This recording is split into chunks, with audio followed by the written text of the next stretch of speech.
Good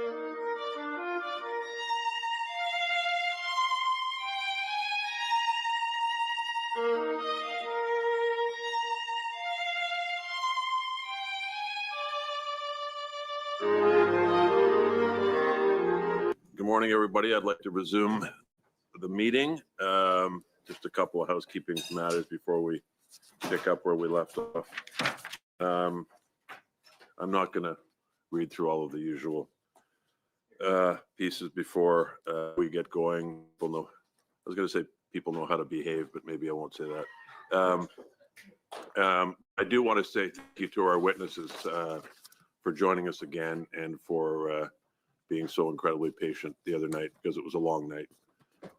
And I expect nothing different today, frankly. So I'll say thank you in advance.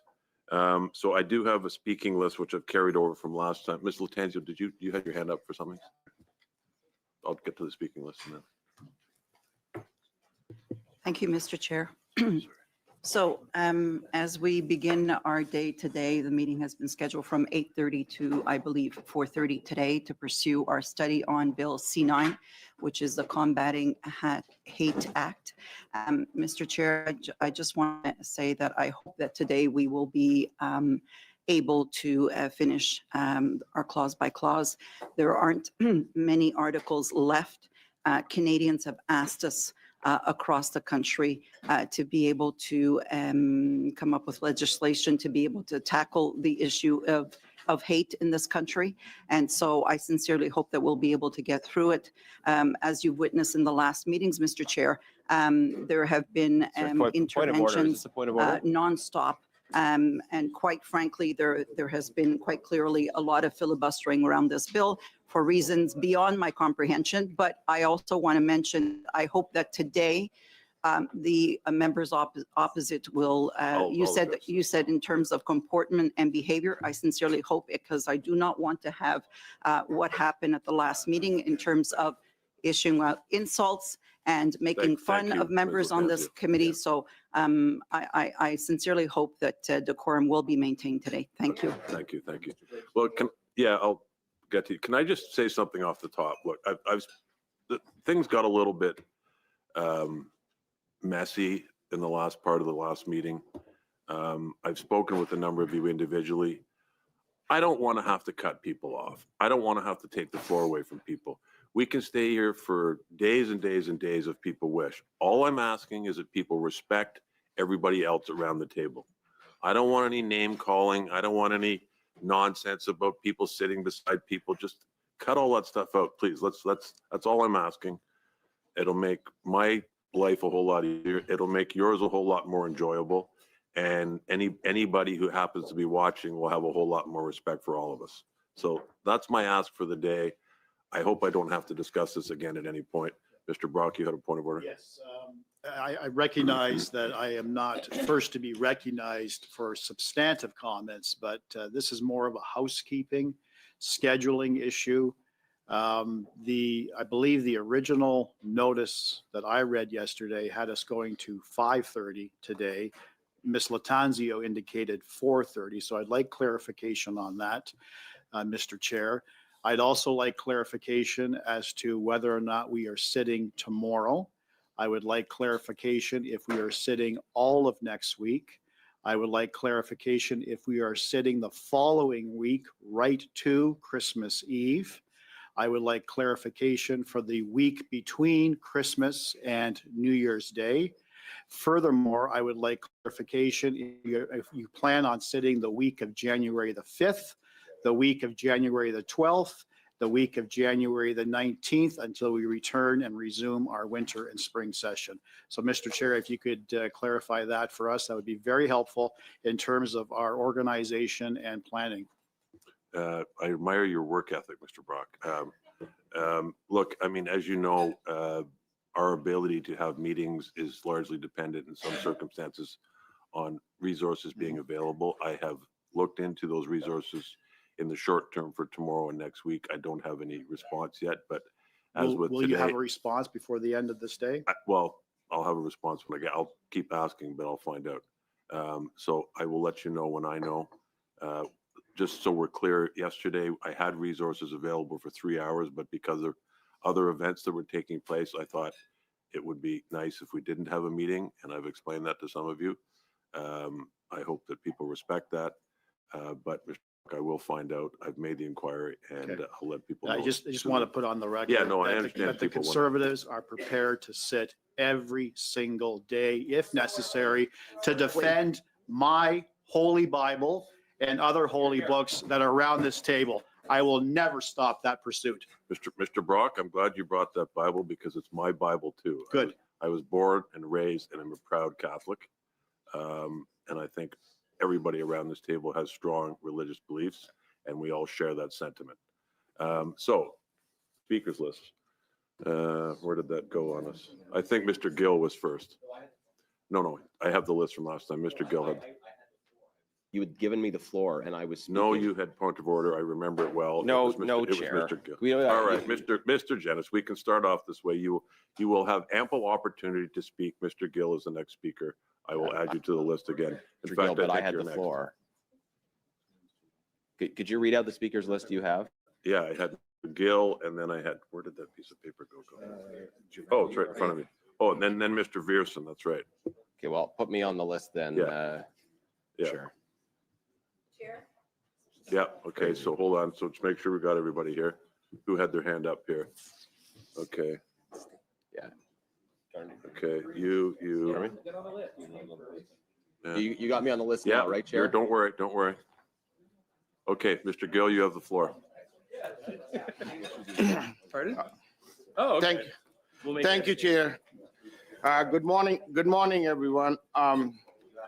We all are committed to work around the clock if needed to help Canadians, and especially in my riding, for my riding residents of Brampton West. Let me begin by saying that every member of this committee, every party and every Canadian agrees that hate-motivated violence and genuine incitement have no place in our society. Not one of us is here to defend it. Not one of us is here to defend hatred. We are here to defend freedom, freedom of expression, freedom of thoughts, freedom of peaceful assembly, and most importantly, for my constituents in Brampton West, freedom of religion. I was elected by the people of Brampton West to stand up for their rights and to voice their needs. Bill C-9, with its sweeping changes to the criminal code and the troubling removal of the religious text protection, puts those freedoms at risk. And as conservatives, we believe that when legislations grant the state more power over speech, belief, and lawful expression, we cannot just wave it through based on its title or intent. We must scrutinize consequences, especially the unintended ones. And let me say that while we are spending precious committee time debating this amendment to Bill C-9, violent repeat offenders are being released back into our communities daily. The Bail and Sentencing Act, Bill C-14, should be our priority.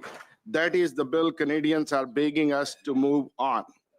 This amendment, suppressing religious expression, would have a significant impact on communities across the country, but especially my riding of Brampton West. Brampton is a community full of religious diversity. So when Bill C-9 proposes to remove the long-standing good faith religious text defense under Section 319 of the Criminal Code, my community is alarmed.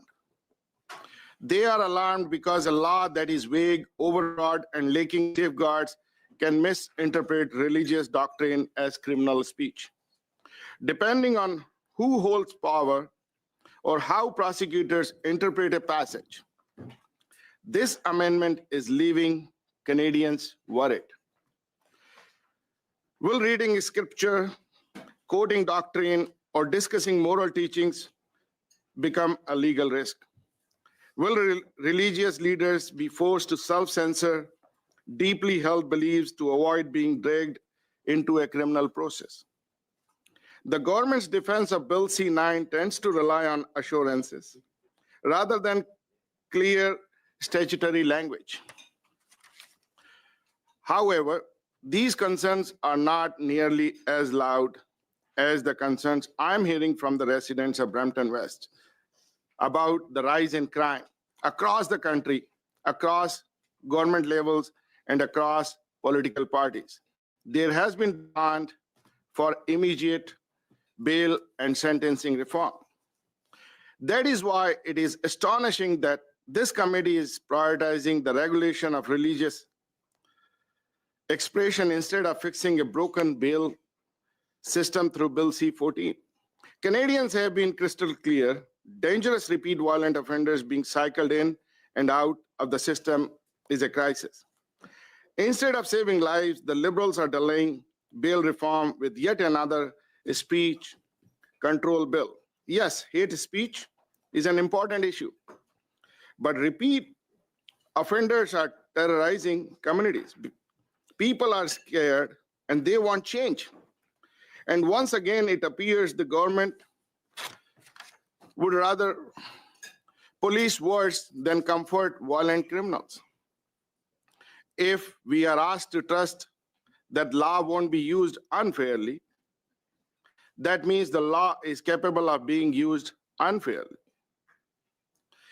A right protected by prosecutorial discretion is not a right, it's a gamble. That is why the existing religious tax defense has been so important. It provides a clear, objective constitutional safeguard. Removing it strips away certainty and replaces it with political interpretation. These uncertainties should not be written into criminal law. And meanwhile, Chair, none of these uncertainties compared to the very real certainties that the bail system is failing Canadians, something Bill C-14 directly addresses. It is no wonder Canadians are demanding action on sentencing reform, not more speech policing. The most common argument I hear in favor of Bill C-9 is we need to do something about hate. I agree, we do. But the Conservatives' position is that the best way to combat hate is to punish actual harm, not suppress legitimate speech or belief. We must target perpetrators of violence, defacement, intimidation, and incitement, all of which are already illegal. Conservatives support strengthening penalties for genuine hate-motivated crimes. But we do not support granting the government broad new power to criminalize speech simply because it is unpopular, uncomfortable, or rooted in one's faith tradition. As I mentioned, Canadians are worried of this amendment, not because they are hateful, but because they are uncertain of the restrictions imposed. And uncertainty is the enemy of freedom. The criminal code should be clear, narrow, and predictable. Bill C-9 is none of those things. The government has not produced a single compelling case showing that hate crime prosecution have failed because of the religious tax defense. Not one. If a safeguard has not impeded justice, why remove it? The answer is ideological, not practical. And meanwhile, Chair, the practical urgent work of protecting Canadians' bail reform, sentencing reform, and the measure in Bill C-14 remains sidelined. This is also unacceptable.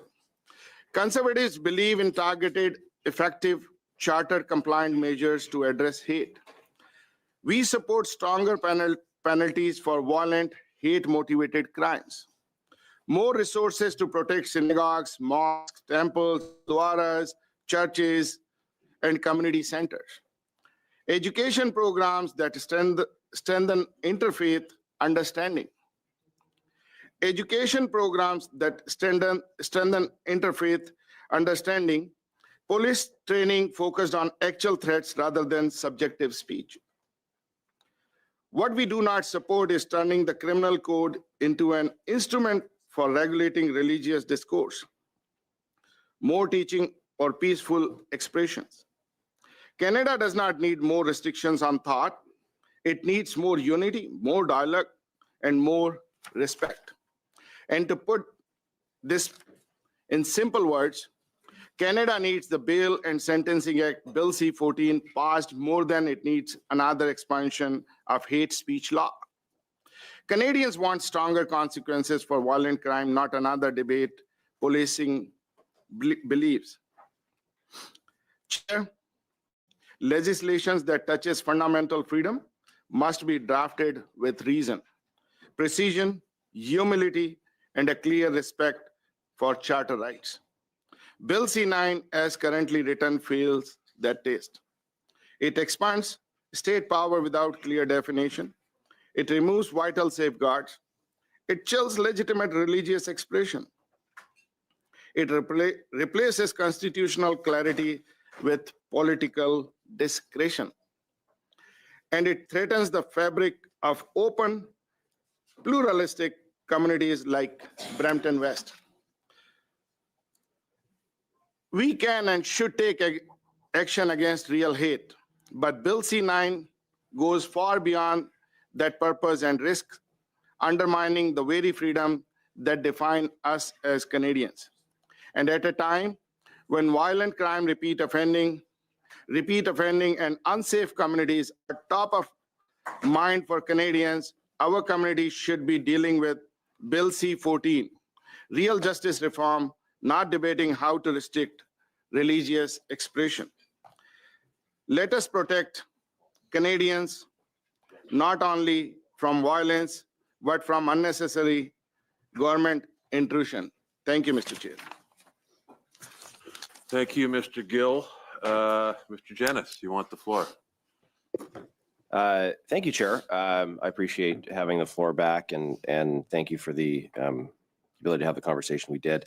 I wasn't going to start here, but I did want to, I think, relevant a little bit to some issues of committee process, but also to the underlying issue, start with a bit of a reflection on sort of rules of order, rule of law, how they relate to Bill C-9. I'm very fond of this particular passage from the famous Man for All Seasons, which I probably read into the record half a dozen times in various fora in my time as a member of Parliament. I assume many members will know the context, but this is an exchange between William Roper, who would become Sir Thomas More's son-in-law, and Sir Thomas More himself. Roper says to More, "So now you give the devil the benefit of law." And More says, "Yes, what would you do? Cut a great road through the law to get after the devil?" Roper says, "Yes, I'd cut down every law in England to do that." And then More says, "Oh, and when the last law was down and the devil turned round on you, where would you hide, Roper? The laws all being flat. This country is planted thick with laws from coast to coast, man's laws, not God's. And if you cut them down and you're just the man to do it, do you really think you could stand upright in the winds that would blow then? Yes, I give the devil benefit of law for my own safety's sake." And I think, Chair, the point is that actually the reason why the rule of law is so important in the cases in which it is tested are inevitably the cases in which a generic appeal to reasonableness isn't good enough, and in which some structure is needed to protect all of us, to ensure fairness, to protect the ways we interact with each other. And this principle of the importance of rules being adhered to is often therefore tested in the unsympathetic cases, in the cases of individuals appealing for the protection of rules, either here in Parliament or elsewhere, who are, for whatever reason, considered unsympathetic figures by the person making or enforcing the rule. But I think we have come to understand and appreciate in our tradition that it is structures and rules that are clearly established, clearly laid down, and impartially enforced, it is through those rules and standards that we are all protected.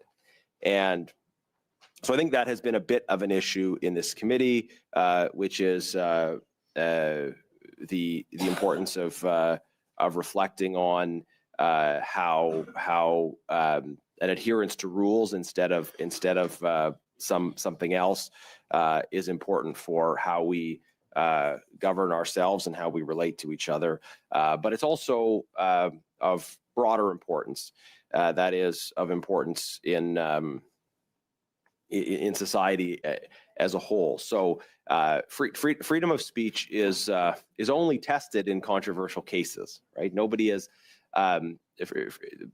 legal doctrines around freedom of speech are not required in the cases of uncontroversial speech, because nobody wants to go after people who are engaged in uncontroversial speech.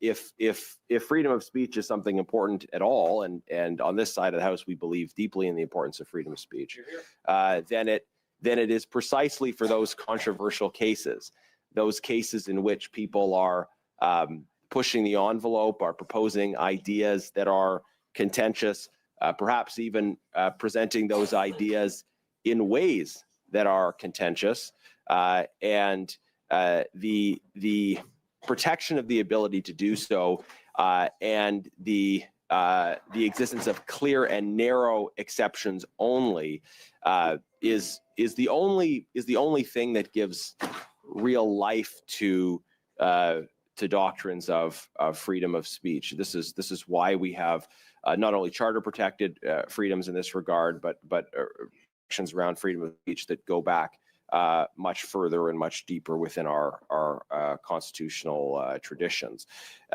Similarly, freedom of religion, that freedom is protected precisely because of the existence of opinions that or of practices that might be that might attract unwanted attention from the state absent those protections. It's not those with sort of majority aligned opinions that require any human rights protections. It's those exceptional cases, and this is. I think the point that A Man for All Seasons highlights is that adherence to rules that are clear, that prescribe these things at some point becomes important for all of us. An individual might think that they are part of the sympathetic majority and not the unsympathetic dissenters in a particular case, but also but that might change as their convictions change, or over the course of their life as the convictions of the majority around them changes. And this is why, again, these protections are important. I think we can identify times in the past where opinions that were considered contentious, outside the mainstream, even extreme, eventually were opinions that won the day and laid the foundation for what became a broader consensus, and this is why we protect freedom. It is because this process of I think protection of freedom is important as a matter of individual rights, but it is also important for the common good. That the process of exchange of creative disagreement creates the conditions in which new realizations can be identified and can move forward. Chair, I didn't plan to speak for long this morning. I wanted to share that reflection and open the floor up to some of my colleagues. I know I do have a lot more I want to say on this subject, but I want to make sure that everybody around the table has an opportunity to share. But before I wrap up, I hope you'll indulge me. I had a little something to share that is very much relevant to this topic, but also in the spirit of the season. 'Twas the night before Christmas, the elbows were down, the members of Parliament may be leaving town. We've had our ups and downs, what a wild, bumpy ride. Now we hope once again for a turn in the tide. There's one former minister free as a bird. At least he has convictions in every sense of the word. Now on floor crossing rumors, there's been quite the buzz. Our Nova Scotia caucus stronger than it was. Before he committed that most terrible sin, he almost withered beneath the House leader's grin. We've got 99 problems. That seems like a ton. At least the Beaches MP, for us, he ain't one. But these days, it seems tough to be Liberal as well when your Trump-pleasing strategy's all gone too helpless. If things grow truly desperate, then here is the rub. You might throw a big party in the Consul General's residence. Yes, This Mr. Christmas- How is this Mr. Chang, relevant to the consideration of It's, clause by clause? it's completely irrelevant. You're quite right, Mr. I'm Chang. getting there, Chair. So, Mr. Janice, I am going to cut you off. You're quite right, though. It is a big burden being in government. Maybe we can talk about that someday. Chair, I'm getting No, there. you're has nothing to do with it. It's irrelevant. If you want to get back to something relevant to the clause by clause, that's fine. I have Mr. Chang is right. I have some lines on C9 here. Well, if you want to talk about Coming, C9, then yeah. be my guest. You've got the floor. But if you're going to continue Okay. reading poetry that you spent the night writing, I'm going to cut you off. Point of order. Mr. Lawton. The amendment we are debating is about enshrining in C9 freedom of expression. Uh-huh. The Supreme Court has been abundantly clear that freedom of expression includes artistic freedom, and that is a freedom that is incredibly important for all members to enjoy, and it is one that is put in jeopardy by Bill C-9. All right, Mr. Lawton. Hold on, everybody, please. Mr. Janice started out by talking about the rule of law and rules and procedure. I spent 3 years in law school and 20 years practicing. One of the issues you have to deal with is relevance. We're talking about a specific clause, and it happens to be your amendment, Mr. Lawton. And what Mr. Janice was doing, while perhaps creative and entertaining to some, it has absolutely no bearing on what we're talking about today, and I'm not allowing him to continue. And that's the end of that discussion. So if you want to get back to talking about C9, please do so, Mr. Janice. Otherwise, we'll move on. Because I believe actually Mr. Lawton is waiting anxiously to speak. He's the next one. Chair, I'll just conclude with the relevant sections of the poem. No. It's on okay, C9. Mr. It's on Mr. C, Janice, the Mr. Janice, relevant. No, I've made a ruling. You started your day this morning by talking about rules and how important it was to follow. If you're going to make a mockery of the process while doing so, we're going to move on. So, Mr. Lott, unless you have something relevant to say about C9, I'm going to give the floor to Mr. Lawton. Right. Okay. I will say two brief things about C9 here, Chair, Right. And that is we celebrate a baby read scripture and talk as long as we're Okay. allowed All right. by the Mr. Liberals Janice, and Mr. Bloc. Janice, Mr. Janice, Liberal Bill C9 Mr. has Janice, made a lot. Mr. Janice, you are done. That's it. Mr. Lawton, you have the floor. No, point of order. If he wants to talk, Point of okay, order. Mr. Brock, I know what you're going to say, and you're right. But if he's going to continue to make a mockery of the process and try to challenge me by being cute, we're not going to get along very well. I said at the beginning, I'm prepared to sit here all day and as long as people want, as long as we talk about relevant issues. We're not here to make a mockery of the process. I was and that's hoping what to Mr. lighten the Janice mood a is little trying bit, to do. Chair, but since I have seemed to have done the opposite, I'll cede my time for now. Perfect. But Okay, add me to thank the you, list Mr. for Janice. later. Mr. Lawton, the floor is yours.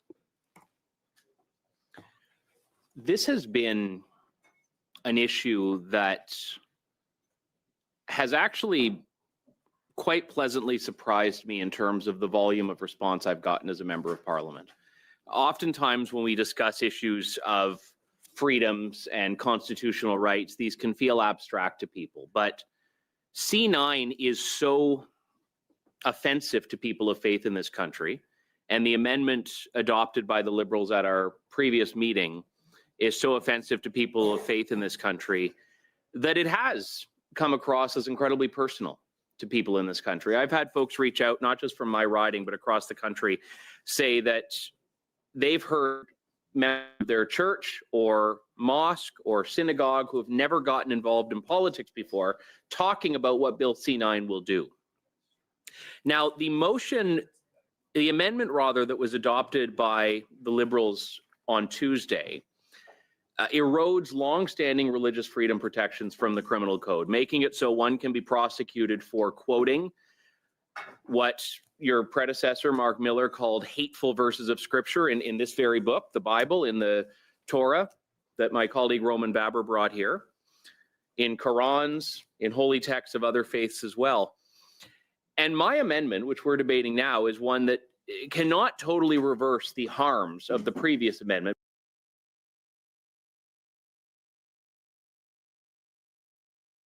Of standing up for and enshrining in Bill C-9 religious freedom and freedom of expression.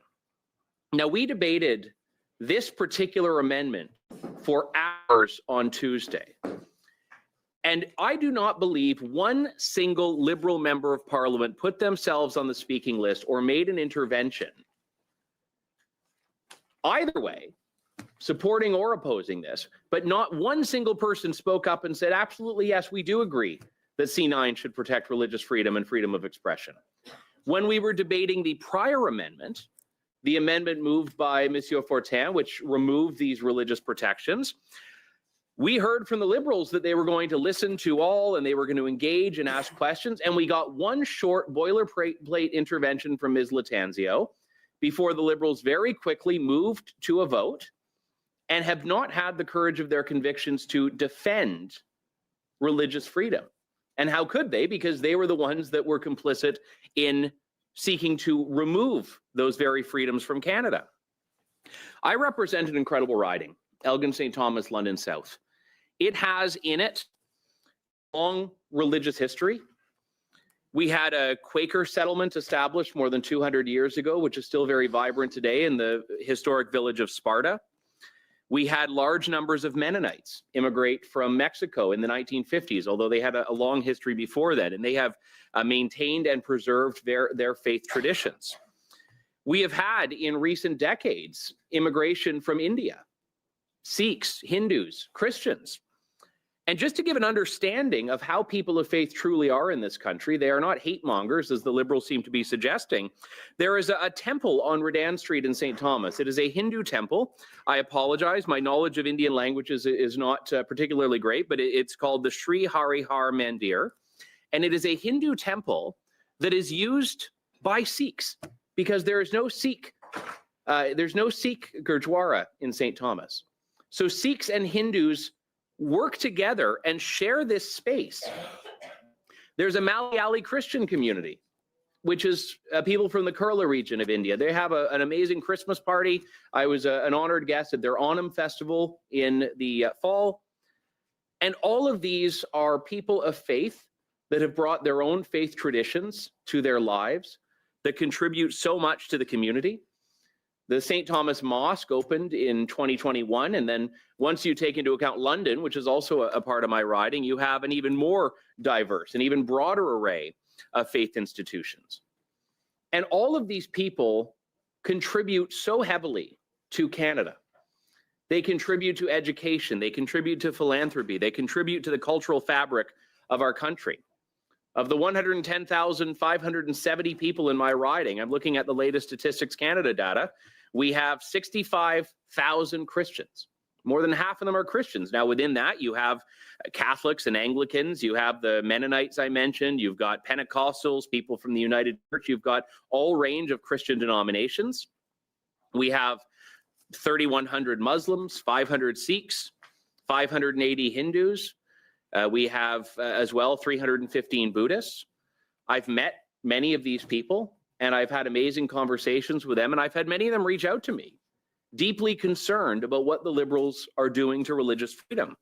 And I'd like to just share a few of these messages that I've received. One is from a woman. My name is Nancy Cartwright. I live in your riding in St. Thomas.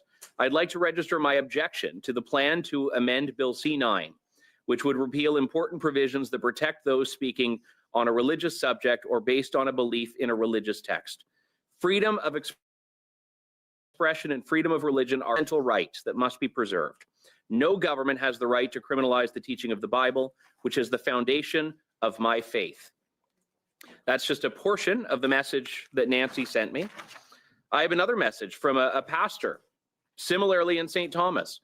He says, Mr. Lawton, thank you for your leadership on the matter of Bill C-9. I have been preaching the gospel for over 40 years.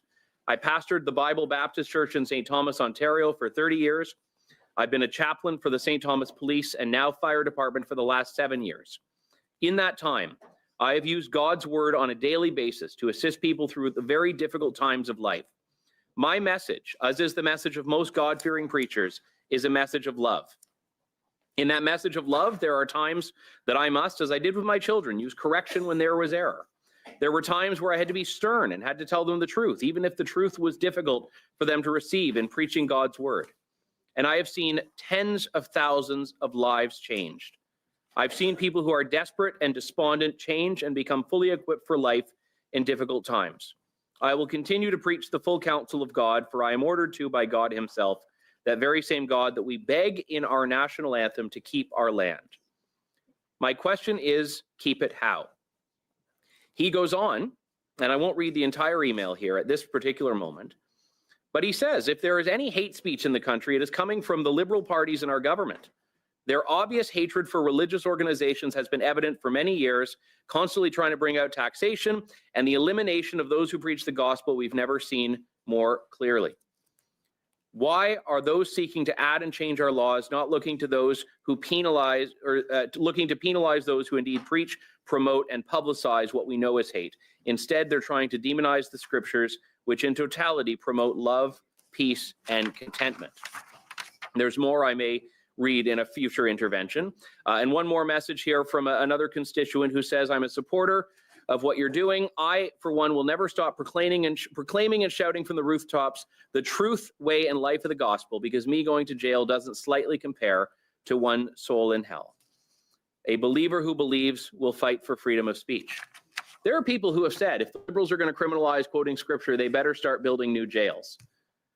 And I would point out here, as we've been talking about bail and justice issues, it appears that thought crime is the only crime the liberals seem to want to penalize. We have been relying on this community for months to get to work on the serious criminal justice issues that our constituents sent us here to tackle. This is what Canadians want. This is what Canadians expect of us. This is what Canadians have demanded. They have not demanded restrictions on freedom of expression. They have not demanded restrictions on freedom of religion. They have demanded action on bail. So with that, I move that the committee now proceed to the consideration of Bill C-14, the Bail and Sentencing Reform Act. Okay. Mr. Housefather, it's a dilatory motion. Understand. Yeah. Point of Go order, ahead. Yeah, Mr. go ahead. Chair. Go ahead. This motion was already moved in this meeting. This is a continuation of the meeting of 2 days ago of Tuesday. This exact motion was moved by Mr. Brock at that meeting, and you cannot move the same dilatory motion twice in the same debate. On the same point of order when you're ready, Chair.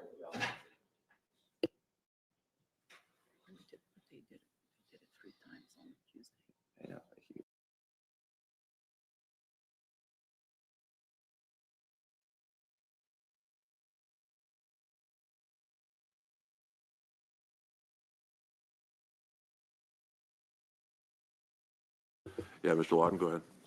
So, well, I respect the point. The purpose of this, if you consult with precedent, is that when new information has transpired, new information has taken place, the context of a dilatory motion changes. So while the wording may have previously... Okay, Mr. Lawton, I understand your point. You're getting into procedure now. I Yes, have enough information to make Okay. a ruling, so I don't need that. Thank you.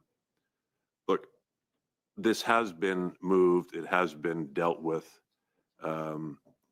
You're right, actually more than once. Having said that, we will have a vote on it again. But I just want to point out that nothing has changed. We're debating the same subject. In fact, the motion has been moved in the context of this very amendment debate, which is your amendment. So there is no new information with all due respect, but I will allow a vote. So, Mr. Clark. Mr. Housefather? No. Mrs. Datancio? No. Mrs. Dillon? No. Mr. Chin? No. Mr. Brock?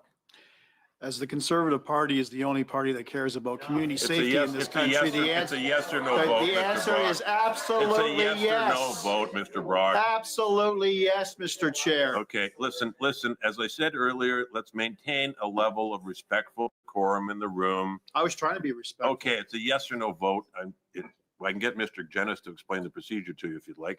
But let's carry on, Mr. Clerk. Mr. Barber? Yes. Mr. Gill? Yes. Mr. Lawton? I vote to proceed with bail, yes. Monsieur Fortin? Defeated.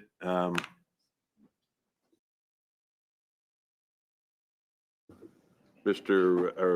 Lewis, you're next. Thank you. Thank you, Chair. I live in a small community of Haldeman, Norfolk, and we're just very transparent people. And all we really, really want is just the ability to freely believe, to worship, to hold our values. And we want to do that without government coercion. And we understand that hate speech law is not illegitimate per se. We accept that Parliament may criminalize extreme behavior, deliberate incitement to violence or hatred, especially under Section 318 and Section 319. As a lawyer, I also recognize, and I'm fully aware that the former Section 319 3B defense, good faith expression of religious doctrine, there was a balance struck there, and that balance recognized the genuine difference between faith and belief, and that it should not include hate speech definition. And I think there's an importance in recognizing how we reach that balance. The removal of a sincere religious belief is therefore, it's not a neutral removal. It's not a cleanup of the criminal code. It is a fundamental structural change of the criminal code. So how did Section 318 and 319 survive the charter scrutiny in the first place? Because when we look at the Supreme Court and we look at what was upheld under Section 319 in Keatstra and Walcott, only after examining the entire statutory framework and the entire statutory scheme, not just the offense in isolation, did the Supreme Court reach their conclusion. And in so doing, the court emphasized that the offense threshold must be high. It must be willful. The intent must clearly be there. And there was a prosecutorial consent that was required. And that was crucial. And it was explicitly statutorial in creating a defense that existed, in including good faith religious expression. And I know that this may be trite law because it's something that has been so deeply entrenched in who we are as Canadians. And so these cannot be taken as footnotes. These are foundational, and they go to the minimum impairment that's inherent in Section 1 of the Charter, which was included as a checks and balance of the coercive apparatus of our state. And no area is this more profound in how a person thinks, their beliefs, and their conscience. And that's why this is such a very, very important issue.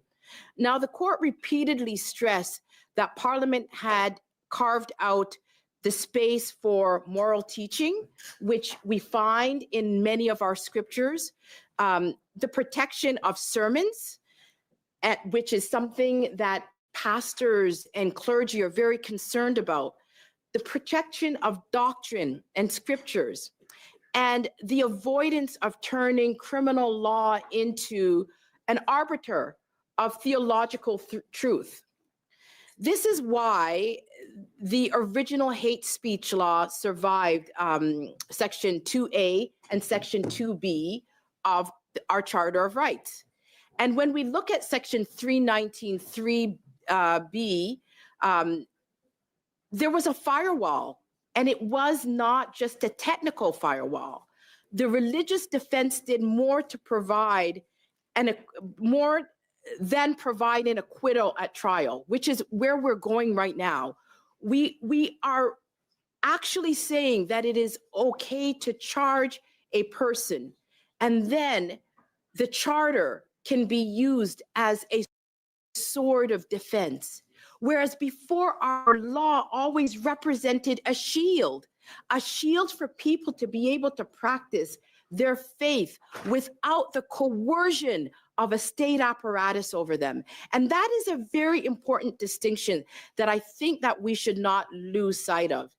It functioned as a front end brake on the state, and it ensured a prosecutorial filter early on in the case. Religious communities had predictability, and that was very important. So we must recognize that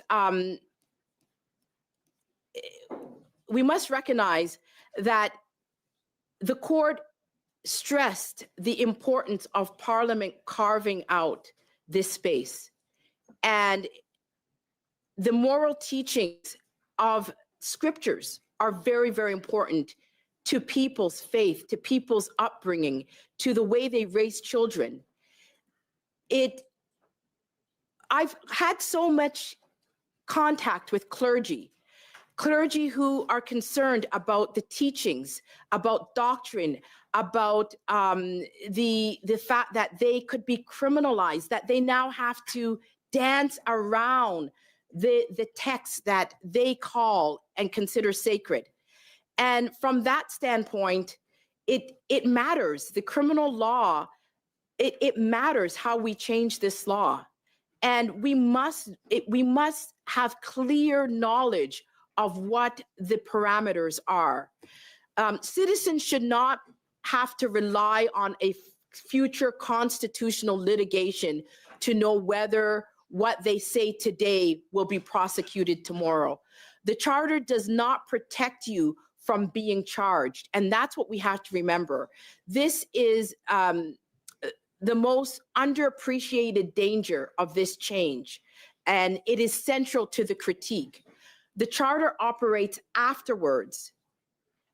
After state action has already been invoked, or after the charge has already been laid, not before. And the Charter does not prevent police investigations.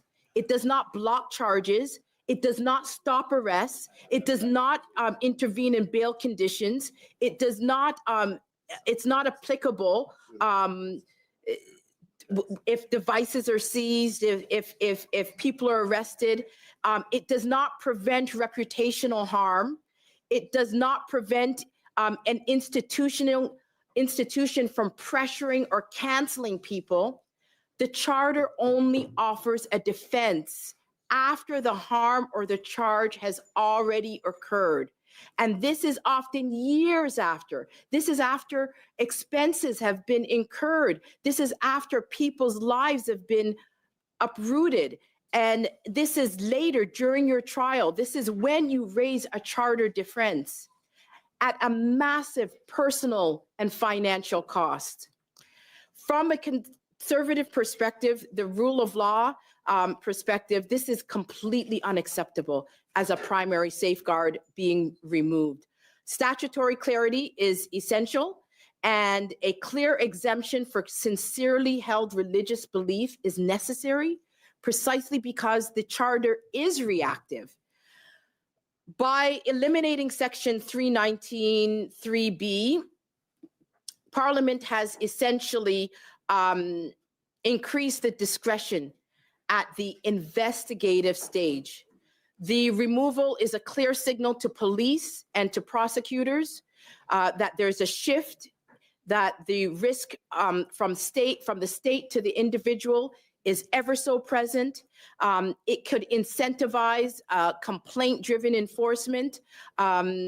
There's a dangerous precedent that can be set from hate speech law, which can be uniquely vulnerable and also politicized. And once a statute is no longer clear and excludes religious moral teachings, there are conditions and consequences to society. Pressure groups can be weaponized to file complaints against pastors and clergy.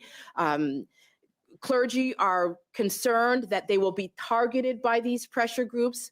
Police may must look into matters they previously could dismiss. Police must also look into matters that that people raise that could be used to weaponize against people, clergy who they don't agree with their religious positions. Clergy and religious educators could start even self-censoring themselves. And this is what we call a chilling effect, which occurs long before the courtroom.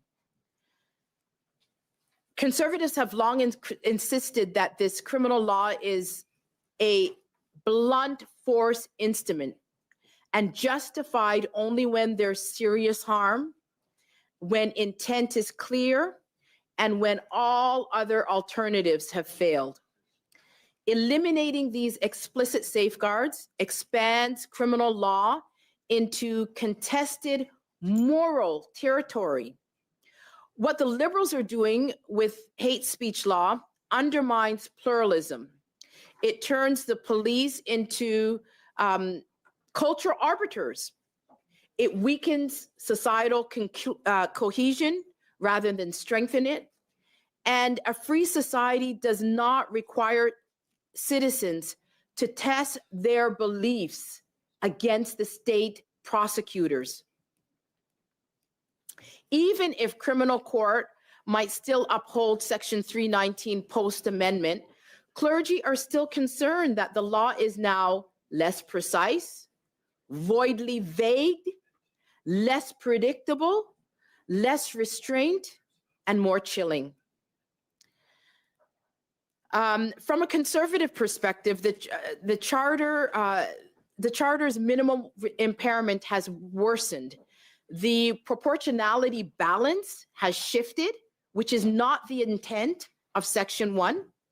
Parliament has removed a protection that the Supreme Court, our highest court in the land, explicitly relied upon. And this invites both constitutional risk and social instability. This is not just about religion, it's about whether citizens need permission to express moral judgment. It's whether the criminal law polices people's conscience and people's beliefs. It's whether Parliament trusts the plurality of our society.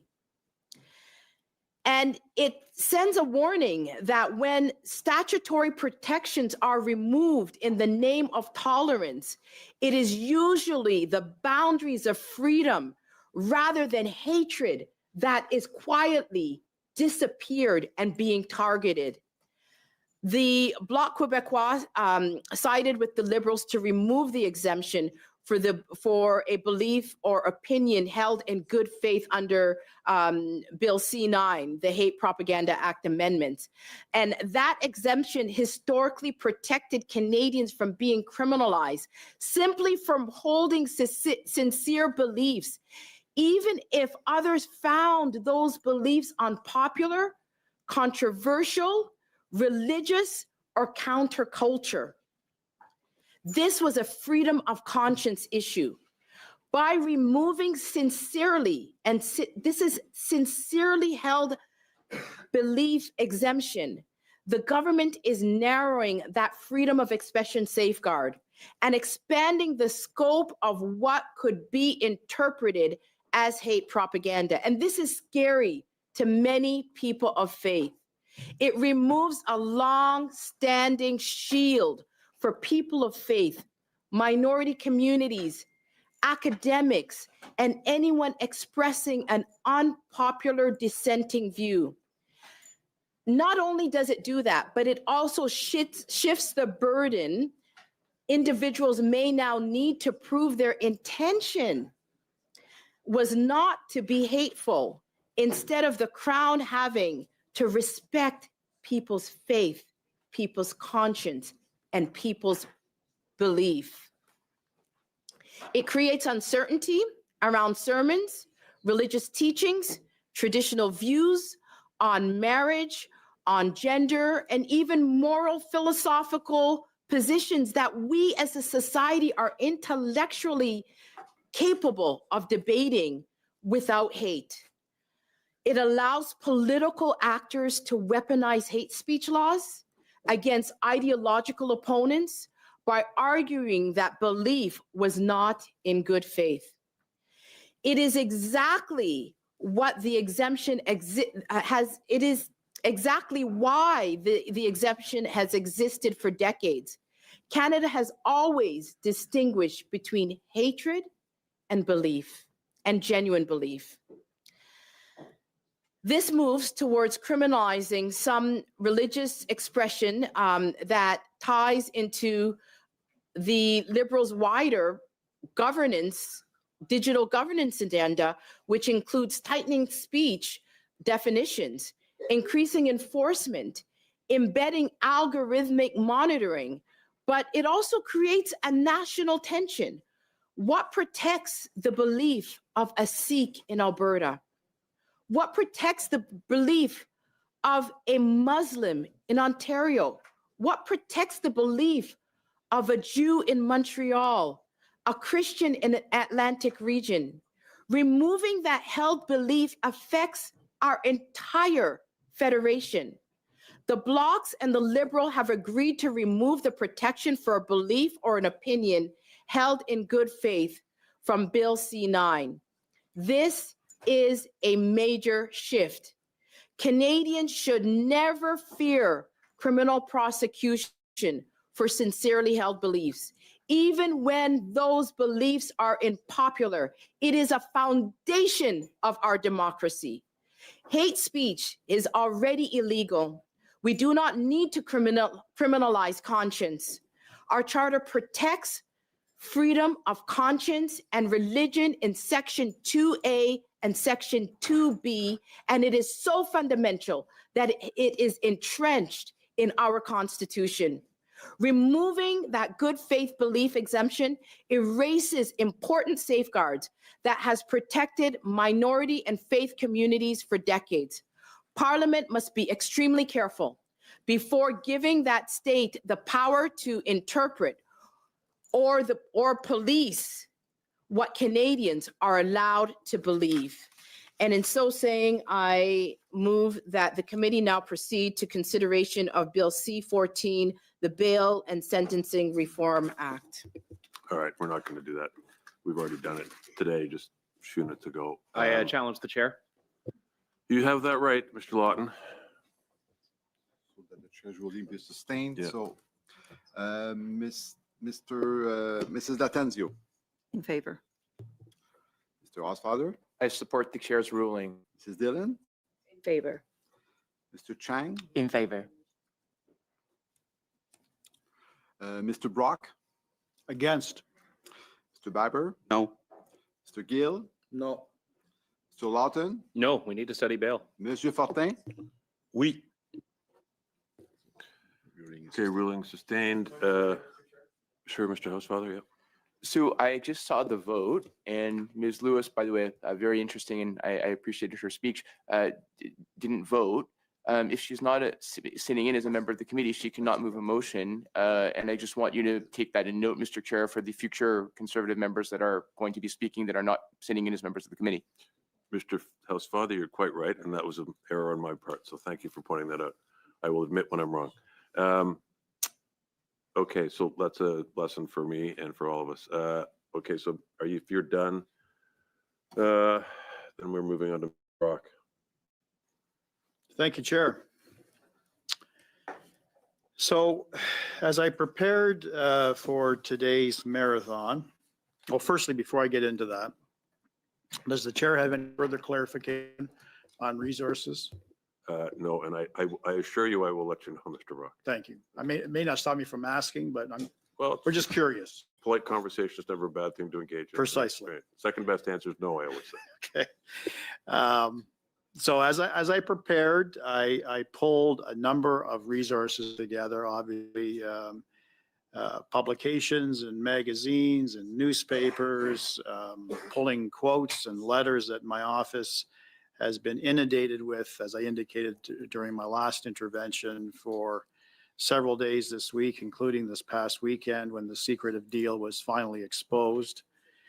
One such article that tweaked my interests and I think would be of value for this committee to hear, but particularly the Liberal members who for some strange reason are completely silent on defending the flip-flop that the Justice Minister did in supporting this Bloc amendment. This was an article by the author is Mr. Joseph Breen. It was published December the 6th. The title, "What is the Religious Belief Defense? What to Know About Proposed Change to Canada's Hate Crime Law." I'm not going to read it verbatim, but there's a couple of sections I do want to read out. The heading that I wish to read starts as follows. What is the good faith religious belief defense?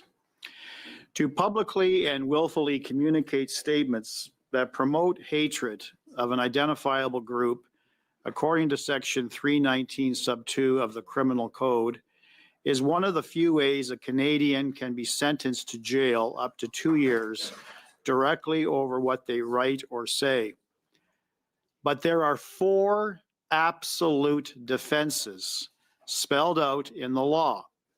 No one can be convicted of willfully promoting hatred or anti-Semitism, for example, if in good faith the person expressed or attempted to establish by an argument an opinion on a religious subject or an opinion based on a belief in a religious text.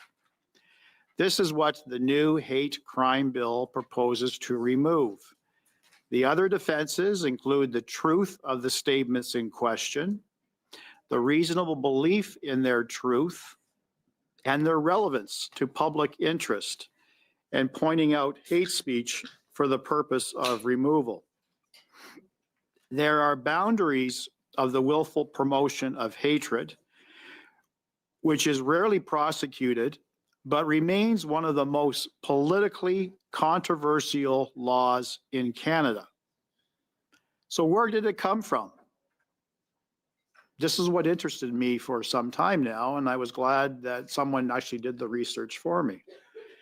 Where did it come from? It was an original part of Canada's hate law regime, which also prohibits hate propaganda and advocating genocide. This actually came, Mr. Chair, from the Pierre Elliott Trudeau government in the early 1970s. So here we have had statutory defenses in place in this country protecting religious leaders for 55 years. Yet this current brand of liberalism, which is so vastly removed from the liberalism of the early 1970s, wishes to completely abolish that. It was developed in the post-war heyday of human rights legislation based on the work of a special committee on hate propaganda. So I take from that, reading between the lines, that this wasn't simply a mandated exercise by the Pierre Elliott Trudeau government. In a pure democratic sense, it was properly debated. It wasn't forced upon Canadians. A special committee was convened. And the 4 defenses were actually debated in Parliament, as it should be, before the law was given royal assent in 1970. It has survived the transition from an era of communicating by print and telephone to the era of the internet. It has been challenged and tested many times. The very definition of hate has also been repeatedly challenged, and the new Liberal amendment also proposes to add a definition of hate to the Criminal Code using the language of Supreme Court precedents. Hate is not simple dislike of a group of people or disapproval or causing them offense or humiliation. The hate in Canadian hate crimes is detestation and vilification. It used to include calumny, which means malicious misrepresentation, but that has fallen out of favor as an archaic word.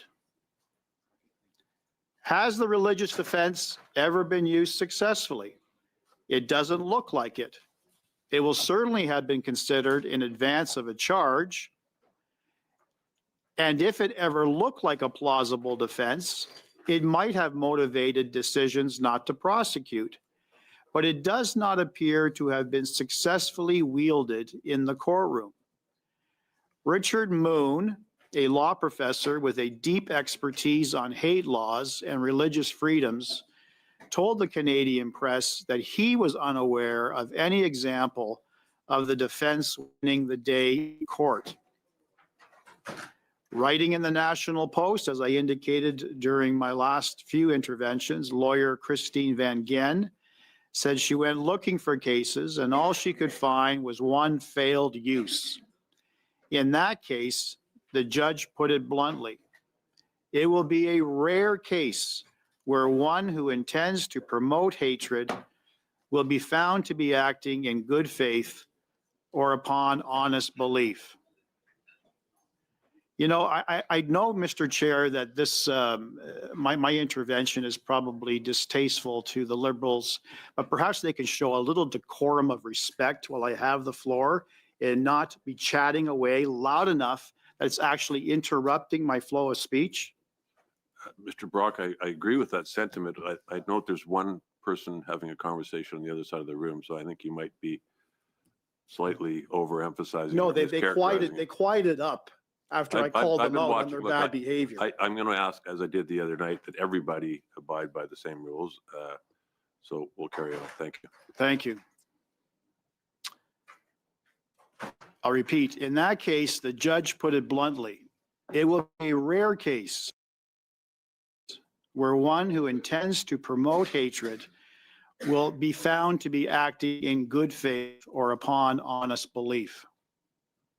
How often is the crime itself charged? Willful promotion of hate is not a common prosecution to begin with barely a few dozen cases since the 1990s. Of those, only about 1 in 4 end in convictions. The best known was of the late Jim Keegstra of Alberta. We mentioned that Keegstra decision numerous times during our study on C-9.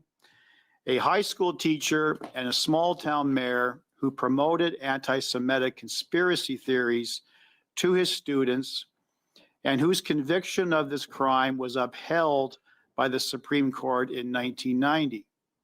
Religion factored in his motivation.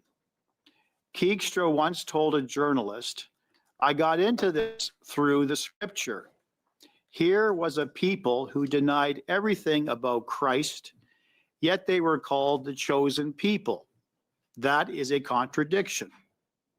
The first ever case was the 1979 failed prosecution of Robert Bouzenga and Jean-Wilfred Durocher, 2 French Canadians who distributed anti-French flyers in a false flag effort to ruse anti-English sentiment in Ontario.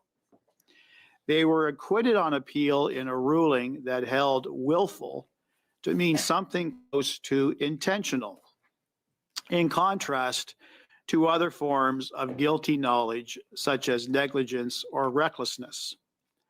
Since then, notable cases include David Ahenakew, an Indigenous leader who was tried twice, but ultimately cleared over anti-Semitic comments to a reporter, and the internet cases of Keith Francis William Noble of British Columbia, sentenced to 4 months in 2008 for promoting hatred of Blacks, Jews, and gays. Reinhard Gustav Mueller of Alberta, sentenced to 16 months in 2004 for promoting hatred of Jews, and James Sears of Ontario, whose targets were Jews and women, sentenced to 1 year in 2019. So what happened in the case where the religious defense failed? That was the prosecution of Mark Harding of Toronto, who was convicted in 1998 under 319 sub 2 of the code for distributing pamphlets and phone messages that described all Muslims as violent, cruel terrorists and bent on world domination. He got a conditional sentence and probation. His trial judge decided that the religion defense must not be a Trojan horse to conceal hate speech within religious speech. An appeal judge agreed, adding that merely because some of the appellant's statements were legitimate expressions of religious belief, his other statements are not shielded from scrutiny. Harding, whose legal appeals ultimately failed, was what the Ontario Court of Appeal called a self-described Christian pastor. He was entitled to his opinions on religious subjects, and it is not a crime in Canada to proclaim that a particular religion is the only true religion and that another religion with conflicting beliefs is wrong, the trial judge wrote. However, the accused communications did not just contain religious opinions about the falseness of Islam, they also contained alarming and false allegations about the adherents of Islam, calculated to arouse fear and hatred of them in all non-Muslim people. Although expression of religious opinion is strongly protected, this protection cannot be extended to shield communications intended to promote hatred simply because they are contained in the same message and the one is used to bolster the other. So what is the concern about eliminating the religious defense? The opposition Conservatives have called the amendment an attack on religious freedom. Other criticisms are that it is vague and could chill legitimate discourse and protest. A key fear is that religious people may feel hesitant or uncertain about expressing religious beliefs for fear that will fall foul of this law. Catholic bishops, that I intend on reading the exact message, the exact letter that was sent to Prime Minister Carney into the record during another intervention later on, Chair. But there's a quote here. Catholic bishops, for example, this week wrote a letter seeking reassurance from Prime Minister Carney that expressing good faith religious opinions will not be grounds for hate speech prosecution.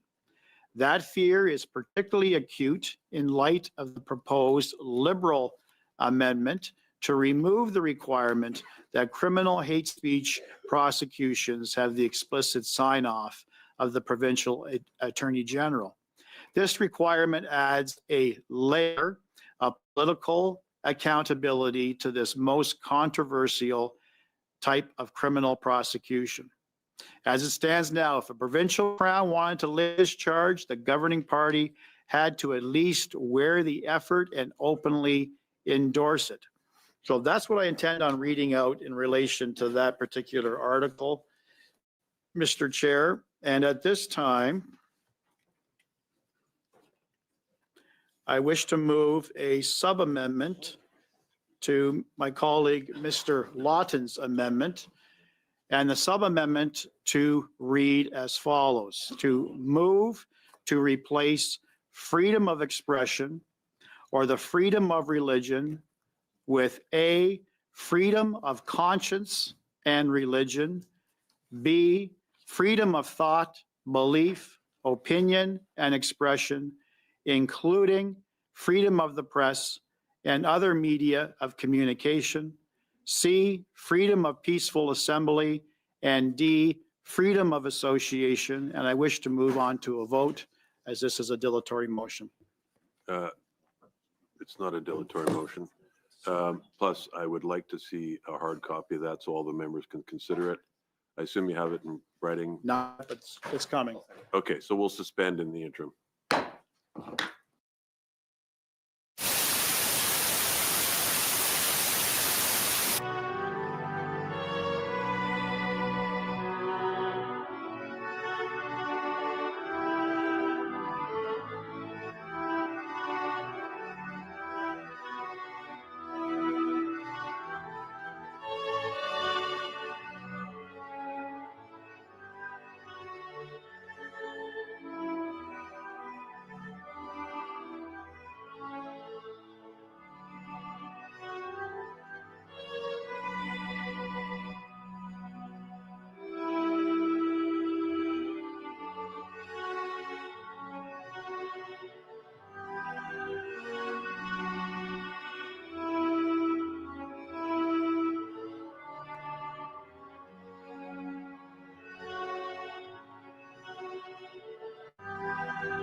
Good morning, everyone. It's a beautiful snowy morning here in Ottawa.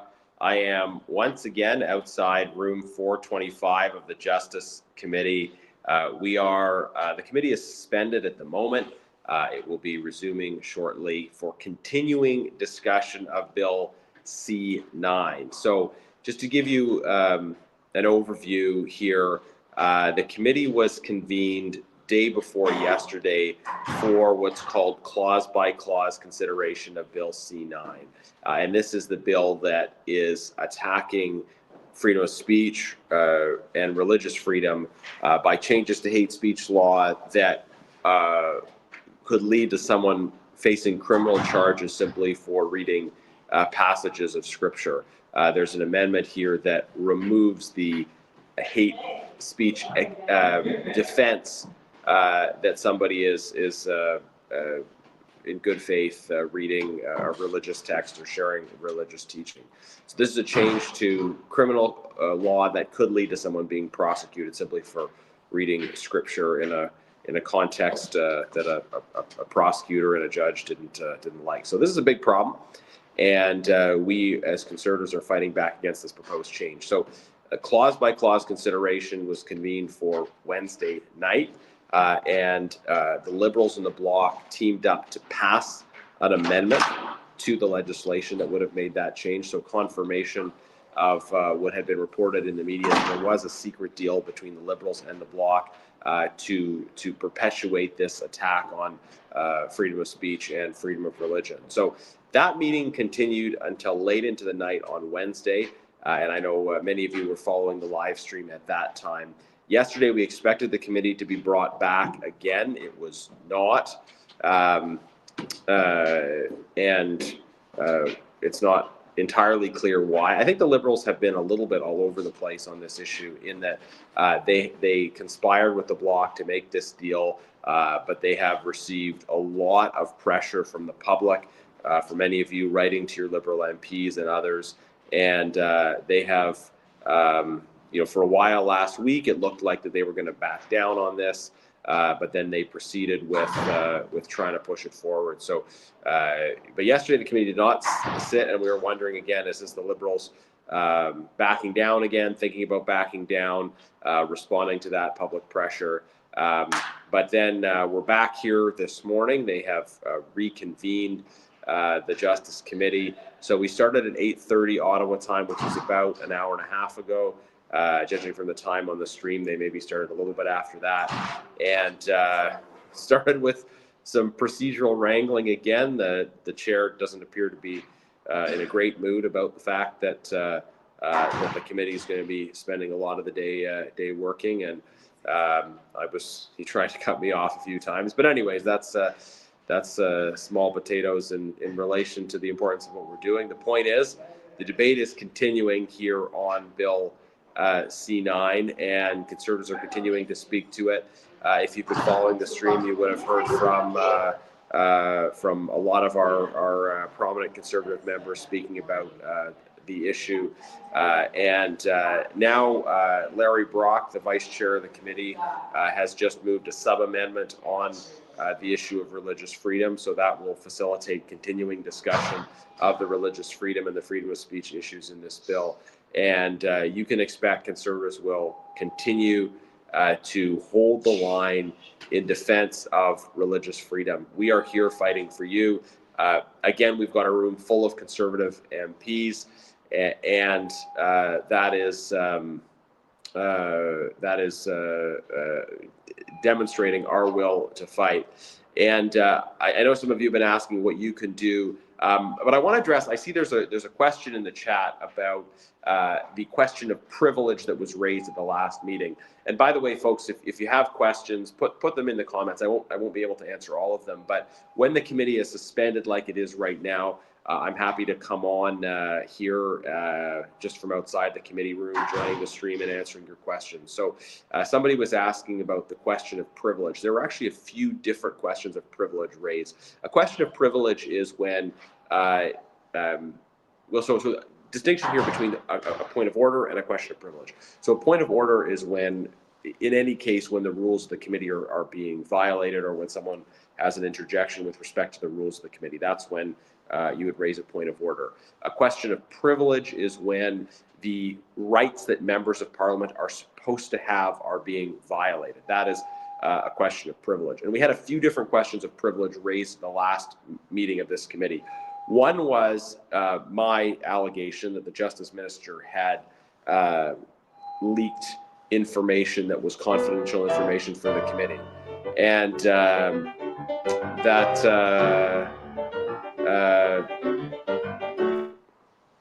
sorry, just working out some technical kinks here. That's the background music that you hear on the stream for the committee. And we'll keep that off for now. But once the committee resumes, the committee's suspended right now. Once it resumes, we'll switch back to the committee feed. But as I was saying, questions of privilege when the rights that members of parliament are supposed to have that enable them to do their job are being infringed in some way. So the first question of privilege that I raised was regarding alleged what appears to be the leaking of confidential information from the committee in a post by the Minister of Justice. The Minister of Justice talked about certain amendments that were coming, but those amendments were on notice confidentially before the committee. So the chair has yet to rule on that question of privilege. Another question of privilege was about Mr. Giovanni and Mr. Lawrence, two other MPs, Conservative MPs, abruptly having their ability to speak taken away from them in an unjustified way by the chair. So we've seen some abuses of the rules in the process by the chair. The chair is a Liberal MP. We're trying to hold him accountable for that, but also focus on really the substance of the issue that's before the committee. So when you raise these questions of privilege, it isn't uncommon for the chair to kind of take them under advisement, which means he's considering them, he's thinking about them. But I would expect that, especially on the issue of the leaking of documents, which is a pretty serious and clear-cut privilege issue, you're not allowed to leak confidential information. I would expect that we might see a ruling from the chair on that sooner rather than later.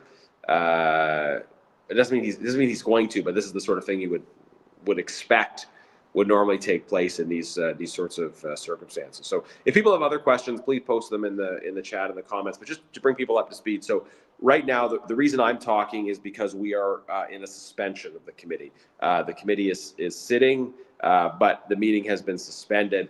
The reason it was suspended is because Larry Brock put forward a sub-amendment on the issue of religious freedom, which is going to allow us to continue the conversation about freedom of religion in Bill C-9 and how Bill C-9 attacks freedom of religion. That amendment is now being prepared to be distributed. Every document that is distributed to the committee must be in both official languages. So sometimes that leads to a delay when a member wants to put forward an amendment or a sub-amendment, but they've only prepared it in one language, and then it takes a few minutes for somebody to get the official translation done and distributed. So I believe that is where that is the source of the delay right now. I am right outside. This is room 425 in the Justice, room 425 in the Wellington building, where the Justice Committee is meeting right now. I'll mention as well, if folks are in Ottawa and they have some time today, members of the public are allowed to come and observe parliamentary committee hearings. So you can continue to watch the live stream from the comfort of your home or wherever you are, or you can, if you are in the Ottawa area and you'd like to come and watch these proceedings and meet some of the MPs, you can do so at the Wellington building. Now, very important, folks, if you're concerned about C-9, the attack on religious freedom that's happening in Parliament right now, and you're wondering what you can do, there's a few key things to know. First of all, this fight is going to, I think, go on, and we are going to stand our ground. And even though the amendment, the Liberal amendment, the Liberal Bloc amendment, I should say, has passed, has been voted on, it is far from becoming law, and it will only become law if the section of the bill is adopted, the bill is reported to the House, and the bill actually goes forward to the next step. So there is a lot of time and opportunity for you as members of the public who care about this issue to be engaged on it. I would say a few things. Please sign the petition that we have, and I'll get that petition to be shared in the chat as well. Please, we can share that petition so that folks can sign it. That's one important thing you can do.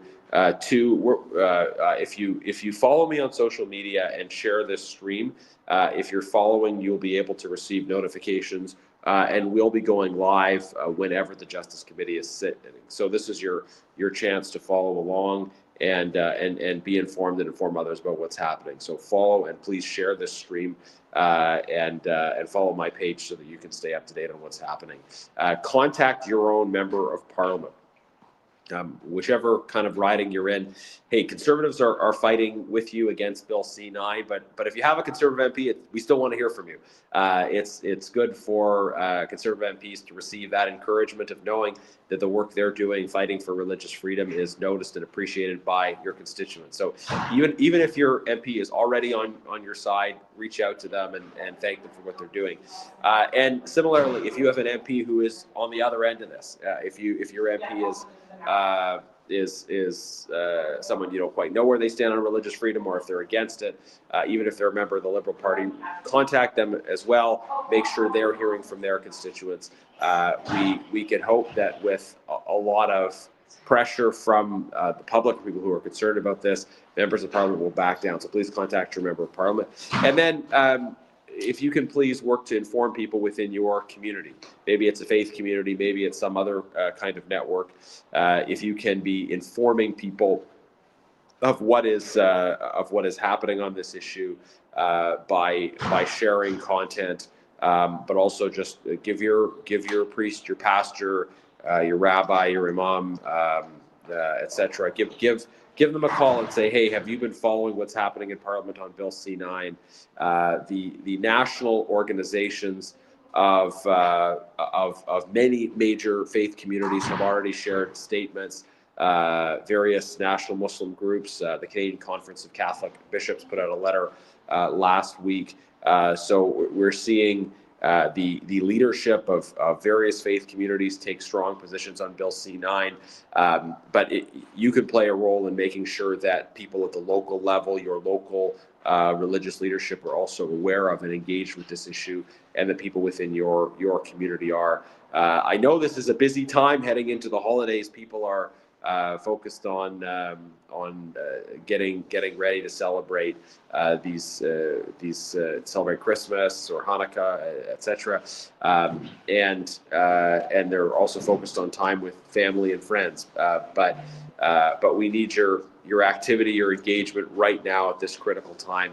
We can't let Liberals use the cover of the holidays to push through this mean-spirited attack on religious freedom and freedom of speech. So those are some of the action items that you can take: signing the petition, following along what I'm doing on social media to help get the word out, share the stream, talk to your members of Parliament, and talk to people within your community. So we will be back momentarily with the Justice Committee. I know it's just there's a suspension happening right now. I suspect that suspension will wrap up in a moment or two, and then the committee will resume its consideration of C-9. And there are many Conservative MPs, some newer MPs, some MPs that have been here for a long time that are eager to speak. So stay tuned in for that. And thank you, everyone, for your support being part of this process. We continue here at the Justice Committee in the nation's capital, fighting to defend religious freedom and freedom of speech. And I'll be back with more updates shortly. Meanwhile, we'll keep streaming what's happening here at the Justice Committee.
Mr.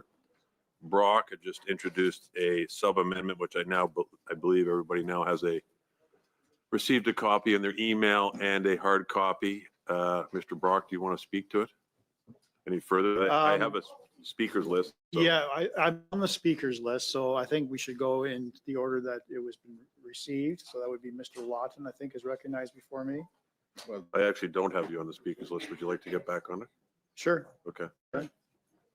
Okay, so Mr. Lawton, you have the floor.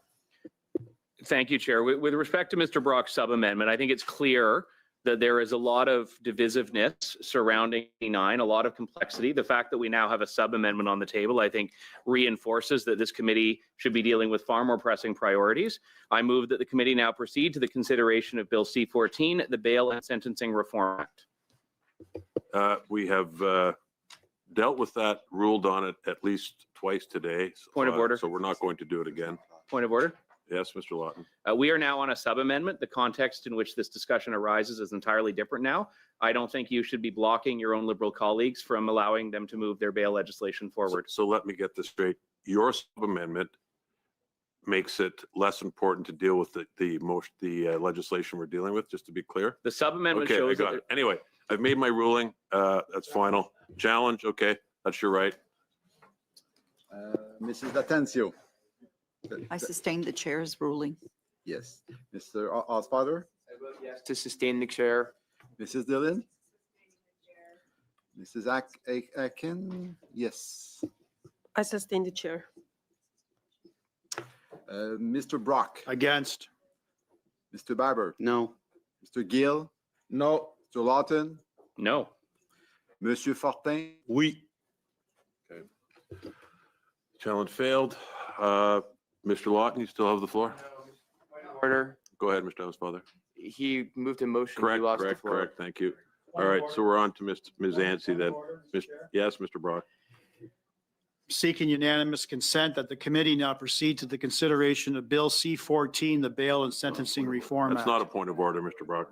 I'm asking for okay. unanimous consent, Chair. Well, I've heard noise on the other side. I don't think you have. it. I So don't know. We're in support. Are the Liberals in support? We do not have unanimous consent, Mr. I haven't Brock. heard anything I from the have, and Liberal I'm the side. chair, and I've decided. I Mr. challenge you Brock, because I've heard nothing You're from the challenging- Liberal members. What are you challenging my hearing?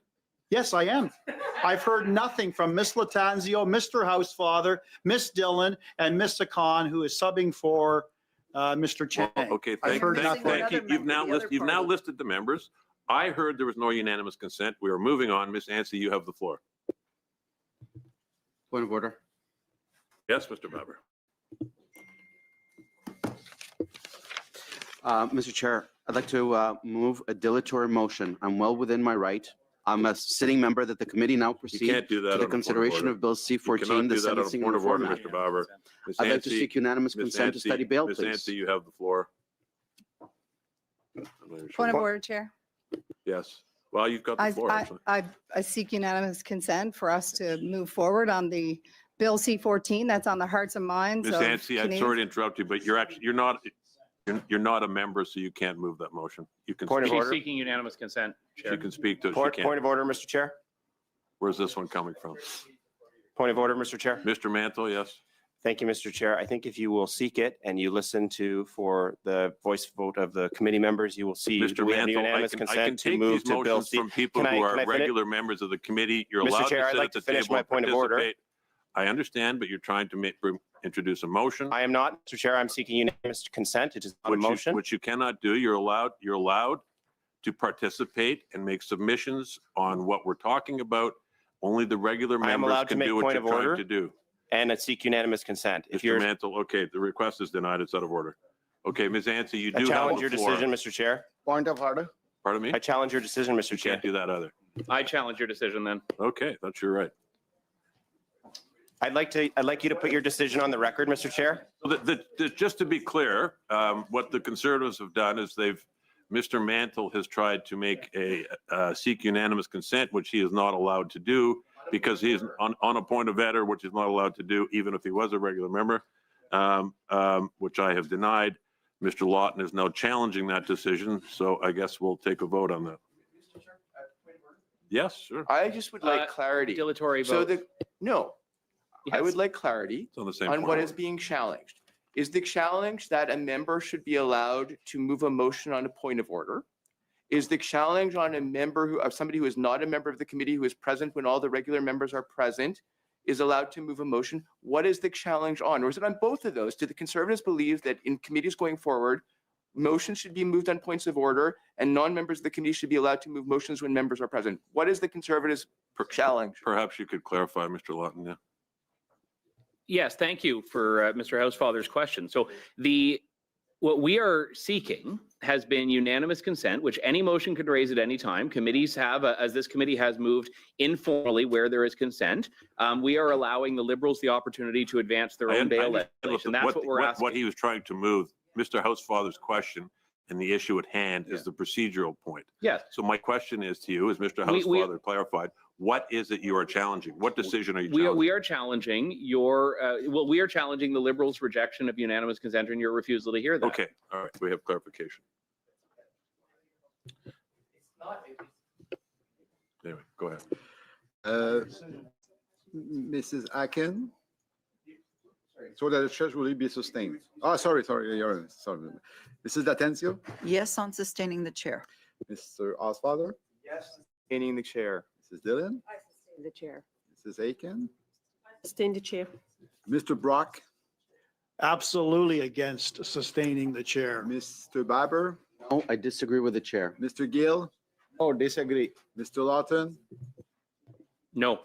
Monsieur Fortin? Oui. Okay, ruling upheld, challenge denied. All right, Ms. Ansey, you still have the floor. Mr. Chair, point of order, Mr. Chair. Point of order, Mr. Chair. So, Mr. Gill.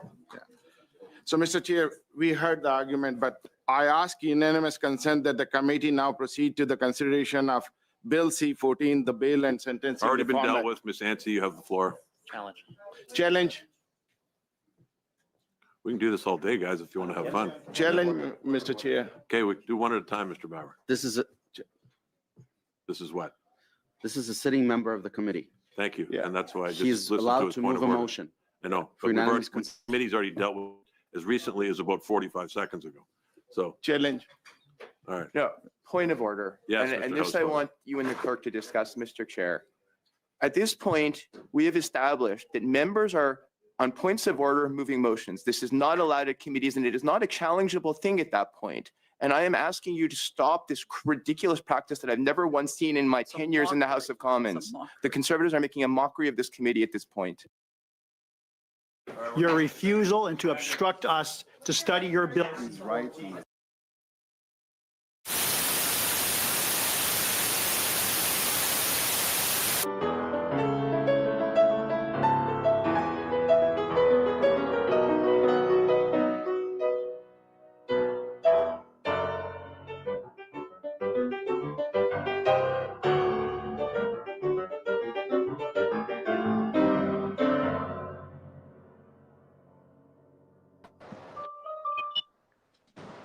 Hi, folks. Committee is suspended again, so I'm cutting in with my friend Jacob Mantle, new MP and a lawyer from somewhere near Toronto, right? What's your riding again? York Durham. York Durham. Okay, any matching of outfits is purely coincidental. Jacob's been a strong voice already in the time he's been a member of Parliament.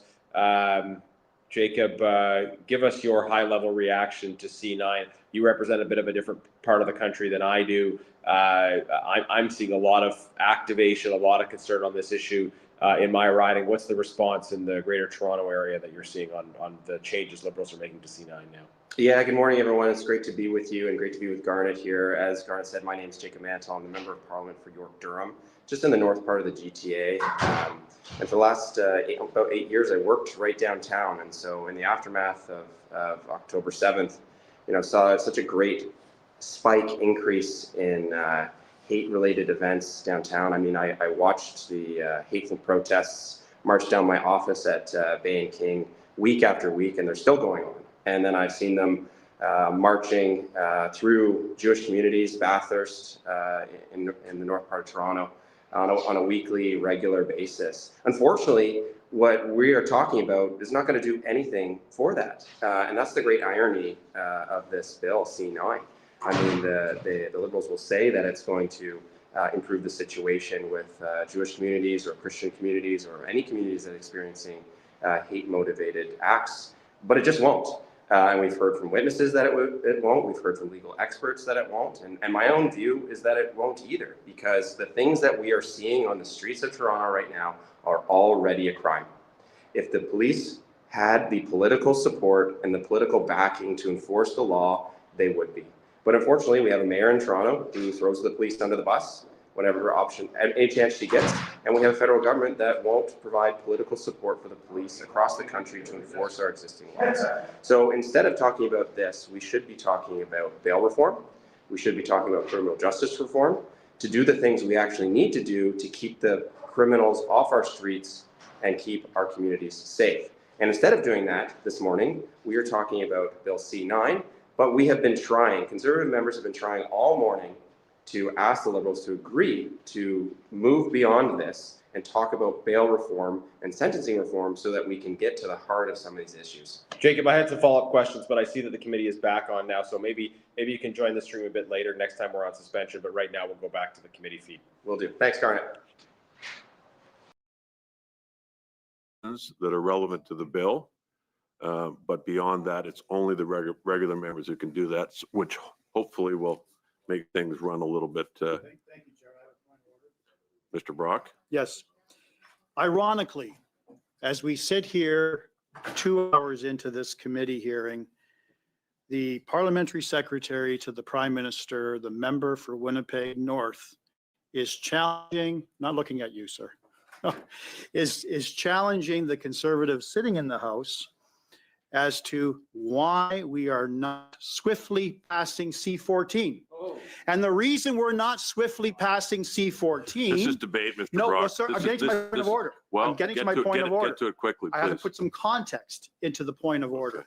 Therefore, Mr. Chair, I am seeking consent of this committee that to improve public safety in our communities and to protect Canadians from repeat and violent offenders, the committee A, immediately prioritize the consideration of C-14 and work together to report the bill to the House at the earliest opportunity.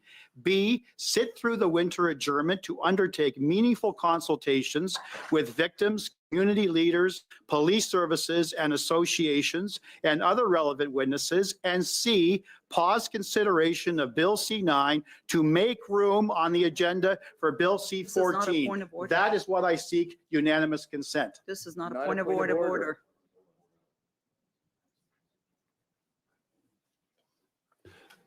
Mr. Brock, that's actually not a dilatory motion, and you can't move a motion on a point of order. I was asking for unanimous consent, Chair. I wasn't asking that you vote a votable motion. Well, I've heard And no. clearly the interruptions by Ms. Latanzio Well, and Mr. you Housefather don't have unanimous consent. would clearly trigger. They are not interested. You don't in the have swift unanimous passage consent, Bill Mr. Brock. C-14. How ironic. We don't. Hypocrites. Don't we make we no don't- assumptions. Okay. Here we go again. Mr. Brock, we went through this the other night. I was quite clear, and you agreed with me at the time. We are not going to be using that language at this committee. They can't We're have not- it both We're ways, not, Chair. okay, but we're not going to refer to other members of parliament with that type of language, because if you do, you will not be allowed to speak again.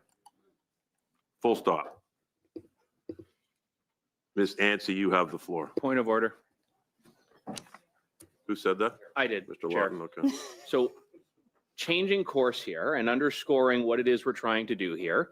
Yeah. I have an article that I would like to seek unanimous consent to table. Man facing first-degree murder in partner's killing had not a point of allegedly order. threatened her before. It's not a point of order, There are Mr. three Lawton. Quebec members It is of not that a committee point of that should order, be very Mr. interested in people Lawton. getting I've murdered by ruled, people Ms. out on Ansey, you bail. have the floor. Thank you, Mr. Chair. Finally. Thank you. And I appreciate the opportunity to come to this committee today and to address the committee specifically around Bill C-9, the sub-amendment that has been brought forward. And please don't misinterpret my passion on this issue as being disrespectful, as I also recognize my colleague, Mr. Brock, is also passionate about this issue. And as a person of faith myself, this is something that is extremely important to me. Faith's played an important part of my life and something that I am very passionate about preserving and protecting in Canada. Now, as a parliamentarian for a riding in Newfoundland and Labrador, I have the immense privilege of representing people of many different faiths, traditions, and worldviews. Our province has a long history of religious diversity from Christian denominations, but now to growing Muslim, Hindu, Sikh, and Buddhist communities. So my role as a parliamentarian is to ensure that their rights are respected and safeguard the freedoms that allow them to live and express their beliefs openly. And to begin, Mr. Chair, I'd like to just point out that the work of this committee does seem to be misguided and misdirected based on what I hear from the people in my riding, and clearly seen today in several interventions. Okay, thank you. Yeah, people in the room could keep their voices quiet, preferably, or to a low tone so we can hear the speaker. Thank you. Thank you, Mr. Chair. I appreciate that. All voices are important and all perspectives are important. And this is extremely important legislation. So I sincerely appreciate that. And so it's become apparent and obvious that the priorities of Canadians are not being put at the forefront of these discussions today, as we've just seen. And so studying Bill C-9 is letting this committee study something that is misguided and misdirected. It's a bill that is divisive, unnecessary at a time when we know that Canadians really want legislation that deals with changes in our bail legislation. Now, first and foremost, I'm here today to speak about my concerns as an individual parliamentarian, but also with respect to the immense volume of reach outs that I have had from constituents on this issue. I have had hundreds of people sign petitions, and it's not just a matter of concern. They are engaged and motivated to want to be an active participant in the pushback on this legislation. Now, one of the things that I think is extremely telling is the part of the country that I come from, which is Newfoundland and Labrador, where they have fundamentally supported and trusted this Liberal government for decades. And they are now deeply concerned about this legislation. And I think it's important for the government to reflect on itself and understand that these people who are in my riding, who are nonpartisan, they're community oriented, they're service oriented, often focusing and helping people in need, are now alarmed by this piece of legislation. And so I think it's an opportunity for the government to really reflect. Now, I'm not surprised that this is the case, because religious charities in Newfoundland and Labrador play such an important role in rural communities, especially in the province where I live. And I could give you several examples. They run food banks, they run shelters, they run addiction services. In a moment in our history when Canadians are hungry and hurting, our religious institutions are filling that gap and caring for our people. And right now they are under attack.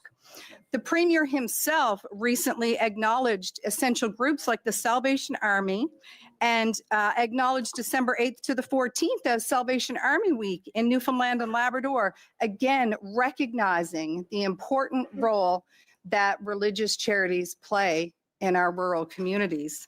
So I'm not surprised that these organizations are reaching out to me in the manner that they are reaching out to me, because they play such an important role, and we should be doing everything to protect them. Now, I came into this role as a mom, and I will leave this role still as a mom. Super above everything else is my priority, and something that I reflect on each and every day.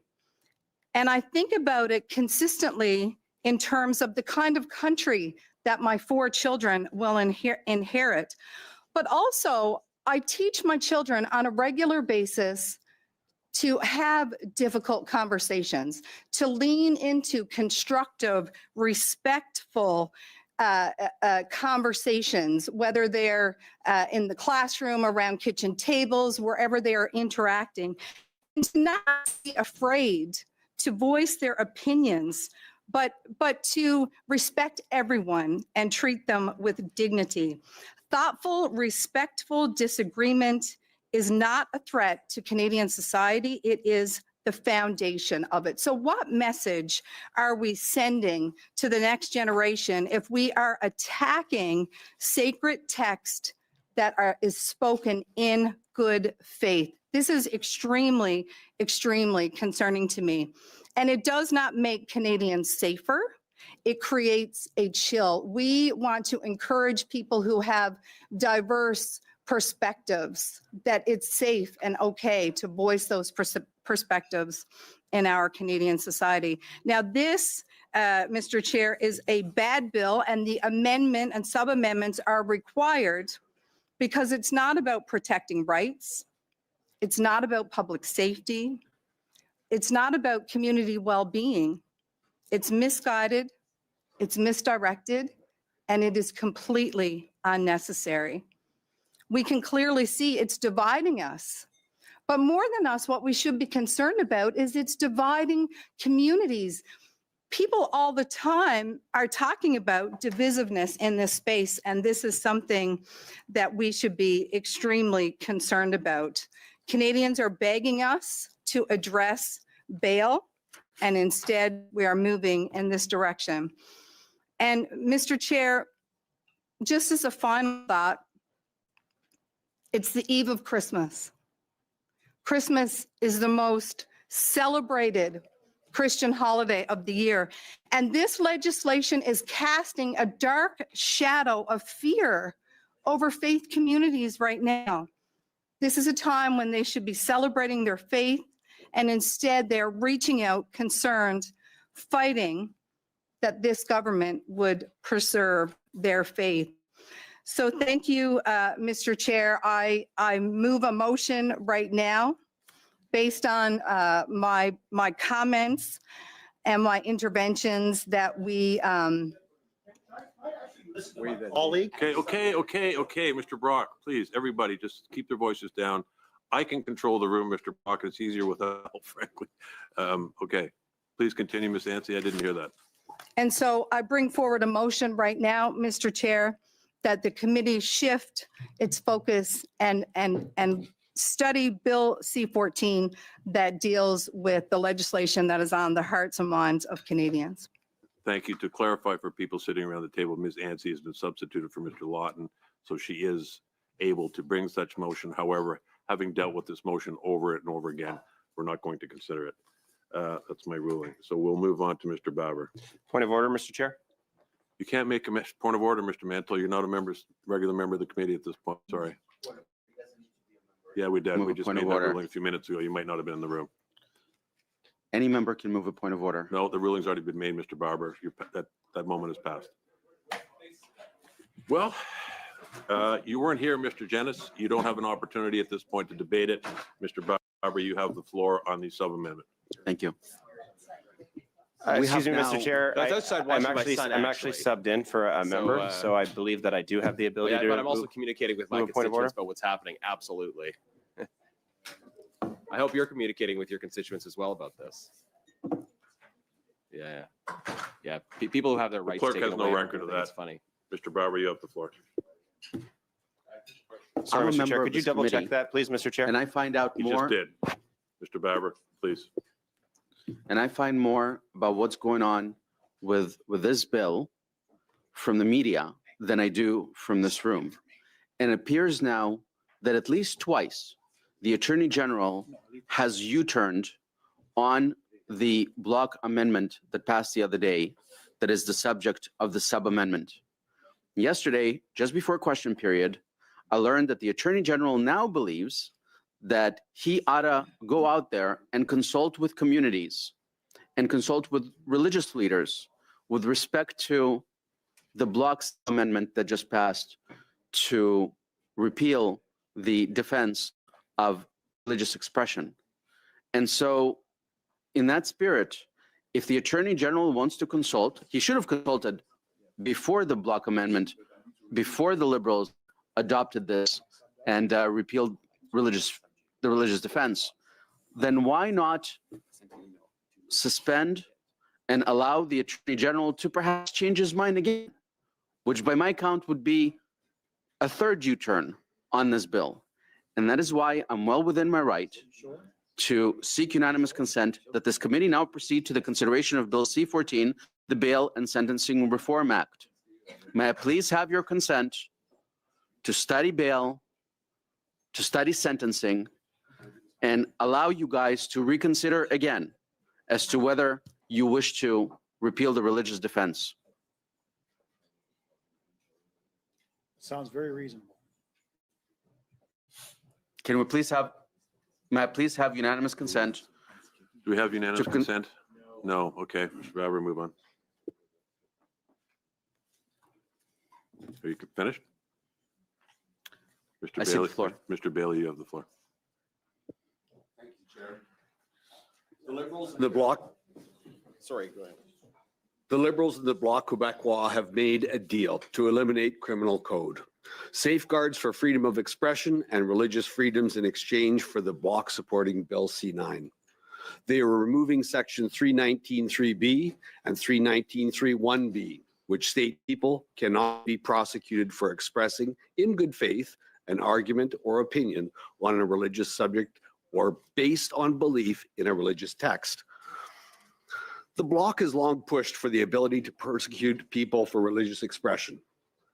It unsuccessfully attempted to make these changes in the previous parliament, known as Bill C-367. The Bloc often cites the case of the Montreal Shakawi, who in 2023 used a prayer to call for the extermination of Jews. Persecutors denied to charge him. There is no evidence he was not charged because of the religious defense protection. What Shakawi said is really illegal. There is no defense for advocating genocide under Section 318 or public incitement under Section 319. The defense only exists for the willful promotion of hatred and anti-Semitism charges. The refusal to charge Shakawi Sorry. was yet I'm gonna another interrupt you, Mr. example of Bailey. authorities taking Mr. Bailey, enforcement. sorry, just bear with me. The room's getting a little loud again, please. Mr. Bailey has the floor.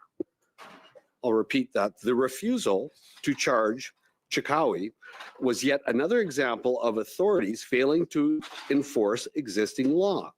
The Supreme Court has recognized the religious defense as necessary to keep Canada's hate speech laws constitutional because of how crucial freedom of expression and freedom of religion are. The Justice Chair, Mark Miller, said in committee on October the 30th that there was clear hatred in some books of the Bible, the Torah, singling out Leviticus, Deuteronomy, and Romans. I quote, "Clearly, there are situations in these texts where these statements are hateful," Miller said. "They should not be used to invoke or be a defense." He was clear. Prosecutors should be able to press charges. Numerous witnesses told the Justice Committee that the religious text defense is narrow and does not offer blanket immunity, as the Liberals are suggesting. People of faith could be imprisoned for up to 2 years for expressing deeply held religious convictions that the government finds offensive. Okay, I can speak louder. Mr. Bailey, Yes, I I got can it. barely hear myself. Okay, well, the room is getting a little Well, put it loud. in.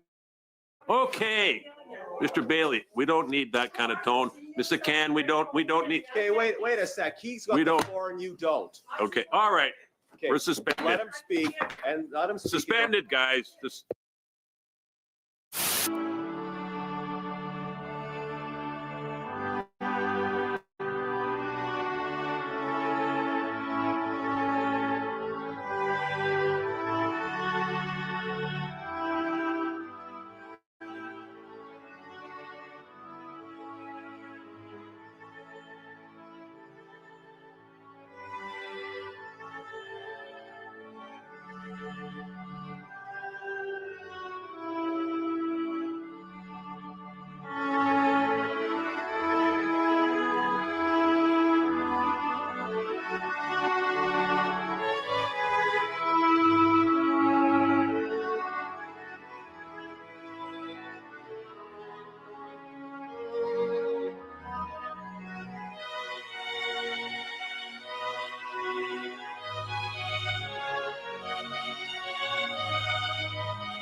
Discussion off the record, a gentle reminder that we need to maintain decorum, which I think we've all landed in a good place in the spirit of the season. So Mr. Bailey, you still have the floor.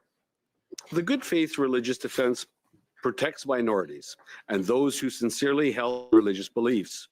Religious communities, including Jewish, Christian, Muslim, Sikhs, Hindus, and Buddhists, hold a vast range of beliefs on religion, morality, sexuality, politics, and culture.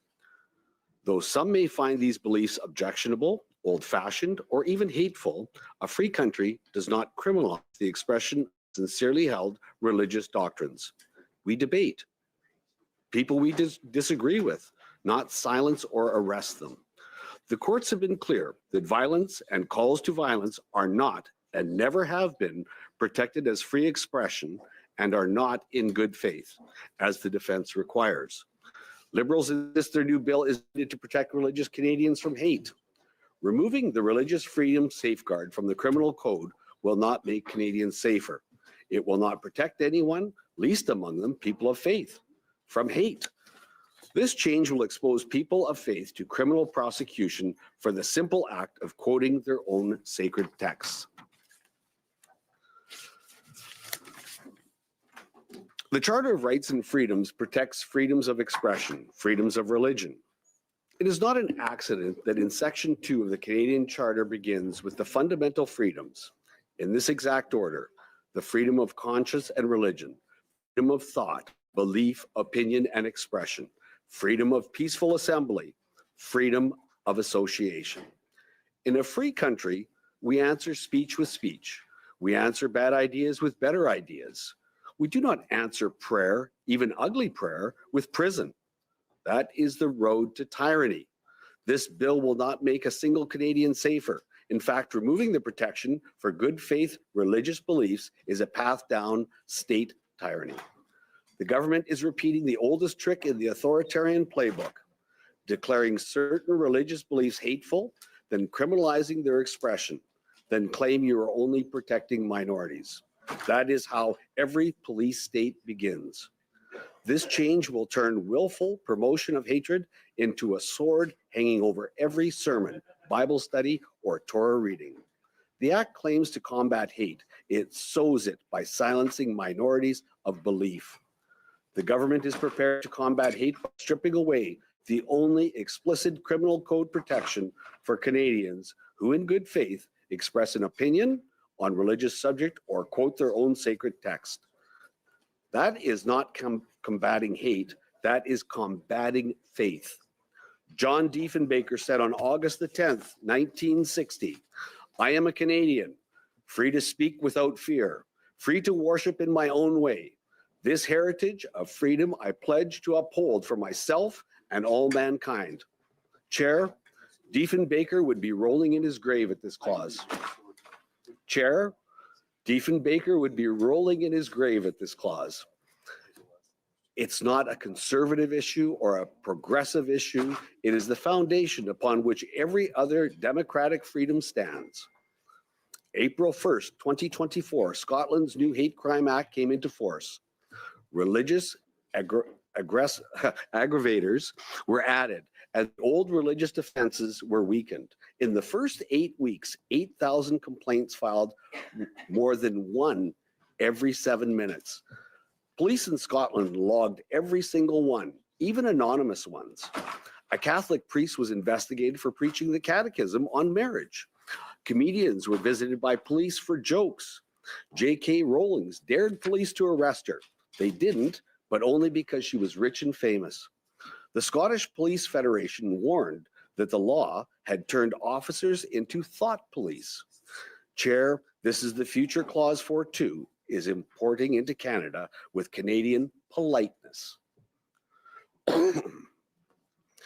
Even if charges were to be eventually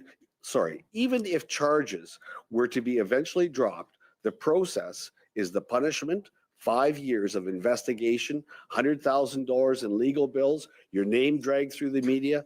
That is enough to silence 99% of the pastors, imams, rabbis, or other religious defendants for expressing their deeply held beliefs. I could go on about the hundreds of emails that my constituency office has received, or how on December the 16th, I will be holding a Zoom meeting with 70 churches. I am one of the few MPs that have an entire city. Most cities now have 2 MPs. And it just shows me how important this is to the people of Red Deer. Our values have been tested by this Liberal government, our religious freedoms. We've been, I'm going to use the word teased about charitable statuses to the point where churches were calling my office constantly, sending emails, concerned that they could be losing their revenues.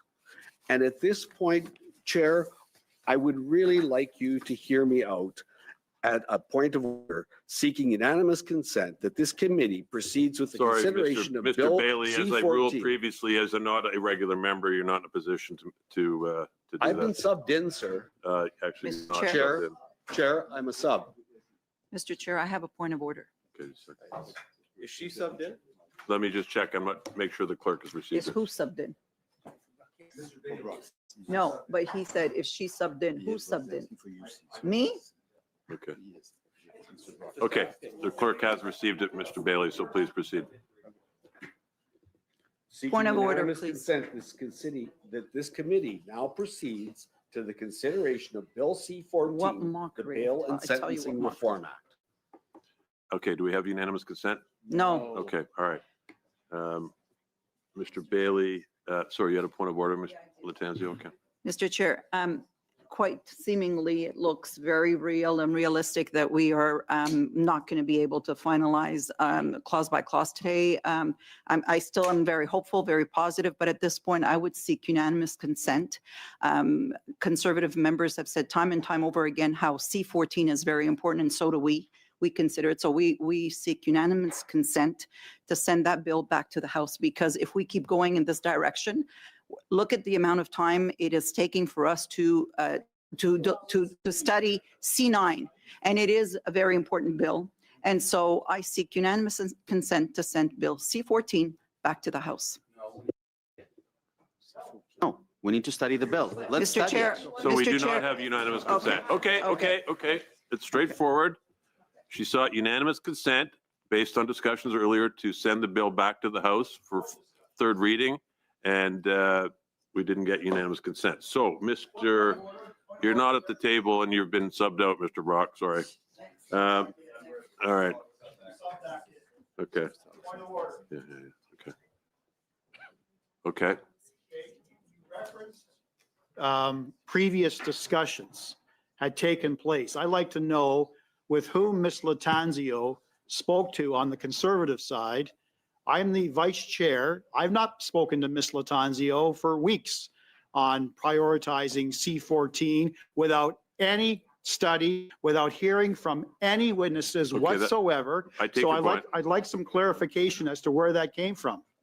Okay, that's a valid point, Mr. Brock. My comments when I used the word conversations was a reference to the numerous times you and your colleagues had wanted to expedite C-14. That's what I was referring to. But expediting meaning study, hearing from witnesses. Okay, What all was right. the exact wording of the Well, motion Ms. that I Ms. sought look, unanimous Ms. consent Latanzio for? sought unanimous consent to expedite it even further. It has not been provided, so we will move on. Mr. Allison, you have the floor. Thank you very much, Mr. Chair. And I hope to maybe speak again, but my remarks will be a little shorter this time. But just in case I don't get a chance to speak again, I do want to thank the staff. I've chaired committees before, like you, Mr. Chair, and I know that the staff always do great work, and they're the ones that have to work long hours and they provide. I do want to give you guys a shout out. I've worked with a lot of these clerks and legislative clerks and all that in the past. So I'll just start with that and wish everyone a Merry Christmas. One of the concerns in the 20 years that I've been here is the fact that there's always unintended consequences of legislation that we create here. And I would say that, this amendment has been one of those things that has created a whole bunch of unintended consequences that really haven't been thought through. I know that some of the regular members on this committee pointed that out. That quite frankly, there's been it's probably better to go back and have a look at that. That's not for me to decide, but I do point that out. When we present and we bring forward legislation in this place, we need to consider all those things. And when things are brought to our attention, it's never a bad thing to say, maybe we got this one wrong. Maybe we should go back and look at this. And I think that's, when I look at the faith communities in Niagara, in particular, I just feel like there's a huge disconnect in what's going on in Ottawa versus what's actually going on the ground. And that's one of the things I've noticed over the last 20 years being here, is that sometimes the things that we think are so smart and so wise, you go back to the riding and they go, what are you talking about? Like, I've never heard of this before. And why, by the way, why are you doing it? And so that's one thing I've noticed for sure. And I know that, when I show up at Tim Hortons, I don't have people saying, I think we need to deal with some of these scripture study groups in our churches because, quite frankly, we are concerned about, we're terrified about what some of these quotes are going to come from, from some of these scriptures. We all agree that hate speech has no place in our society. We know incite to violence, and a number of these things have got issues. But what people are talking to me about in my community is crime, and the challenges right now. I've never seen it in my years in Niagara. My riding's Niagara West, which is just between Hamilton and St. Catharines. I got people that we've got cars being stolen out of their driveways. Now listen, we know this has happened in big cities before. But it blows me away the amount of crime that's migrated around the lake, past Hamilton and into Niagara and into small communities. And I represent about a half a dozen small communities like Grimsby and West Lincoln and Lincoln, Pelham and Waynfleet. So not major communities at all. And we got rural break-ins. I mean, in the campaign, as a matter of fact, I had a jewelry store hit three or four doors down from my campaign office on the main street in broad daylight in the middle of the day for the third time in 3 months. A truck backed into it, smash and grab. There was a gentleman that was in there fixing the cabinets from the previous smash and grab that was almost run over. I posted this footage onto my Facebook account, and millions of people from around the country had a chance to have a look at that. And the crazy thing was that there was a stolen vehicle to do this smash and grab. There was a stolen vehicle that they got in daylight. People were filming this on their phones in downtown Grimsby, which is a population of 25,000 people. And, so it was a stolen truck for the smash and grab. It was a stolen car as a getaway, and they ditched the stolen car just as they were heading back towards the Toronto way. I don't know where they were heading, obviously, at that time. And so 3 stolen vehicles, just to look at that. So when we talk about, and this C-14 has been talked about here, people are not talking about, hateful text in the Bible. What they're talking about is they don't feel safe.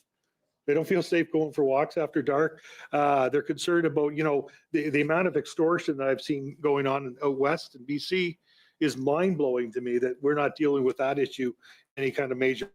And the whole issue of repeat violent offenders. And my colleague in Welland, we had a gentleman that had broken into a home and had raped a little baby. And it was, you guys heard about it on the news. And the challenge was this individual was actually a violent repeat offender and actually out when he should not have been out. So I realize that you guys, the Liberals are the government, and that's something that you decided this to be a priority. But the other disconnects I have is that while we're here talking about trying to move towards C-14, we've got Kevin Lamberou in the House right now, in the House of Commons, asking for the swift passage of C-14. And so that's kind of ironic that we're here dealing with issues that, once again, none of my constituents came to me and said, Dean, we got a burning issue here. This is a problem. We need to deal with it. As a matter of fact, they came to me after we announced this and said, what is actually going on? How did this end up happening? And, for the church groups that are in my riding, they're there to help. They're there to reach out. And so we do have a disconnect with when we have someone like Kevin Lamberou in the House today, while we're sitting here today trying to deal with this issue, calling for the swift passage of C-14. So I do find there's a little bit of irony on there. And I think, you know, at the end of the day, bail reforms are pretty important. Now, listen, we talk about, you know, clearly hateful statements coming out of religious texts. You know, in Niagara, our faith communities are not fringe groups. I mean, I am so grateful for our church communities in Niagara. I mean, they are very constructive. They volunteer. We have a number of organizations, and it's interesting that we just built a new hospital in Grimsby. It took 20, 30 years to make this happen, but so many groups came forward and made this happen. And like in all of your communities, we have a great sense of community. And so, like I said, when we start talking about faith communities, I don't really, and a lot of these people that participate in our communities, they also are a part of faith communities, right? They could be synagogues, they could be temples, community centers, churches, mosques, and a number of other different things. And so I think that, you know, we need to look at this and we need to be concerned. And I think that, you know, when we look at the very narrow defense in the criminal code that protects people who are in good faith, especially religious beliefs based on the scripture, but only for one offense, right? It's the will for promotion of hatred. It doesn't apply to incitement of violence. I know we talked about that before, advocating genocide or threats or any other criminal code offenses. And so I think that, you know, this is part of the safeguards that are already there to make sure that this is not an issue. So when we look at some of the examples that have been mentioned before, we talk about Adel Chikari, right? It's been mentioned by some of the previous speakers, but you know, some of his statements were actually illegal and they were already chargeable. They were already outside of the possible defense. And so it seems like we've got this extra layer here now when we already have laws in place to deal with these things. And quite frankly, when we have laws like this to deal with these things, I think we should be working on trying to make sure that, you know, when I talk to police in Niagara, they're frustrated. They're frustrated because they bring people forward, they charge them with offenses, and the revolving door of justice just seems to frustrates even the police. And I think if you talk to police in any of the communities, there's a huge disconnect and there's a concern that people feeling, you know what, does our work matter? Because we work all the time. We work to make sure that people are actually in and charged. But before we're even back, before the paperwork's even done, then what ends up happening, these people are back on the streets. And so that's a challenge that we have as we move forward. And as I said, you know, we just passed it. We just went through an election 6 months ago. And I heard at the doors people saying, listen, Dean, fix the bail system. Like, we got to keep criminals off the street. We got to give police the tools that they need. We need to make communities safe again. And I think when we say give police the tools, the police do have the tools. The challenge is a revolving door of justice and the fact that they're not kept when they actually end up behind bars. And that's one of the things we need to do. And I know C-14 is part of that. And so I think that at the end of the day, these are some of the things that we need to look at. So listen, I just you're not going to be surprised by this, Mr. Chair, but I do want to present a motion that we proceed to the consideration of Bill C-14, the Bail and Sentencing Reform Act. So I'm gonna put that motion before. So is it a motion or are you seeking unanimous consent? I'm seeking unanimous consent. Thank you for the clarification. Do we have unanimous consent? No. Okay, so we do not have unanimous consent. Thank you very much, Okay, Mr. Chair. thank you very much, Mr. Mr. Allison. Chair, I have a point of order. Ms. Latanzio has a point of order. I would like to seek unanimous consent that we send Bill C-14, a very important piece of legislation, back to the House as the hearings on C-9 are going to go on and on. It's quite obvious that we'll never be able to get the C-14. We don't have the collaboration of my members opposite. This is the whole, it's quite clear. So you heard it there, Mr. Chair. We do not have that collaboration. So it is easy to understand we will not be able to get through C-9. If we don't get to C-9, we won't be able to get through C-14. So I seek unanimous consent that we send this back to the House so that they can, we can deliberate on C-14 back to the House for third reading. Thank you. Do we have unanimous consent? Mr. Chair, can I clarify? Mr. Chair, can I clarify? We do not have unanimous consent. We do not have unanimous consent. Thank you. Okay, Ms. Cronus, there you are. Mr. Barber. We have had some experience in the last few weeks trying to work collaboratively, okay?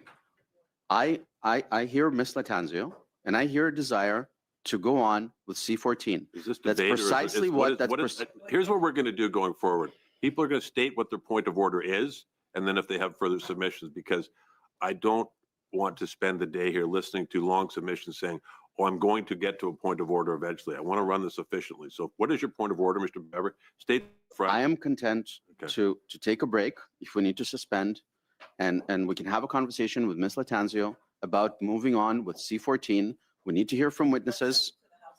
Motion. I propose that we have a discussion about moving on with Bill C-14, the bail bill. Let's finalize Okay, C9. okay.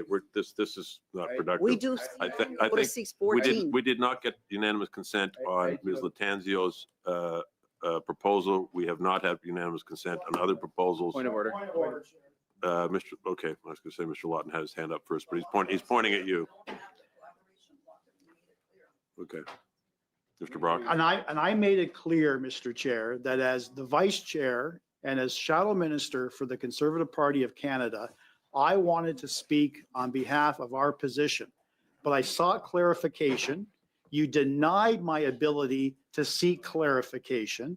So if you continue to refuse my ability to seek clarification from Ms. Latanzio, I'm asking for a brief suspension so I can have a conversation with her to determine under what circumstances and conditions she is seeking unanimous consent. I think that is a reasonable request, given what has transpired for almost 3 hours now. I share her frustration.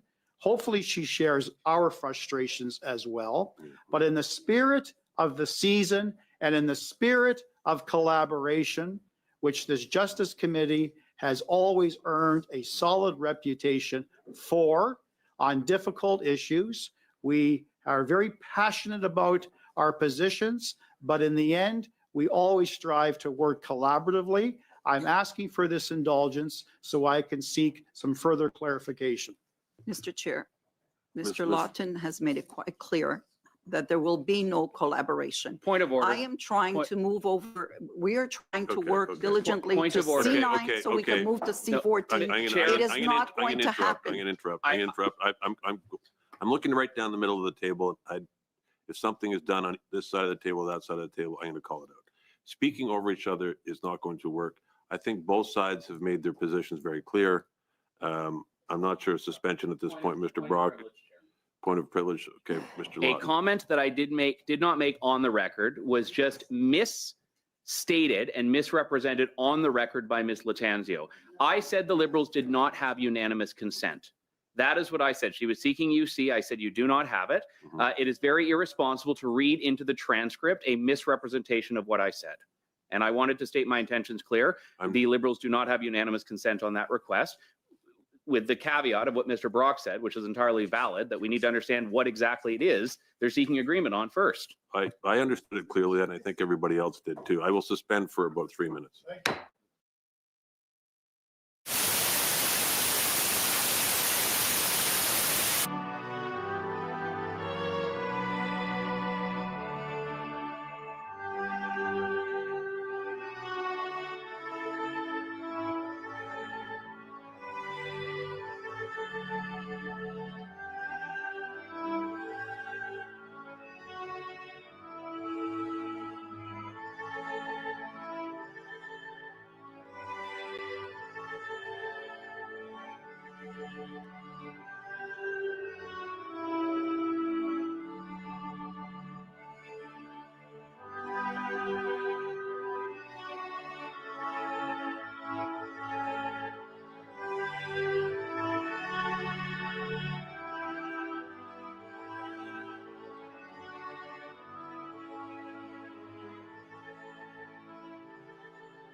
Hi, folks. The committee is suspended, so we're cutting in with a very special guest who's in the room. I always get this mixed up because it's, anyways, the stream is mirrored when I hold the phone. But anyways, this is Melissa Lanceman, our Conservative Deputy Leader. And I'll take these out. Why am I'm a hot mess. Anyways. Now you can hear me. Now you can hear her too.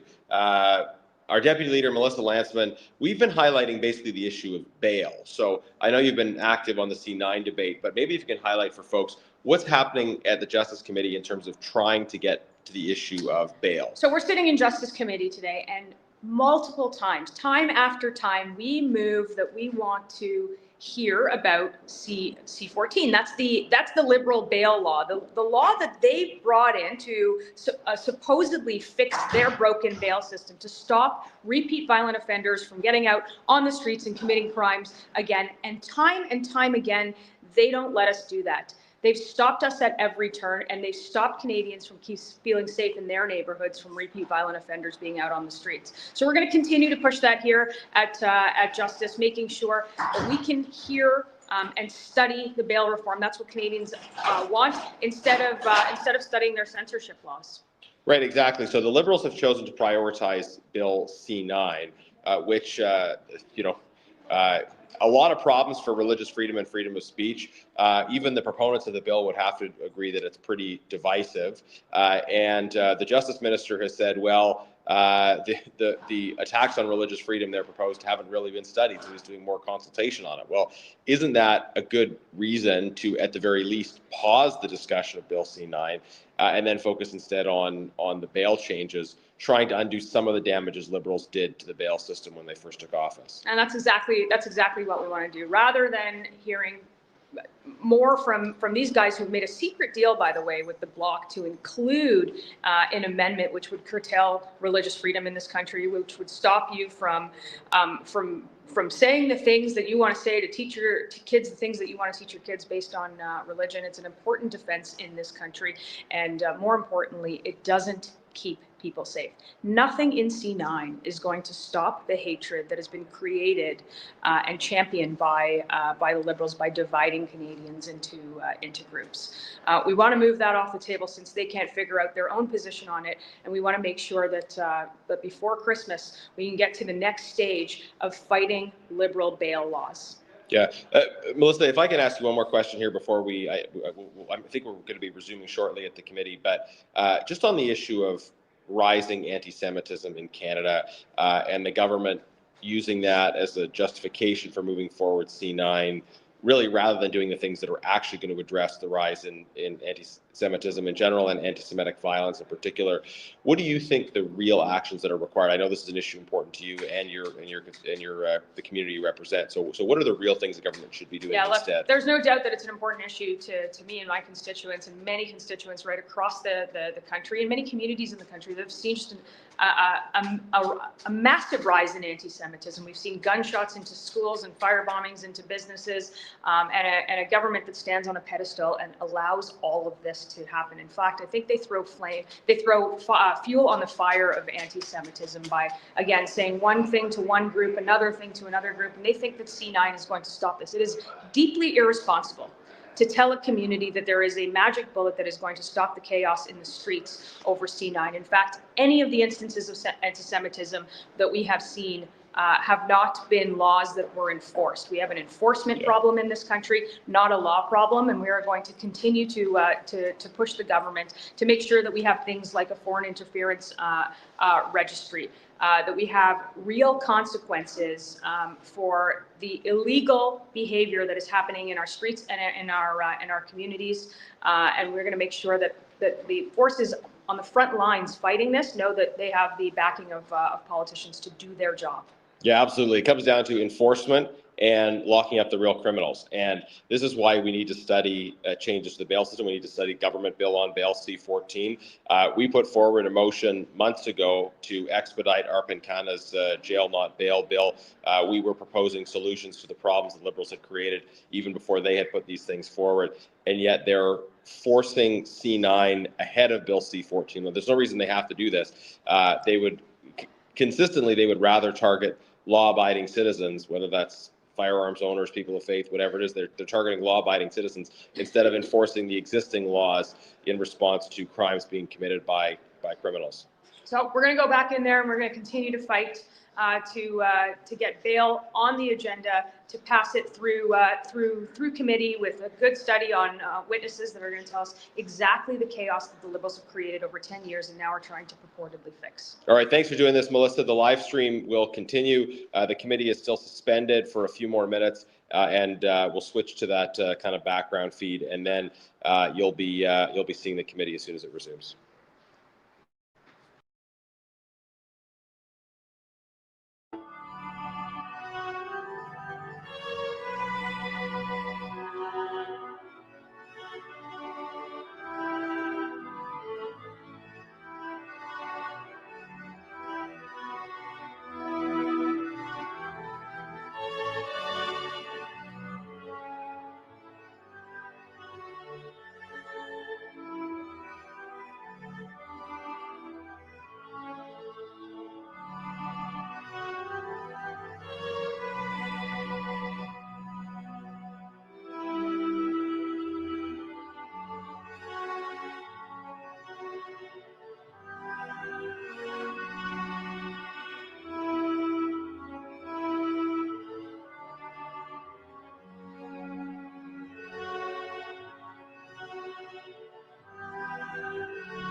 Cronus, you have the floor.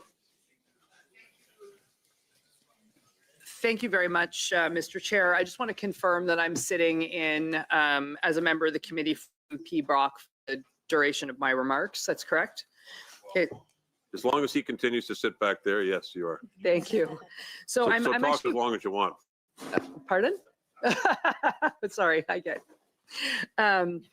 I'm really glad to see that Ms. Latanzio is starting to understand the importance of C-14 in her remarks. My constituents are looking to this committee to study that bill. I'm getting a lot of email about it, and they are looking for us not just to send it back to the House, but they're actually looking to hear the perspectives of other Canadians on this. But colleagues, I want to speak today in favor of MP Brock's sub-amendments and MP Lawton's amendment that restores protection for freedom of speech and religion to C-9 after the Bloc and Liberal members of the committee passed an amendment to remove the defense for good faith religious speech from it. I think it was 2 days ago now.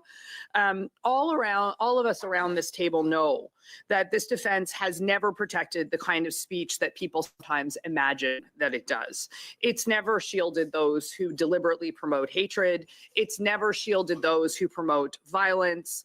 And it's never actually been a loophole for extremism. The reason that it's existed, as I explained in my intervention a couple of days ago, is to protect sincere expressions of belief by people who are acting in good faith, even when others strongly disagree with them. And yet, the moment that the Liberal Bloc amendment passed, we actually started to see exactly what many of us warned about. My honorable colleague from Niagara West just spoke about unintended consequences, and I'd actually like to provide an example of that, because on my own social media, in the short time since this amendment passed, a community member who does, I will acknowledge, comment frequently, wrote, "Happily it passed," and I'm quoting, "happily it passed, and people like Charlie Kirk in Canada won't be able to hide hate speech behind religious freedom." Now, every member of this committee knows that the amendment will not enable any such thing.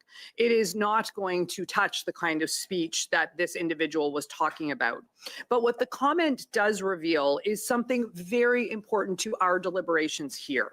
And it reveals a sentiment that I hope that this committee will find very troubling, because it is an example of just how quickly and in what manner this amendment will be weaponized.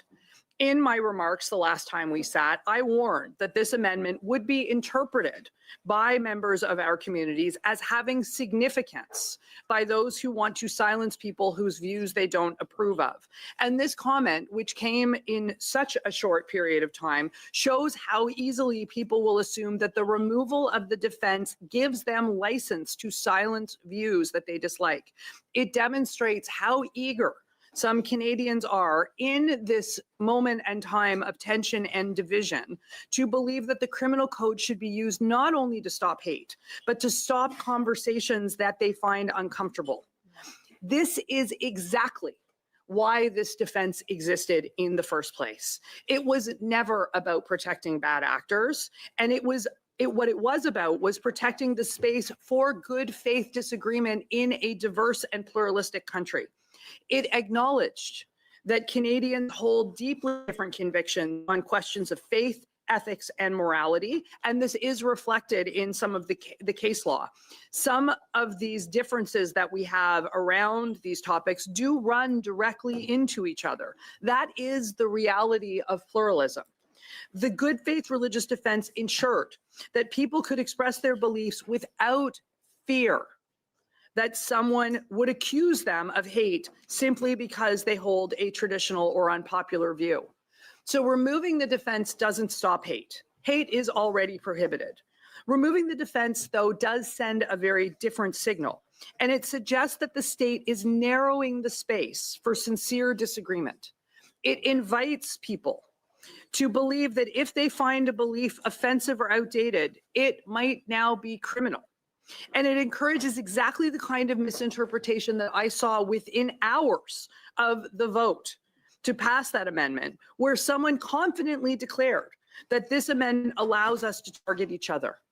So if the Liberals and the Bloc continue to support the removal of the good faith defense from C-9 and don't support our amendments to protect freedom of speech and freedom of religion, Canadians will be able to conclude that will conclude that it is the intention of these parties to encourage the kind of misinterpretation that we are already seeing online. and that they support the weaponization of C-9 against people of good faith with views that are distasteful to them. Tensions are high in our society, Chair. People are frightened by what they see online. They are exhausted by polarization and desperate to make some of the dialogue out there stop. I understand that impulse. I think every one of us in this committee does. But of all the times in our history, this is an especially irresponsible moment to remove this defense. The criminal code is literally the bluntest instrument we have. It allows the state to restrict people's freedom, fundamental freedom of movement and of liberty. It cannot and must not be used to manage discomfort. It cannot and must not be used to stifle legitimate conversations. When emotions are running this hot, Chair, Parliament needs to be especially careful, because in moments like this, people do not draw fine distinctions between hateful expression, which is already illegal, and beliefs that they find personally objectionable. They see disagreement and they assume danger. They see traditional religious statements and they assume hostility. And now, without the defense that has long reassured faith communities, they may also assume that these sentiments are criminal. That's why the committee's amendment this week was so irresponsible, and why Mr. Brock's sub-amendment and Mr. Lawton's amendment are so important. This committee's misguided amendment did not strengthen protection for vulnerable communities. Instead, these protections are already strong. Instead, it weakened the safeguards that preserve space for peaceful disagreement, and it increased the likelihood that ordinary Canadians will misunderstand our intentions and misunderstand the law and try to use it to silence those that they disagree with. The example that I gave at the beginning of my remarks today are not an outlier. They're a preview. It is the very outcome that many of us warned about. It shows how quickly this disturbing Liberal Bloc amendment will be deployed, not against hate, but against dissent, against neighbors, against community members. And once accusations of criminal hate speech begin to be thrown around, in some cases lightly, trust will break down even further. People will retreat further into their corners. Dialogue will become harder, and the very fabric of our pluralism may begin to fray. Our responsibility as legislators is not only to protect Canadians from hate, but it is also to protect the conditions that allow Canadians to live together despite profound differences. That includes protecting the space for those who express their belief in good faith, whether we agree with them or not. The good faith religious defense was one of the mechanisms that allowed us to maintain the balance. Its removal creates uncertainty where clarity is needed. It invites misuse at a time when restraint is essential. I urge this committee to reflect carefully on what is happening in this room this week and on what we are already seeing out there on social media. When the public misunderstands a legal change within hours of its passage, that is a sign that Parliament is doing the wrong thing. The person who made this comment on my social media is not an intelligent person. It is not an unkind person. It is simply a person who saw what this committee did and believed that circumstances had changed sufficiently to make them be able to go after people whose views they find distasteful. When people believe that the criminal code can now be used to silence views they dislike, that is a sign that we have created expectations that law cannot meet. And when those expectations encourage people to weaponize accusations of hate, that is a sign that we are moving in a dangerous direction. We must recommit ourselves to a balanced approach.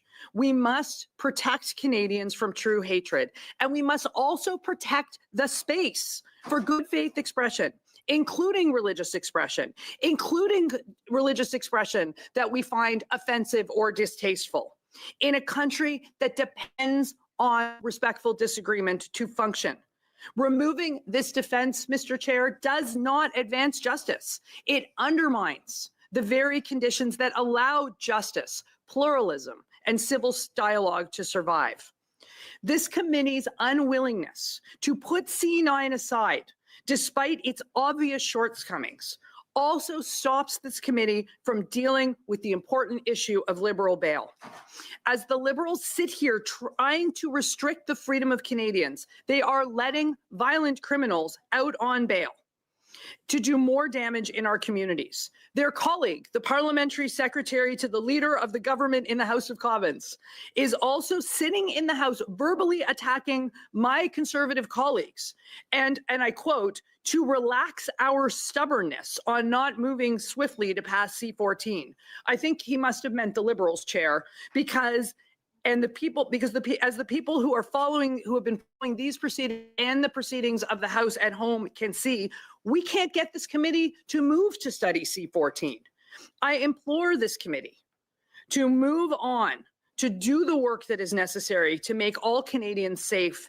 And accordingly, I move again, in light of the remarks that I've just made, and in light of the remarks of the parliamentary secretary to the leader of the government in the House of Commons, made in the House of Commons within the last 90 minutes, that this committee now proceed to the consideration and study of Bill C-14, the Bail and Sentencing Reform Act. Thank you, Mr. Chair. Thank you, Ms. Corns. Thank you. To clarify, are you seeking unanimous consent? Is that what you're doing? Yes. Pardon? Moving. Yes, I'm actually making a motion, as I believe I'm entitled to do, and it's a dilatory motion, and I believe it must be You're put to a allowed to vote. bring the motion. Yes, no, I We've am seen a bit bringing a of both motion. throughout this morning. I just wanted to make sure which one we were on. Yeah, no, I'm bringing a motion, and I'd like a recorded vote, Mr. Chair. Okay, well, I'm ruling the motion. We've already decided that motion several times today, so we'll move on. Who has this floor next? Mr. Mantle.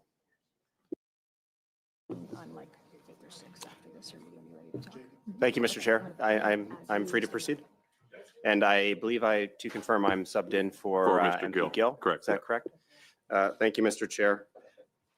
Thank you again for the opportunity to speak on this issue. In particular, to speak on Mr. Brock's sub-amendment to Mr. Lawton's amendment, which are critical to bringing back religious freedom and the freedom to express your sincerely held religious beliefs, to read from sacred texts, whether that be the Bible, the Torah, or any other texts, which my colleagues in the Liberal Party seem to believe are hateful. And we know they believe that because one of the ministers. Yeah, Mr. Housefather has I'm a so point of sorry, order. but to make the claim that we believe that a religious text is hateful goes beyond debate. I would ask that would be withdrawn. That is very unfair. I'm Point of inclined to order? agree with Mr. Housefather Mantle. We're Point of all order? entitled to express our views on the pros and cons of it, the sub-amendment or the amendment or the bill itself. But suggesting that anybody in here and challenging their faith in that way, with all due respect, sir, is completely over the line. I would ask that you refrain from doing that going forward. On the same point of order? Mr. Lawton. Just on the same point of order, a quote from former Justice Committee Chair Mark Miller, October 31st. There is, quote, clear hatred, unquote, in books of the Bible and Torah. This is debate. No, I'm affirming that what he said is entirely debate, valid. Mr. Lawton. Thank you very much. Your predecessor literally said Mr. Mantle, holy please books are continue. hateful. Mr. Lawton, you're done. Mr. Mantle, please continue. Thank you, Mr. Chair, and I take your comment seriously, and I don't mean to suggest certain members or all members have that view, but I will read into the record the views of one member of the Liberal government who made these comments on the record, so I don't believe that could be impugned in any way. I mean, these are his words, they're not mine. Is that permitted, Mr. Chair? May I read his words into the record, Mr. I don't know which member you're talking Mr. about, Mark which words those are, so let's deal with it as it comes. Okay, then I will read Mr. Mark Miller's words into the record, and if you think that that's inappropriate, you can tell me at that time. But he said in committee on October 30th, quote, "Clearly there are situations in these texts where these statements are hateful." And further, Mr. Miller said, quote, "They should not be used to invoke or be a defense." And he said, quote, that prosecutors should have the ability to press charges. So my view on that is that that's Mr. Mark Miller's opinion, that these texts that I just referenced clearly are hateful. And I think that's fair to say that. Those are his words, not mine, Mr. Chair. And that goes to the point of why Mr. Mr. Brock's sub-amendment to Mr. Lawton's amendment is important to be passed by this committee, because we have a Liberal minister who made these comments, and in fact, he was promoted after those comments were made. So I'm not sure what signal Canadians should take from that, from the Prime Minister's decision and his judgment to move someone who holds those views into a position of authority in the government, and not just any position, but Minister of Culture and Heritage. I think our religious beliefs and faith and our ability to express them are critical and Sorry, I'm poignant going to interrupt you, Mr. Mantle. The room's getting a little loud. Mr. Mantle has the floor. I think we need to show him some respect on both sides, please. And at the back, I know there's food in the room, but please keep your voices down, or preferably just don't talk at all. Thank you, Mr. Chair, for that reminder, and it's well noted. Just to move back a step to what I was saying, I was commenting that I was asking a rhetorical question of what type of signal it sends to Canadians when the Prime Minister, in his judgment, decides to promote a minister who holds that view and who has said it publicly. In my view, that calls into question the Prime Minister's judgment. That calls into question his commitment to the free expression and the free religion, that the ability to express our religious views that should be protected by the government. Recalling, of course, that the Charter is meant to protect Canadians from the overreach of government. That's part of its purpose, to curtail the ability of government to circumscribe Canadians' fundamental freedoms. And I'll remind members that freedom of conscience and religion is in a section of the Charter that refers to them not only as freedoms, but fundamental freedoms. And there has not been, in my view, enough scholarship and discussion on that, because when we interpret a constitutional text or a legal text, we have to give effect to the words that are there. That's a general principle of interpretation. I'm sure my justice colleagues would agree with that maxim. And so when the Charter says that these are fundamental freedoms, I think we have to ask ourselves what the drafters of that section meant to convey to Canadians about these freedoms. I want to talk about three things, Mr. Chair, in my remarks. First, I want to talk about a laudable goal, but I also want to talk about a faulty premise that the Liberals have about a laudable goal, and then finally, misplaced priorities. So a laudable goal, faulty premise, unfortunately, and misplaced priorities. The laudable goal, of course, is combating hate and acts that promote hate or propagate it or normalize it. And I think I share the goal that Liberal members do and Conservative members do and Bloc members do, that we want to have a society that does not promote that, tolerate that, accept that. And that is a laudable goal. But unfortunately, that laudable goal will not be achieved by Bill C-9. And that's the faulty premise, Mr. Chair. The faulty premise is that the government, the Liberals, with their co-conspirators, the Bloc, believe that taking away people's religious freedoms will somehow stop the promotion of hate in Canada. Now, just on its face, on a common sense prima facie basis, that doesn't follow. But it's worse than that, because not only will this not achieve the goal that they set out for themselves, but in fact, we are seeing that it might actually be weaponized against those who hold a different view than those who are in power. And I think that was on display with Mr. Miller's comment.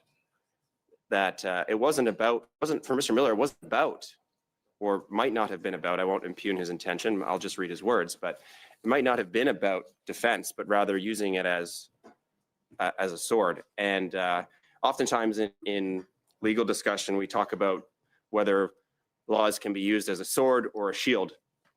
And this defense was, of course, meant to be a shield to an allegation or of hate speech. But in fact, we're seeing it potentially be used as a sword. So that undermines this laudable goal and leads me to believe that this Bill C-9 was brought forward on a very faulty premise. It's also a faulty premise, Mr. Chair, because we know that many of the things that members have complained about or that members of our community have raised with us are real. I, for the last 8 years, just over 8 years, worked right downtown. My office was at Bay and King, Mr. Chair. And after October 7th, I played witness to marches right down the center of Toronto that I have never witnessed in my life. And, there are often protests downtown and, frankly, none of us who used to work in ivory towers paid much attention to them. But this was different. Many times I and colleagues of mine out of the BMO Tower, First Canadian Place, went down to the street to see what this was about. And frankly, Mr. Chair, I was horrified to see what members of those protests, if you want to call them that, were saying, what clearly their views were based on what they were yelling, what they were arguing with people on the street. They were, I'm not a prosecutor, it's not my area of practice, so I leave that, whether it rose to the criminal code definition of hate speech. But as a layperson, it certainly seemed pretty hateful to me. And then I saw over the next months that progress to not only marching in downtown Toronto, but marching into northern Toronto, up Bathurst Street into Jewish neighborhoods. Now, again, I'm not an expert on protests, but you have to ask yourself, why do people want to go and protest in an area of our city that is heavily populated by one community and one community only?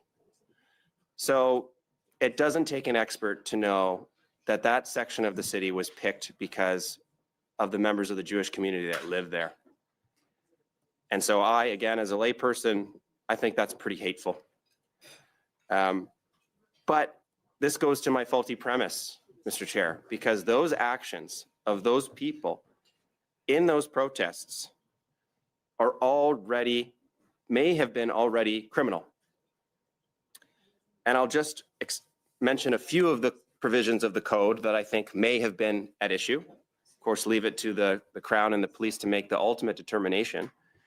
For example, in the code, section 63 for unlawful assembly, section 175, causing a disturbance, section 176, obstructing or disturbing religious worship or meetings, section 264, criminal harassment, section 264.1, uttering threats, certainly heard threats at those marches, sections 298 to 317, defamatory libel, section 423, intimidation, and section 430, mischief.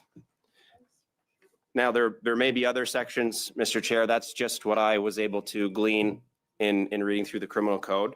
And I would submit to members of the committee and to those who support Bill C-9 that what they are trying to achieve is already achievable in the criminal code. So the question then is, well, why are the police and the Crown prosecutors not going forward with this? And I think there's at least one reason that comes to mind. And I would suggest that it's a lack of political support and political will. And that's both at the municipal level of government with the City of Toronto and also at the federal level of government with the Liberal government.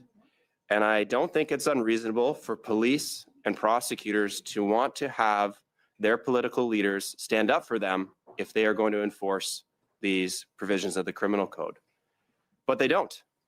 They don't, because they going back to Mr. Miller's comments, they hear comments from the government and from senior ministers about how they should understand what's happening in Toronto and other places across the country. And they don't see support for them to enforce these laws. So while I would encourage and in fact demand that the police enforce these laws that exist to protect our religious liberties, those of our Jewish community in this particular example, but of course to do that for all religious communities in this country. And I think all parliamentarians should expect the police to do that. But I understand why they may hesitate, because they do not have the support of the government. They do not have the support of the Prime Minister. They do not have the support of the Justice Minister, and they certainly don't have the support of the new Minister of Culture and Heritage.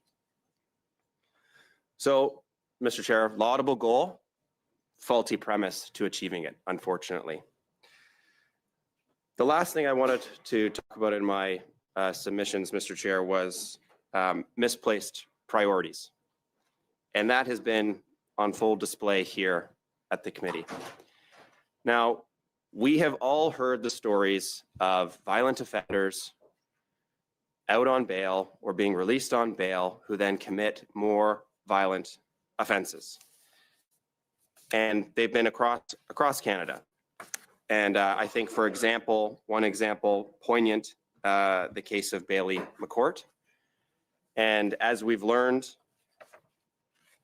the accused in that case, Mr. Plover, James Plover,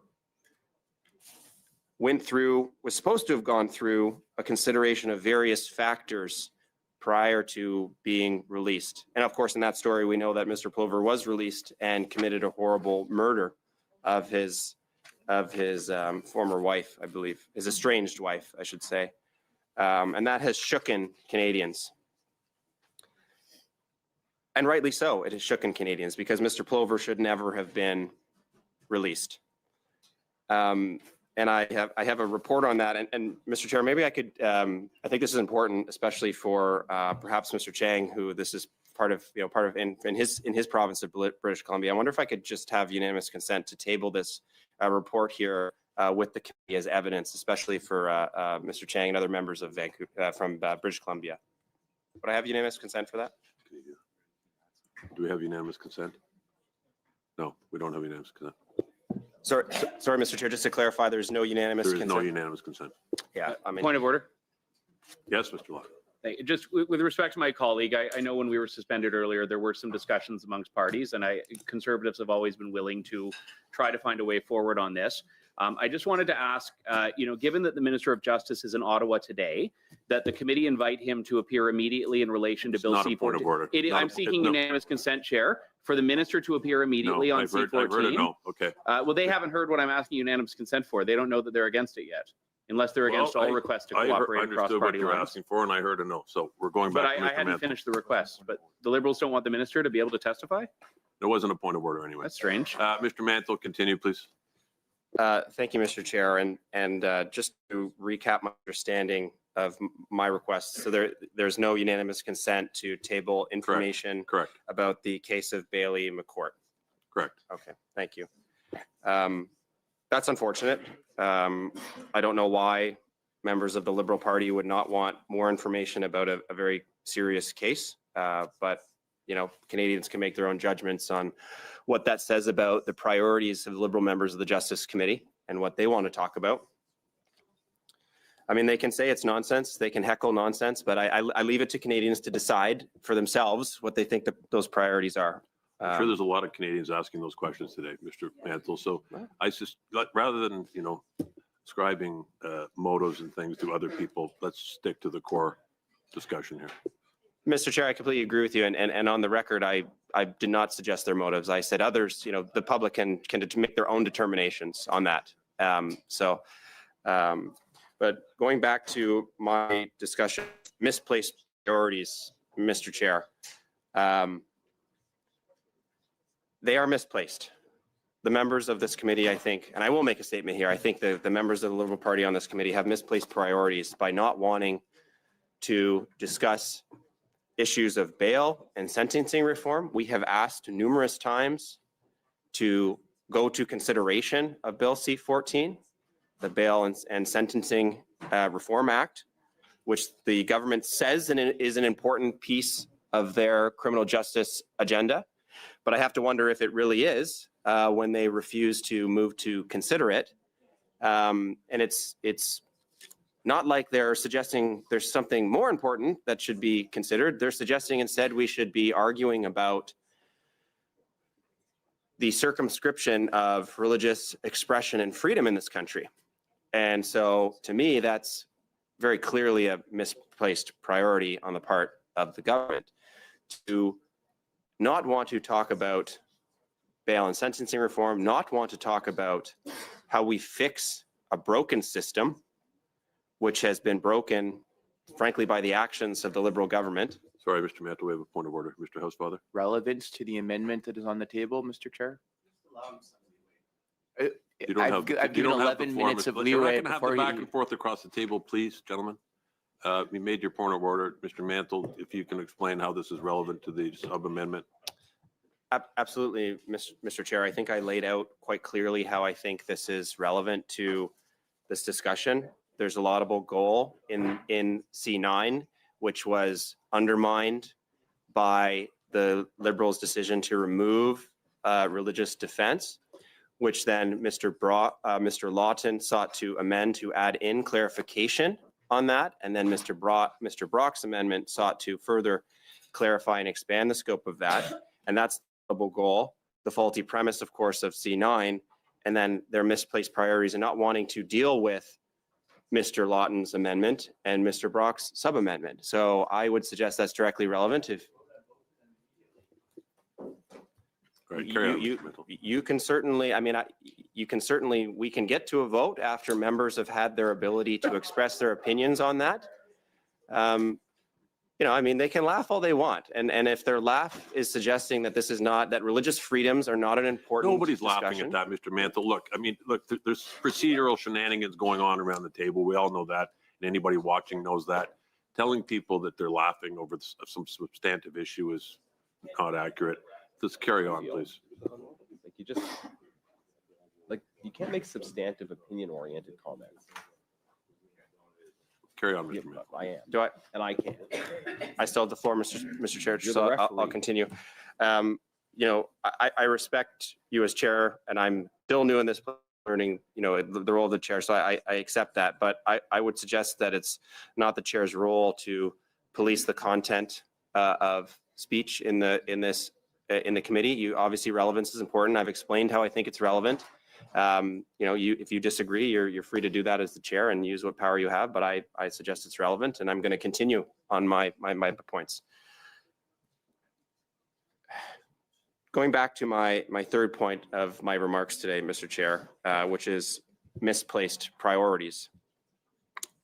I am suggesting that the Liberal government has misplaced priorities by not wanting to talk about bail and sentencing reform, which they have said is an important issue. Frankly, only because we have been raising it and Canadians have been raising it in response to these outrageous acts of violent offenders being let out on bail and committing horrendous violence again. And instead of wanting to talk about that, we are stuck on the Liberals' Bill C-9 attempt to curtail and suppress religious expression, sincerely held religious beliefs, including those from religious texts. And I think that's a serious misplacing of priorities. So, Mr. Chair, in summary, I think that Bill C-9 had a laudable goal. Unfortunately, it was brought forward on a faulty premise. And in fact, it will not achieve the goal that the government says they hope to achieve. And instead, that they are moving to misplace their priorities by talking about this issue rather than bail and sentencing reform. And so, Mr. Chair, given that misplaced priority, I would like to move the following motion. Given that the Minister of Justice is in Ottawa today, the committee invited him to appear immediately in relation to Bill C-14 with respect to bail and sentencing, followed immediately by a clause-by-clause consideration of Bill C-14, followed by a clause-by-clause consideration of Bill C-9. And if they are serious about what they say, the Liberal members will support that and bring the minister here today.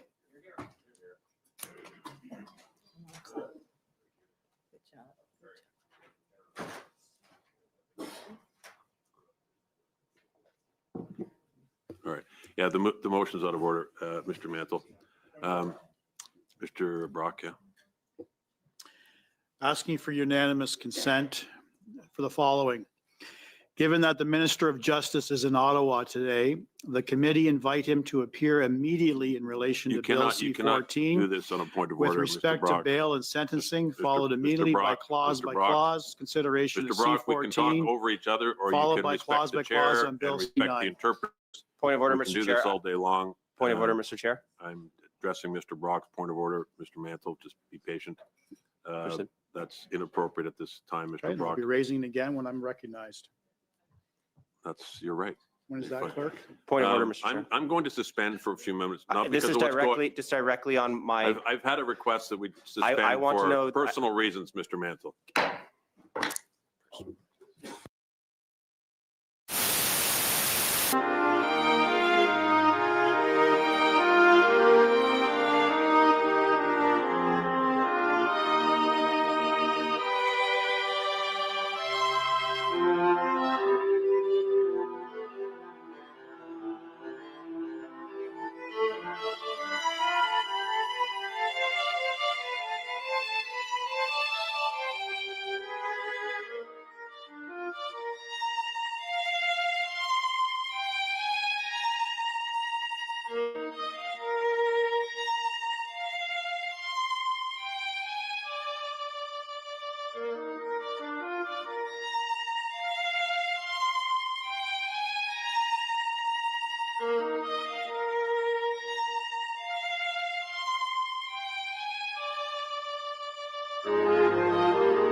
Hi, folks. MP Garnet Jennis here, just cutting in again right outside the Justice Committee as we continue this live stream. So the Justice Committee is ongoing, but the committee has suspended. I think someone needed to use the washroom or something. So the committee will resume shortly. And what's happening at the committee is Liberals are trying to push forward their attack on freedom of religion and freedom of speech. This is Liberal Bill C-9. And a lot of the discussion today has focused on the Conservative proposal that the committee focus instead on the issue of real crime, in particular on the issue of the way that the Liberals broke the bail system and it needs to be changed. So when Liberals first took office, they made changes to the bail system that caused a significant increase in violent crime. There's been broad recognition across different provincial governments, municipal leaders, et cetera, about the problems with the Liberal bail regime. And we put a lot of pressure on the government over this issue of bail reform. And they have put forward some legislation which we are keen to see studied, Bill C-14. And that bill has been referred to the Justice Committee as well. So when you have multiple issues referred to the Justice Committee has to set its priorities. Which bill is it going to study first? And we've got C-9, the Liberal attack on religious freedom and free speech, before the committee. We've also got Bill C-14 dealing with bail reform. And the Conservative proposal is that we deal with real crime, with the issue of bail changes.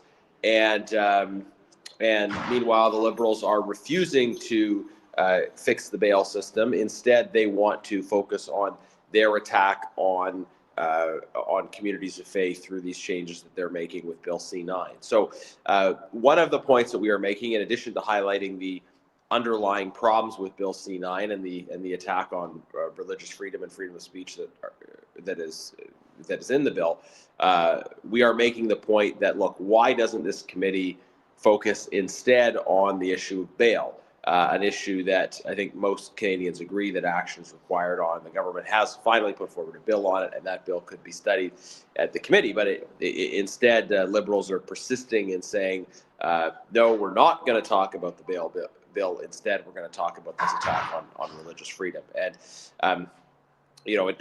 it seems just common sense that, A, we tackle the real issues of crime rather than going after law-abiding citizens. B, that the Justice Committee could focus on an area where there could actually be shared endeavor and progress, rather than on this attack on religious freedom, which is clearly a red line for Conservatives. So a lot of the discussion so far this morning has focused on the issue of whether the committee is taking on the issue of bail or proceeding with Bill C-9. You're also, of course, hearing substantive arguments about the concerns we have with Bill C-9, about how it would it would allow prosecution in instances where individuals have simply made good faith appeals to religious texts. So you're hearing those substantive arguments about Bill C-9, as well as the discussions about bail. So in a moment, we'll go back to the stream from the committee. It's mostly Conservative members speaking. Actually, the Liberals have said almost nothing in defense of their position on C-9, which is quite interesting. You'll hear Liberals complaining about procedural issues from time to time, but virtually no discussion of the substantive issues from Liberal MPs. I think that's quite interesting.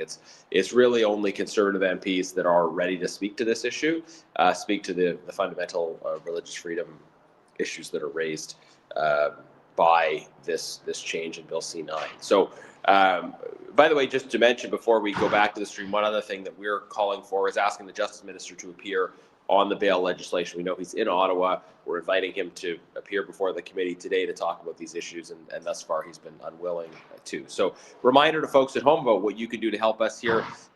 First of all, if you are in the Ottawa area, you can actually come and observe these committee hearings if you want to. We're in the Wellington building on Parliament Hill, and if you've got some spare time today, these hearings may go into the evening as well. So if you're someone who works during the day, then coming in the evening may be an option, depending on how long these hearings continue. But also, please share this information, share this stream, follow me for regular updates. I'm noticing just in the comments, and sign the petition, please. Now, I'm noticing in the comments a lot of people expressing frustration about the intervention of the chair, and I think this is an important point. Sometimes chairs make the mistake of thinking that they have the right to kind of do whatever they want by virtue of the fact that they hold the chair. But the rules of order in terms of how committees are supposed to operate, how they're supposed to unfold, are clearly established. And chairs' authority come from these rules. And I can tell you, I've dealt with many Liberal chairs of different committees who don't know the rules very well and think that kind of what they think is reasonable or what they want to require is within their power to impose. And Mr. Maloney is a new chair. This is his second meeting as the Justice Committee chair, and so I think one of the fundamental problems you're seeing at the committee is sort of a continuing effort to use his role to comment substantively on the issue, or to say he doesn't like what someone's saying, doesn't like the opinions they're expressing. Well, that's just not supposed to be the role of the chair of the committee. The chair of the committee is supposed to be, in a relatively impartial way, enforcing rules of decorum and overseeing the operations of the committee. That is not happening, and there's certainly a high level of sort of arbitrariness to the activities of the chair in the context of this committee. So it is a bit frustrating. It's probably frustrating for you, the viewer. And look, people that are frustrated by the actions of a chair can certainly contact the office of that chair to share their perspective. I think we've got important work to do on Bill C-9, and we want to focus as much as possible on the work that needs to be done. But some of the things James Maloney as chair is doing are outside the rules, and I think are not appropriate. But we will nonetheless press on and keep doing the work we're doing to combat liberal attacks on freedom of speech and freedom of religion, and also to highlight how the committee could better use its time focusing on bail issues. I'm going to step back into the room now. I expect we'll resume these hearings in a moment or two. Action you could take, folks, please sign the petition, help to spread the word in other ways, share the stream, follow my social media posts for further updates. We'll be live streaming all the Justice Committee hearings, and also spread the word. Talk to people in your faith community, other people you know about this issue, and help us increase awareness about the challenges that are facing the country through this legislation.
the floor. Thank you, Mr. Chair. I believe when we suspended, I had moved a motion to request that the Justice Minister appear before committee to do clause by clause No, consideration. we've already moved on from that. I would like, I realize you ruled on that, Mr. Chair. What I would like is the reasons for that ruling. There is no reasons, Mr. Mantle. I made up my mind based on information I had before me. Thank you. I assume it's arbitrary then. No, it's well thought out, in fact, Mr. Mantle, but if you want to question my judgment again, feel free to do so. It'll be the last time you speak. I can't question it without the reasons. Feel free to put them on the record. All right, Mr. Thank you, Chair. Some housekeeping matters to address first. I had asked you some questions earlier today. I found out that there was an email that was shared with our leadership that would seem to indicate resources are now available on today's date until midnight. I would like clarification of that, sir, if you have that information to confirm or deny. Secondly, several colleagues have approached me with issues regarding travel, specifically in relation to whether we are sitting tomorrow. Decisions need to be made, flights need to be booked. So I don't know if you've got an update for us, Chair, with respect to sitting tomorrow. Again, the Conservatives are prepared to do that if resources are available to us. So if you could address that at some point sooner than later, Chair, that would be appreciated. And now that I officially have the floor, perhaps maybe I'll give you the opportunity of addressing that before I move on. I was going to say, I thought that was official. I haven't seen the email you're referring to. As I explained to you earlier today, I put in a request for additional resources in the future. I have no further information than I did for you earlier today. Which future? The distant future, the near-term future? And as far as travel plans go, I mean, the nature of our job, I'd probably change my flights 3 times every week. So I will give you the information as soon as we have it, Mr. Brock. My only concern is, given that the House is expected to rise shortly after QP, there's going to be a number of members utilizing the Ottawa International Airport. Many of us may not be able to book a flight. So the sooner that we know, the better that we can make appropriate arrangements. Again, it seems you have better information than I do. The Maybe House is rising. Maybe I do. That's the best thing I've heard you say all day. So. Maybe I do. No. Well, I've got a lot left in the tank. Believe me, I've got hours and hours left in the tank. So I appreciate that. So given that I officially have the floor, I am now moving a motion that, given that the Minister of Justice is in Ottawa today, the committee invite him to appear immediately in relation to Bill C-14 with respect to bail and sentencing, followed immediately by clause consideration of C-14, followed by clause on Bill C-9. Recorded vote, please. The motion is not receivable, Mr. Brock, because we're still in the middle of the discussion on the sub-amendment.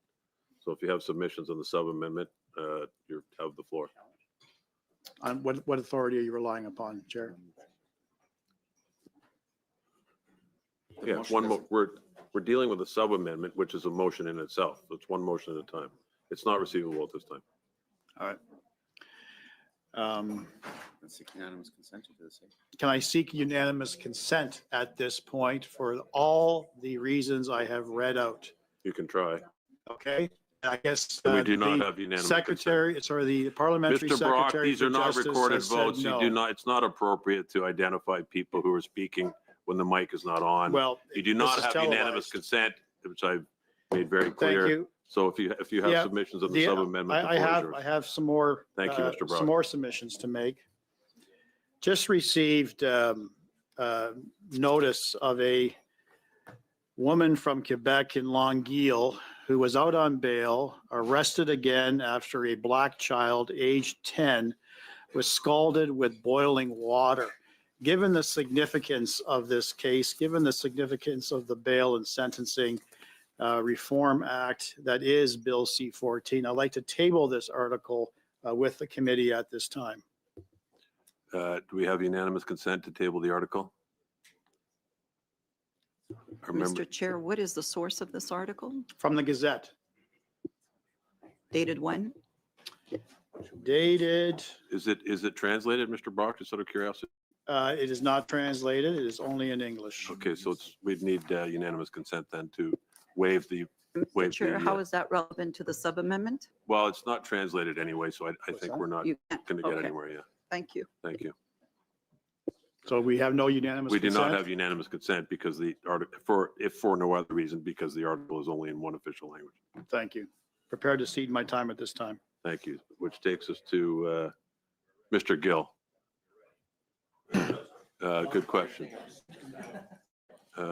Wait, what's Gill? No, I think it was Mr. Gill, who's not here anymore. So it's Mr. Okay, it's our regular Mr. Gill, who's a regular member of this committee. Yeah. Thank you. Thank you, Chair. I'm grateful to be able to once again speak on Bill C-9, the Combating Hate Act, and specifically to Mr. Brock's sub-amendment. It is an excellent sub-amendment. I believe I can state without controversy that all members of this committee want to take action to combat this rise in hate crimes. We all want to help make our communities a safer place for residents to live, work, and raise a family. We all want to give our law enforcement officials and prosecutors the tools they need to keep Canadians safe. And this is important, Mr. Chair. Soft on crime Liberal policies have created chaos in communities across Canada. Since 2015, police reported hate crimes in Canada have increased by 258%. Extortions are up 330%.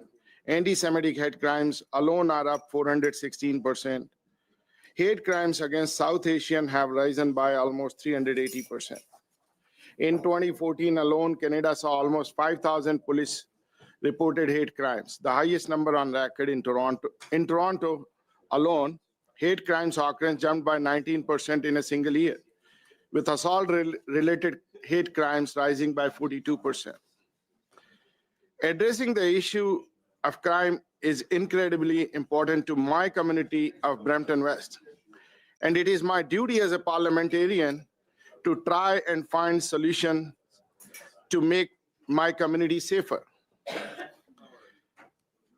However, instead of taking action on our shared objectives and finding solutions to addressing this explosion of hate crimes in our communities, we are stuck debating the Liberal Bloc backroom deal, which directly assaults freedom of expression and religious freedom. I want to draw the attention to members of two recent news stories talking about hate crimes in my community. The first is from October 16, where a man assaulted a victim with replica firearm after hurling racial slurs in Chinguacousy Park. The second is from November 15th, where a 22-year-old man was charged after he struck a pedestrian with his car after yelling racially charged comments. Both of these reported hate crimes have been committed since the start of this committee's study on Bill C-9. This is what I mean when I say that this is an incredibly important issue in my community, and why I am so upset that we are wasting our time on the Liberal Bloc plan to strip Canadians of their charter rights. For a party which breaks about being the party of Canadians' Charter of Rights and Freedoms, the Liberals clearly have not read the document. The very first fundamental freedom laid out in our charter under Section 2A is freedom of conscience and religion, followed by freedom of thoughts, beliefs, opinion, and expression in Section 2B. Those fundamental rights are what Mr. Brock seeks to further enshrine through his sub-amendment. Section 319, subsection 3B and 319, 3.1B of the Criminal Code exist to protect those fundamental freedoms in the Charter. These committee heard just that from Derek Ross of the Christian Legal Fellowship on October 30th. When questioned by the bloc about repealing those two sections, Mr. Ross stated that these sections have been pivotal in demonstrating to the courts that the legislation does strike the right balance and does not intrude too far on citizens' right to freedom of opinion and expression. He went on to add that if the good faith defense or the other defense for truth as examples were removed, we would be concerned that could undermine the constitutionality of this regime and the careful balance that has been struck. To back up their attempt to undermine Canadians' constitutional right, the Liberals and Bloc rely on extreme or made-up scenarios as to how the good faith defense could be abused. The only issues with that argument is that there is no evidence to back it up. In the 2023 case in Quebec, which the Bloc cites, there were never charges brought, and even if there were, advocation of genocides of Jews is most certainly not good faith. Our courts have been consistently interpreting sections 319(3) and 3.1b very narrowly. Mr. Ross spoke to that effect, stating the example the Bloc often cites would be both a misuse of both the defense and frankly of religion. Our courts are aware of that fact as well as, Mr. Chair, the committee heard from the Canadians Constitution Foundation on November 6th. These sections have never been successfully invoked, and that their existence are central to the court's conclusion that the current law is constitutional as it is. Mr. Ross told us that the courts have been very clear that this defense cannot be used to cloak hateful expression with impunity. The language they use is as a Trojan horse to carry the intended message of hate. Mr. Chair, removing provisions of the criminal code which are central to our court's interpretation of our laws and constitution, I would use another metaphor from Greek mythology and say that this will be like opening a Pandora's box. We have no idea what kind of horrors could be released on our communities if the Liberal Bloc proposal is passed.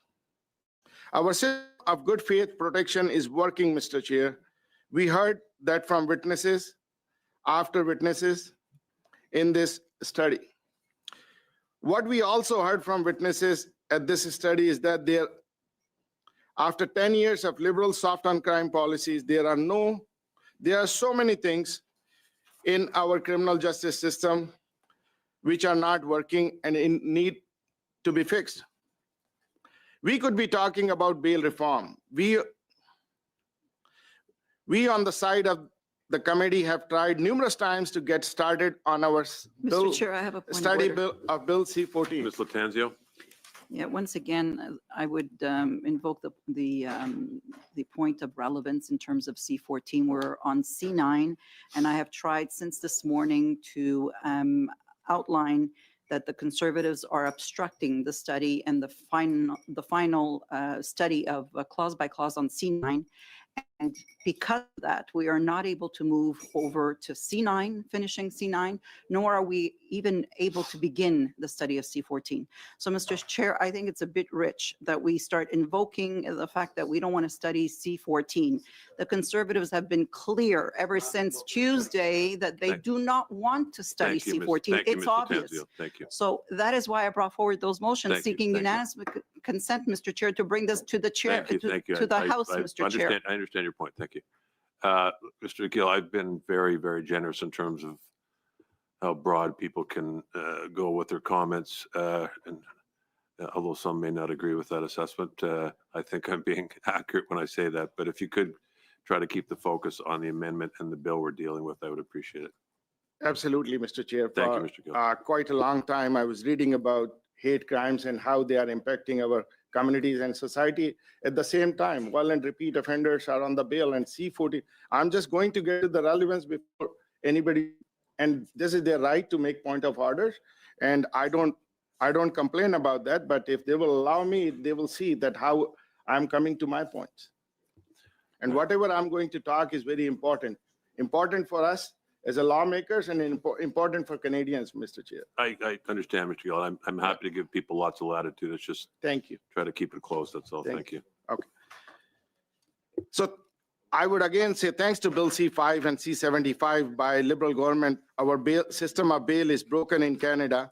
Violent Chair, I and have a repeat point of offenders order. are back Sorry, out on the Mr. Gill, I these streets. apologize. We have another point of order, Ms. Latanzio.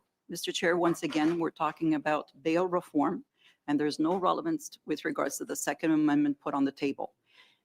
If my member opposite wants to deal with C-14, obviously, we're not going to be able to get to C-14 as long as they keep on obstructing the finalization of C-9. And if that's the case, Mr. Chair, that's why I've moved this morning to seek unanimous consent, because we're never going to be able to get to C-14 in this committee, that we send C-14 for third reading in the House. Thank you. Mr. Gill, if you could bring it back to the bill at hand. I understand people's desires around this table. It's been made very clear time and time again, frankly. But if we could redirect the focus very, very quickly, we can avoid further points of order. Thank you. I think it's entirely within the member's right to discuss the direction and the priorities of this committee. And I That's not a appreciate, point of order. That's a point of debate, Mr. Barber. Thank you very much. Mr. well, Gill. this is debate against Mr. Well, Tanzer's Mr. point of Barber, order. it's a Thank you. point, you're getting into debate, which we're not going to do. Mr. Gill, you have the floor. Okay. I understand, Mr. Chair, your point of view. And as Mr. Barber said, I am coming, but I just did not even finish a line and the next point of order came in. So they will see the relevance when I will going to my next paragraph as well. So my focus is also to have safe communities. And I do not want to see any sort of crime, whether it's a hate crime or violent repeat offenders, whether it's C-9 or C-14, any kind of criminals should be out of the street. They should be where they belong, which is, I always say, I want to see them in jail, not bail. So I will say violent and repeat offenders and hate crime offenders are out on the streets hours after being arrested for crimes. This is a major issue in my community. This committee heard that directly from the mayor of Brampton, Patrick Brown, as part of this study. I want to quote from his testimony to highlight the urgency of this issue to my constituents. Mayor Brown first told committee members about Darian Henderson Bellman, who lost her life to 5 shots from her former intimate partner. This individual was released on bail 5 times. It was a preventable tragedy. A violent repeat offenders. Point of order. Mr. Chair, relevance. Mr. Chang, Relevance. relevance. Mr. Gill, you did promise that she would get back to it in your next paragraph. Okay. If you want to cede the floor to Mr. Barber rather than take instructions from him, that's okay too. Okay. All right.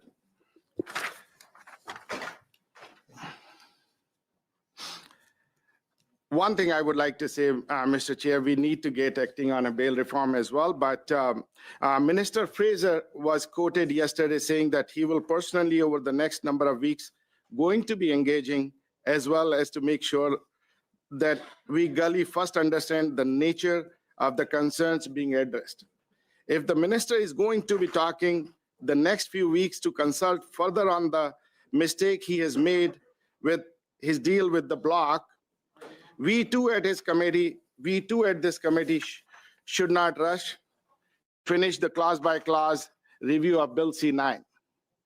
We too should take a few weeks to reflect on those proposed amendments and instead devote our time to more pressing matters such as Bill C-14. And I would like to bring the motion at the end, Mr. Chair. Given that the Minister of Justice is in Ottawa today, the committee invites him to appear immediately in relation to Bill C-14 with respect to bail and sentencing, followed immediately by clause consideration of C-14, followed by clause on Bill C-9. Sorry, there's a lot of conversations going on in the room, Mr. Gill. Can you repeat what you just said? So at the end, I said I would like to bring a motion. Given that the Minister of Justice is in Ottawa today, the committee invites him to appear immediately in relation to Bill C-14 with respect to bail and Okay. sentencing, followed immediately by clause by Mr. clause Gill, Mr. Gill, I'm consideration of going to C-14, interrupt you. followed by clause Gill, by clause Mr. Gill. on Bill C-9. Mr. Gill, the motion, you can't bring that motion at this time. If you're seeking unanimous consent, we can proceed that way, but we've done that. Can I ask for unanimous consent? You can ask, yes. So Do we have unanimous consent? No? Okay, thank you. Okay, are you finished, Mr. Gill? yes, I am. Okay, thank you very much, sir. Next, we have Ms. Wagenthal. Well, thank you very much, Mr. Chair, and I'm very pleased to be here today, not just to speak, but to first hear from other colleagues. And I'm sorry, Mr. Chair, I'm sitting right. Yeah, next to okay, Ms. look, Wagenthal, and I cannot hear I her. hear, I have I a trouble did, myself. however, hear If some people in really the room, unfortunate please, comments from in the over here, back, on the sides, all around, when somebody is speaking, excuse me, could you go somewhere else? when There's somebody is sound. speaking, please We're show not some fine, though, respect so if so you want to that have a people can hear them. conversation, Mr. Mantle, I've got this under control. Thank you. I don't need help. I still don't need your help. Thank you. Mr. Mantle, again, we can have this banter back and forth, and Mr. Jennings is now joining in on the fun. I've made my request. It's pretty clear. Ms. Wagenthal, you have the floor. Thank you, it's Wagenthal. No worries. I should know that by now. My My own leader apologies. has a problem with that once in a while. I think I'm going to take a bit of a different approach to this. I think it's really important that as we're speaking here, people understand who we are and where we come from and what our values are. It basically impacts how each of us performs in this place and who we represent. So first and foremost, I'm a Christian. I love my faith. I depend on my faith. I teach my faith to my children. And my husband and I are of one accord on that faith. And we have an incredible privilege in this country that makes it so attractive to so many different people, even now, as it did back when my grandparents came to Canada under duress from where they had to leave. To be able to come here and know that you have opportunity to be yourself and to have the right to express yourself and to discuss and debate and talk in the public square about your faith. This is something that every person that comes to Canada has the opportunity to do, and it's been abused extensively over this last decade. And I had the opportunity to go to India with my husband. Yes, I need to go again. We need to go everywhere in the world at least 3 or 4 times, which we don't have a lifetime to do. But we went to the Lotus Temple and where Mr. Gandhi was buried. And, you know, inside every book at that time of faith is displayed.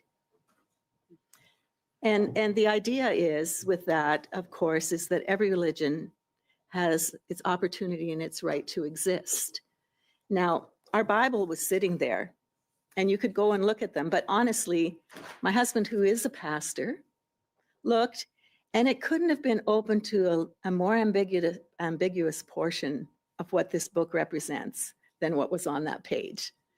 So my husband, being who he is, said to the individual overseeing, protecting, could I please change what page our scripture is showing? And of course, he wasn't able to do that. But the point being, for someone who is a politician to stand up in this place as a leader of a committee and declare that a portion, a segment of this holy book is hateful and means that whoever reads it out loud or shares about it should go to prison is unacceptable. And it is unacceptable. It is unacceptable to everyone in this place, and I'll tell you why. In the House of Commons, standing in my place and speaking, I was asked a question, but it wasn't a question, and it came from a Bloc member who said to me, "You have no right to bring your faith into this place." No, I'm just repeating what I was told. So my response simply was, we all have faith. You have faith, or that individual, Mr. Speaker, has faith. It's just a question of where you put your faith. And so we are treading on various dangerous ground as a government by going this direction. And I think the government has been made aware of that fact. And I can assure everyone in this room that is studying these issues, you have opened up an incredible can of worms that you do not want to deal with. That's not a threat. That's just a reality, because there isn't a single faith in this country that hasn't risen up in arms against this, because it is inappropriate for our government to be once again trying to control the lives of Canadians. It came to family decisions about parental rights. This government has challenged that. Confiscating law-abiding owners' firearms, freezing Canadians' finances, and now attacking our faith is inappropriate. And I have had many people come to me who came here years ago under duress, seeking freedom and the opportunity to worship God. And this generation of the hundreds of thousands of immigrants that have ended up in Canada are saying to us, this is not what we expected. We want to leave. We want to go somewhere else. This is no different than where I came from. That is a huge statement against our country. So it needs to be dealt with. And the very fact that this is before the House, before this committee now, I think in ways that it wasn't expected that C-9 would be dealt with, says that this has got to be removed. And you've heard that from people all over this nation, people with authority within faith, everyday Canadians, people from all different kinds of civil liberties groups, because what this government has done is opened up for a second time the hearts and minds of Canadians and those who are calling this place home to say, not on my watch. It happened before, and during that time, I was also subject to this government's overreach, where I was not allowed to exercise my responsibilities as a member of Parliament because the government was telling me what I could and could not do. Unacceptable. And as a result, there was a swelling across this whole nation that grew all the way to this capital. And in that group of people, that huge group of people, you know what? Every people group was represented. It was not what the Prime Minister of the time and others have said was representative of our nation. And it was abusive, and it did not reflect the incredible pride of every group of people represented, from Indigenous to Indian to European, you name it. Every faith was represented in that. And here we are again today in a situation where Canadians are coming together to say no, and that this bill in its entirety needs to be scrapped, let alone what's come forward since in the amendment that was brought forward that basically attacks our faith. This began, I've been here for a decade. It began in my first year here with the shutting down of the Office of Religious Freedom. That's what this government did. They brought in M103 to divide.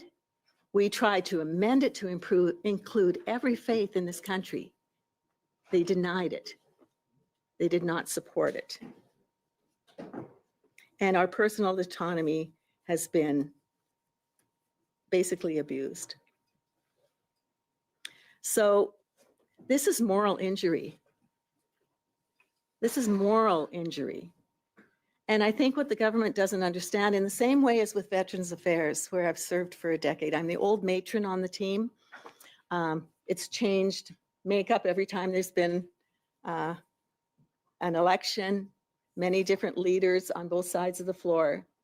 But having been there and hearing stories over and over again about moral injury, what our veterans have experienced has caused them to become dismayed, despondent, discouraged, and as we just finished a study,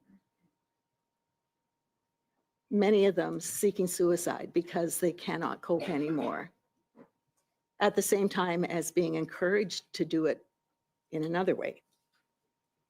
But what we have learned at that committee, which I find just astounding, is from 3 different organizations, one of them, Mr. Romeo Delaire's, that we cannot solve these kinds of problems when they're moral injuries with just treating the body with pharmaceuticals and the mind, because we have this third part that's actually the pinnacle of the triangle, and that is your soul. And until we deal with the reality of the soul, you can never fully heal. And what this bill is doing is trying to disrupt Canadians' health like they have done in so many other ways constantly. My riding has been so engaged on every level since I became a member of parliament. They get exhausted in trying to respond to this government. And here they are again, rising to the surface and saying, this is wrong, this is inappropriate, this cannot happen. And as a result of this divisiveness that's happening truly in our nation, the level of hate is real. It's been encouraged. I'm sorry, it's been encouraged. And divisiveness is causing that. So the reality, and I'll put one thing here. People of faith and faith leaders have been writing to the Prime Minister, and they are expressing their deep concern about the removal of religious freedom exemptions from the criminal code. You know why? Because they also know it will not make Canadians safer, and certainly not protect any people of any faith from hate. It's spin when you say we're trying to protect people of faith from hate, when you turn around and are creating the hate. So this has to end. And we know, witnesses have told you at this committee that the religious text defense is narrow and does not offer blanket immunity as the Liberals are trying to suggest. As they're saying, trying to veto or shut down faith texts is not going to bring safety to Canadians. The good faith religious defense protects minorities and those with sincere held religious beliefs.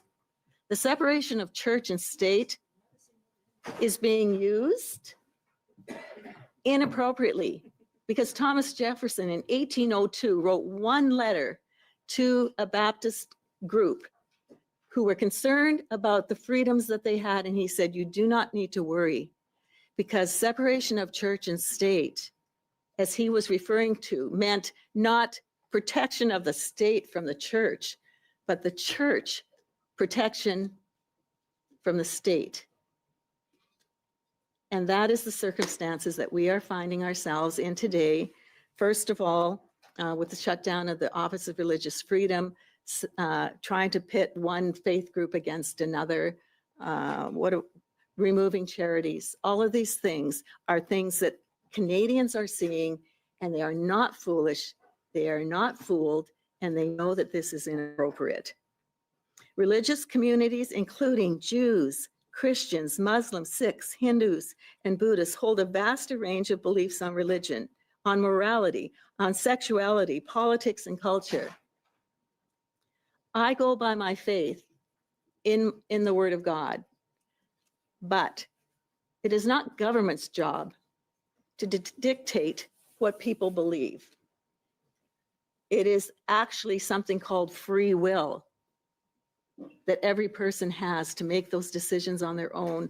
And it is not the government that should be controlling the free will of people. Though some may find different beliefs objectionable, I don't agree. I love to debate with people of other faiths. We should have the confidence. My husband as a pastor has told young people all their lives, if your faith is true and you know and understand it, you can talk with anyone else about their faith and what they believe. We are not there to threaten each other. We are there to have reasonable conversation because every person in this place, every person in the world has a soul. And that shows by the extent of faith belief across the world, including secularism. I'm sorry, that is faith. That is a religion. My religion happens to be a relationship. It's not me trying to figure out and get to God. God has come to me. That's my faith in a nutshell.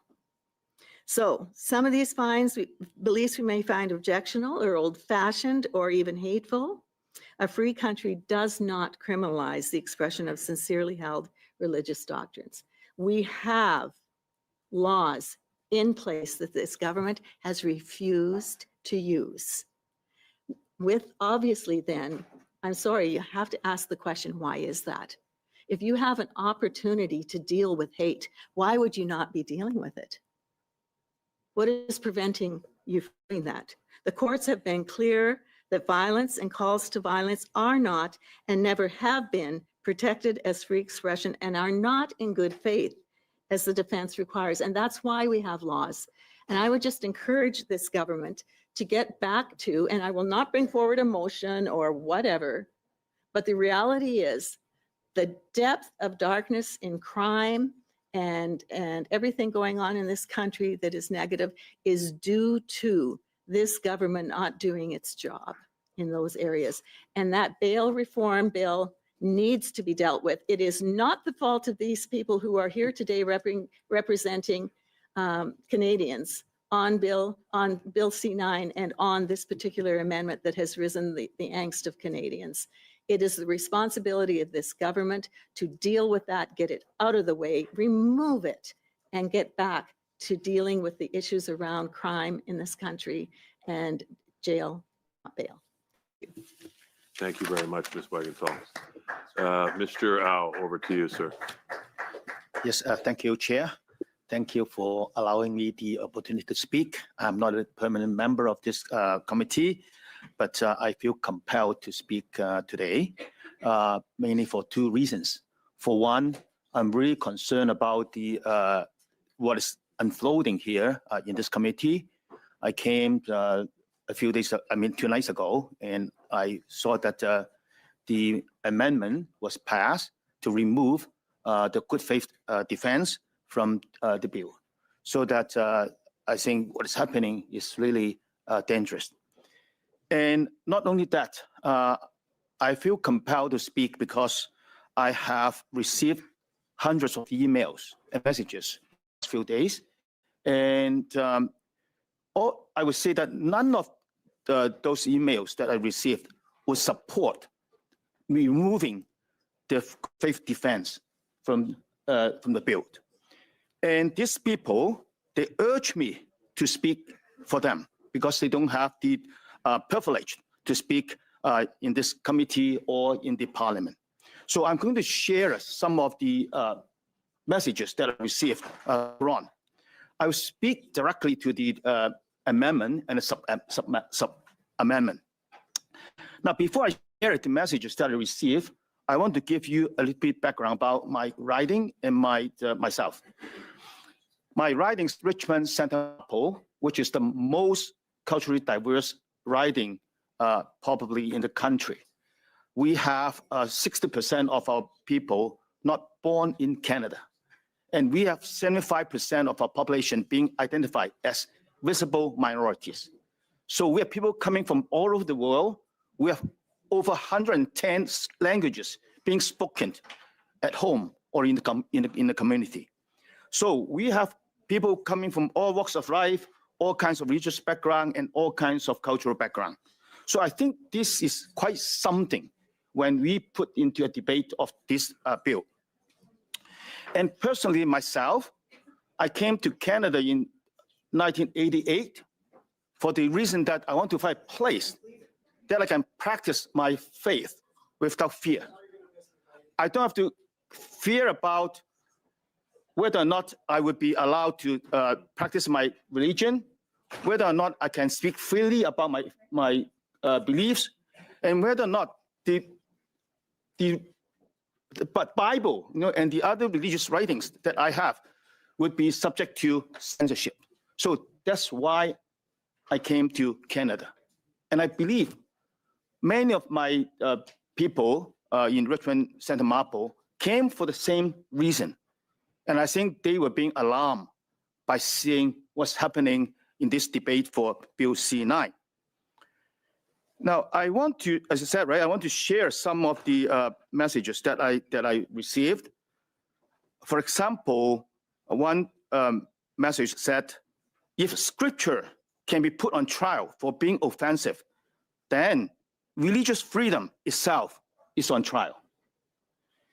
The other one said that if passages are labeled hateful, then tomorrow's target could be the Bible, Quran, or Torah. And on the,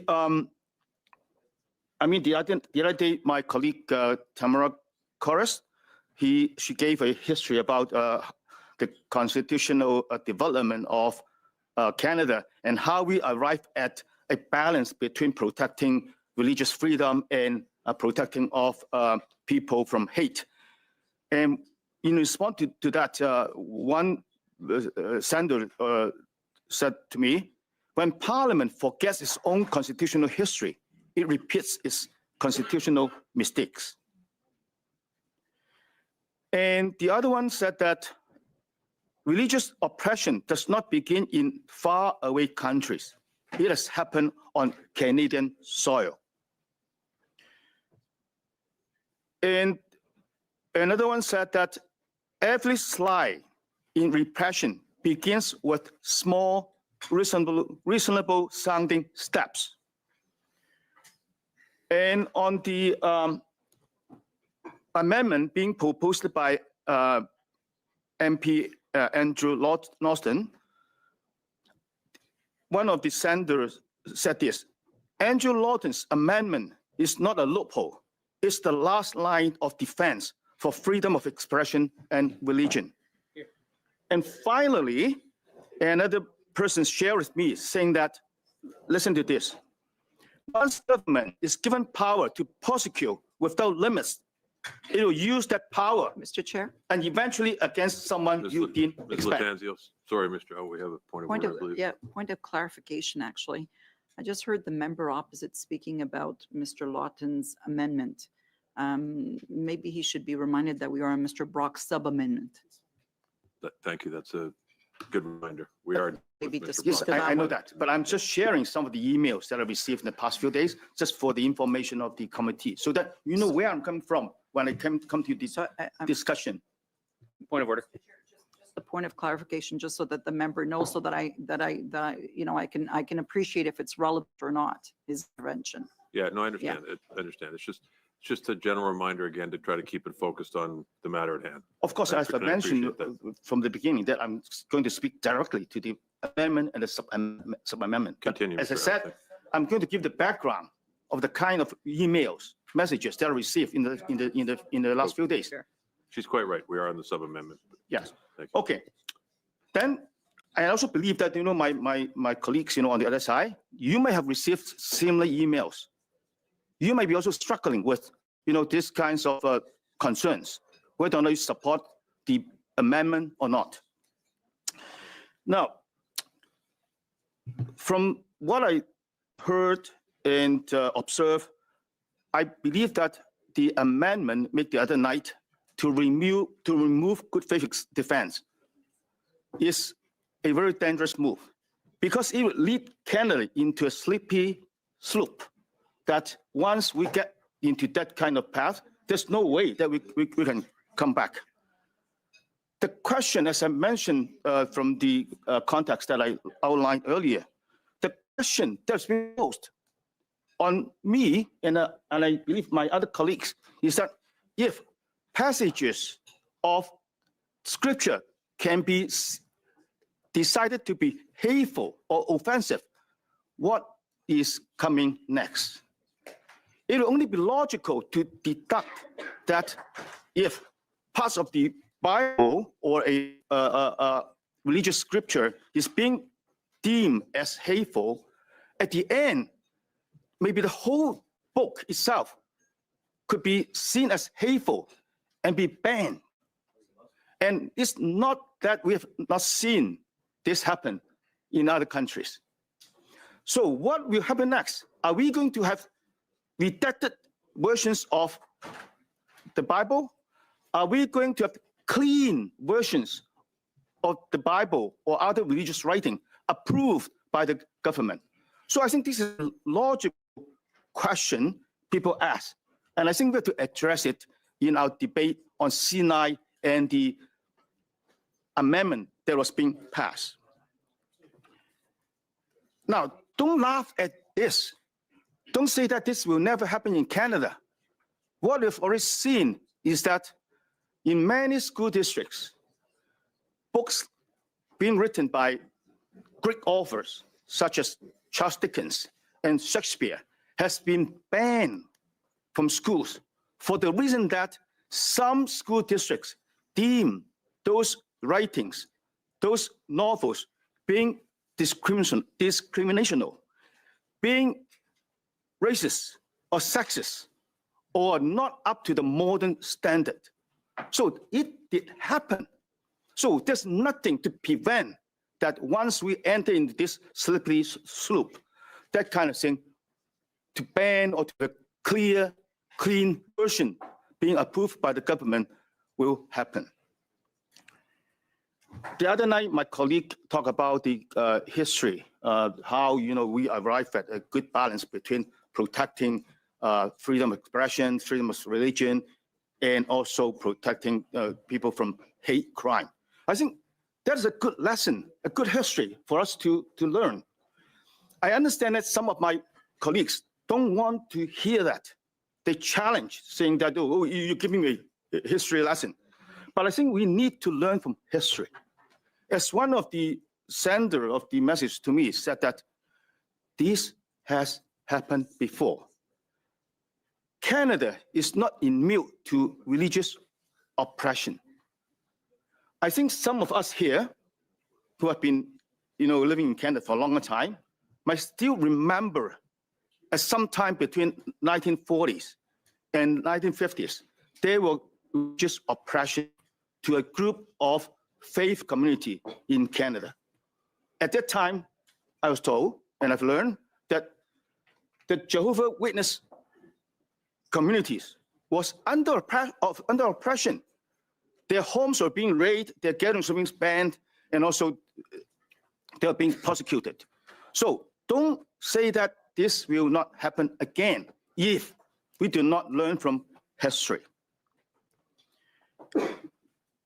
I also agree with, as I mentioned, one of the messages that I received, saying that we need a safeguard against what's been approved as the amendment to Bill C-9, again, which is to take away the good faith defense.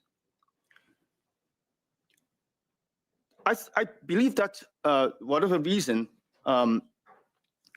the amendment was brought forward, the intention was not to suppress or take away people's religious freedom.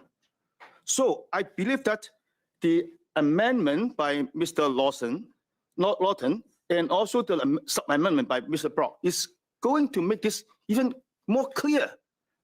It's not taking away anything that has already passed the other night, but this is to clarify even further for the general public that it was not the intention to go onto the path of oppressing religion's freedom.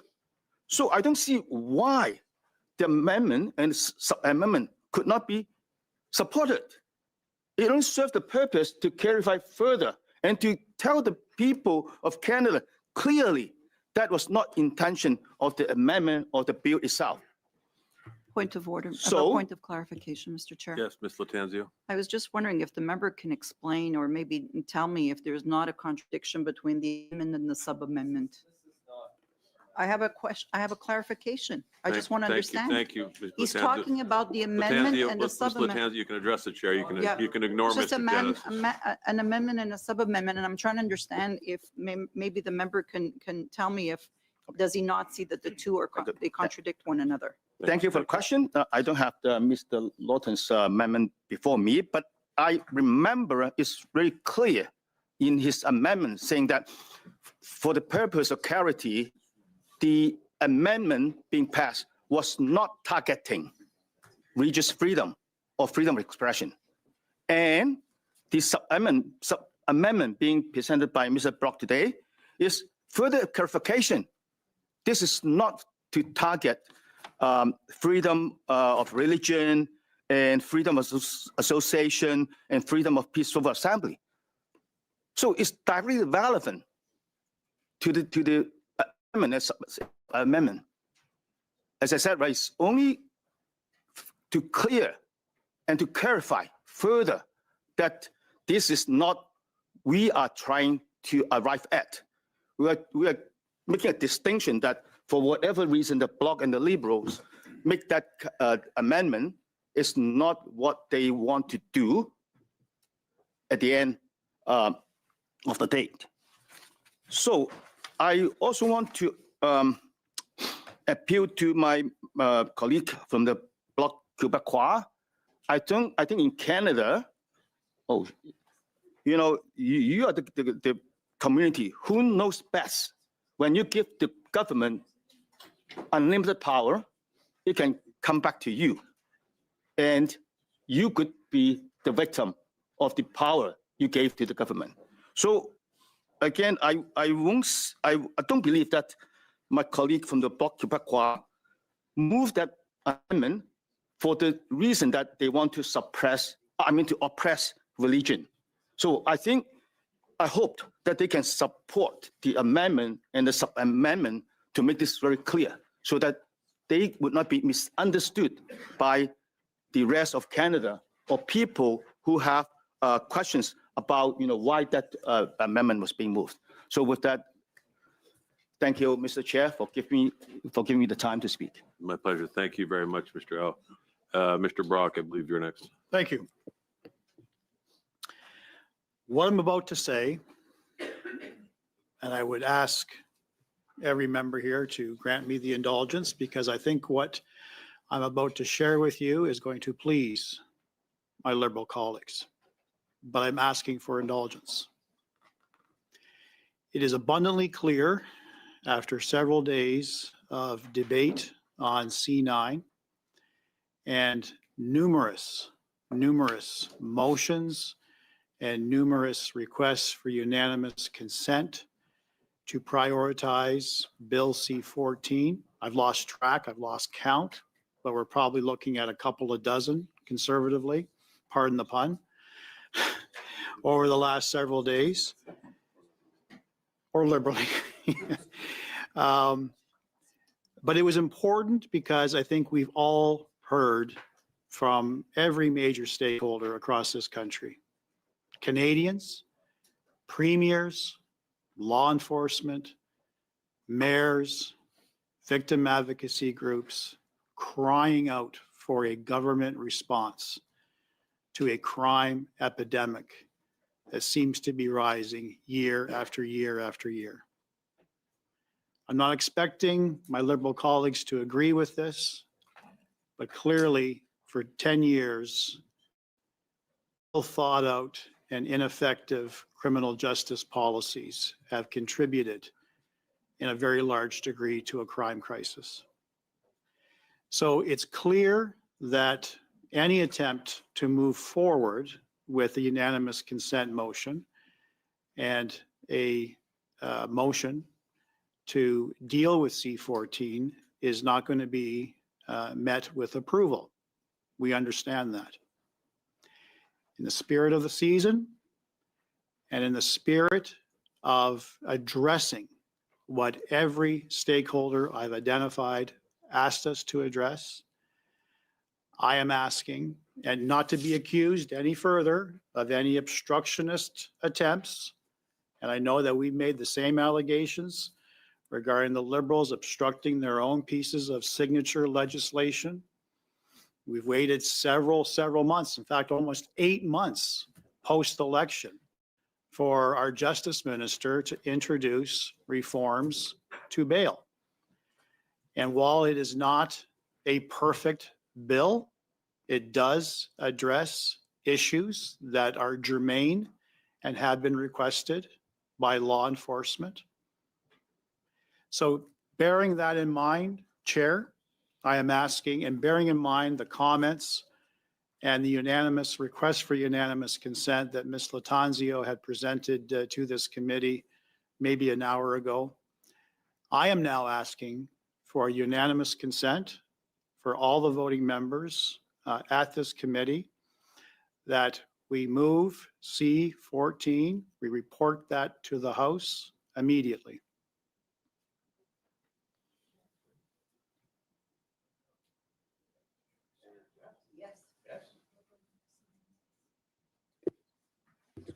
I didn't think I'd be saying this today, but I think we unanimous consent. Non, Monsieur le No, Président, Mr. Bloch. pouvez-vous I would ask for a suspension. I know it's not customary, but I would like to consult.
Je réponds non, Monsieur le Président, à la demande de consentement unanime.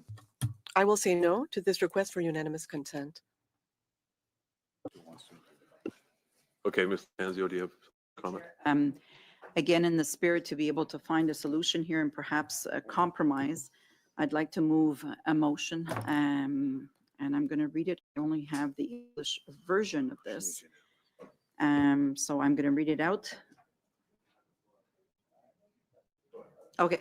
I move that the committee invite the Minister of Justice and Attorney General of Canada, Sean Fraser, to appear for 1 hour on Friday, December 12th at 9 a.m. to testify on Bill C-14, an act to amend the Criminal Code, the Youth Criminal Justice Act, and the National Defense Act, bail and sentencing, and that upon the conclusion of the minister's testimony, the committee proceed immediately to a resumption of consideration of clause by clause on C-9, an act to amend the criminal code, hate propaganda, hate crime, and access to religious and cultural places, and that all amendments be deemed moved and put forward without further debate or amendment, and that the committee does not adjourn until clause by clause of C-9 has been completed, and that the chair be instructed to report C-9 back to the House at the earliest opportunity. So can we get that, can we get that, yeah, translated in French? Suspended, yeah.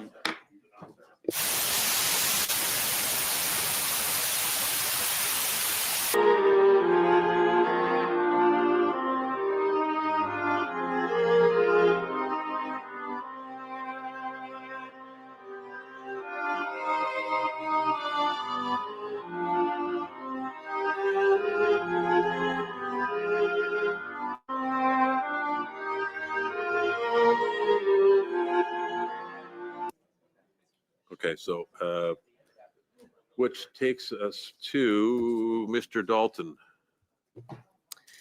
Thank you very much, Chair, and I do appreciate the opportunity just to share a few moments on C-9 and the motion and the before us. And as probably most members in the House is happening right now, receiving a lot of correspondence.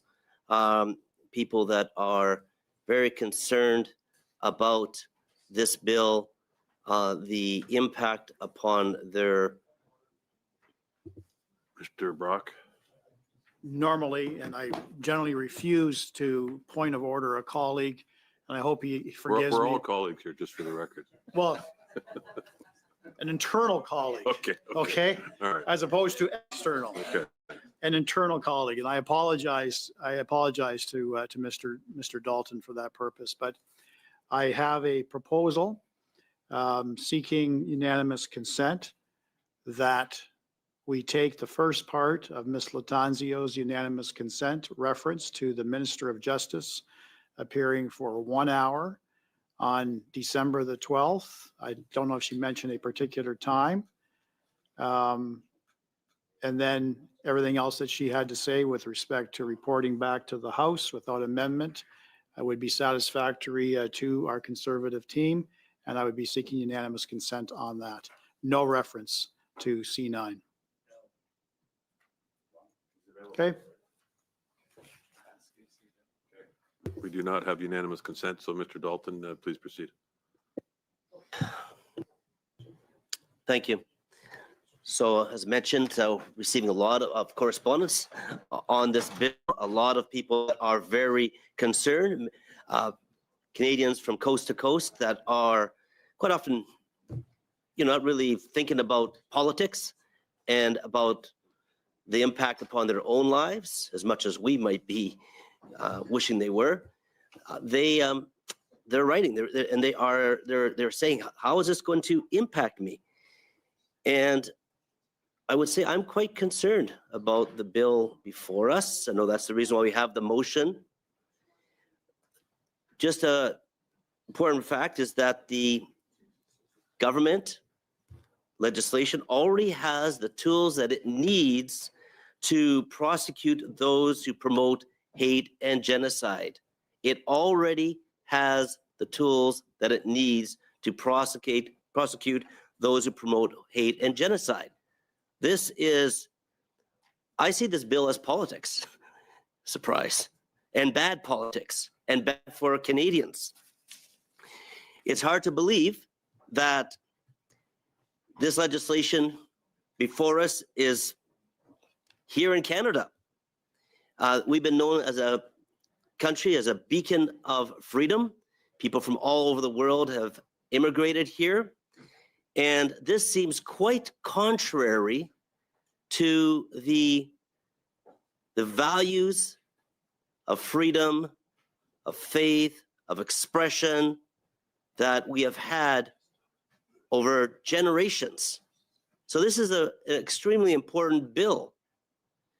And for me, it really reminds me of the direction of other states that have I would say, banned scriptures, different scriptures. I think of countries like China in the past under Mao, communist Russia, communist regimes. Scriptures were banned. I actually have some friends that were involved in smuggling not drugs, not arms, smuggling Bibles into the former East Bloc communist countries, where people would be imprisoned, people would be tortured for their faith, for having a Bible. Now, it moved in other countries like China later on. They said, okay, well, you know what, you can have the Bible, but here's what you can believe, here's what you can say. You take off this section and this section and this section and this section. Tell me what is the difference here that was before us, Mr. Chair? You don't have to, that's a rhetorical question. Okay. This is the same direction. And I think we need to talk about direction before us. This is a bad direction, whether you are a person of faith that is Christian or Muslim or Jewish, or even a secular, because you know we're talking about fundamental rights for all Canadians. And it's something I think we shouldn't be going in this direction. Now, personally, I'm a Christian. Okay, my faith is fundamental to who I am. It's much more important to me than being a parliamentarian. And it informs everything about the direction and values. It's a light upon me. It's personal. And this motion before us talks of, it expands, saying, hey, this needs to be more than just the faith. It needs to talk about beliefs and your conscience, these things. So this is like King David said, that it's a light to our path. It shines inside of me in the sense that exposes things that I need to make changes in personally, even as a politician. Just as a variety of things, it shines. And I think that we just need to reflect here as a society, as a government, as the House of Commons, as parliamentarians, about the contributions, and I'll make reference here specifically to Christians, of just the contributions of the faith, the Judeo-Christian faith. And I know there obviously others can speak to other faiths, but the contribution to society, to the very foundation of who we are as a nation. And yes, there's blemishes. People are people. I don't care what faith you subscribe to. But at the same time, you look at the importance of the Christian faith in terms of education.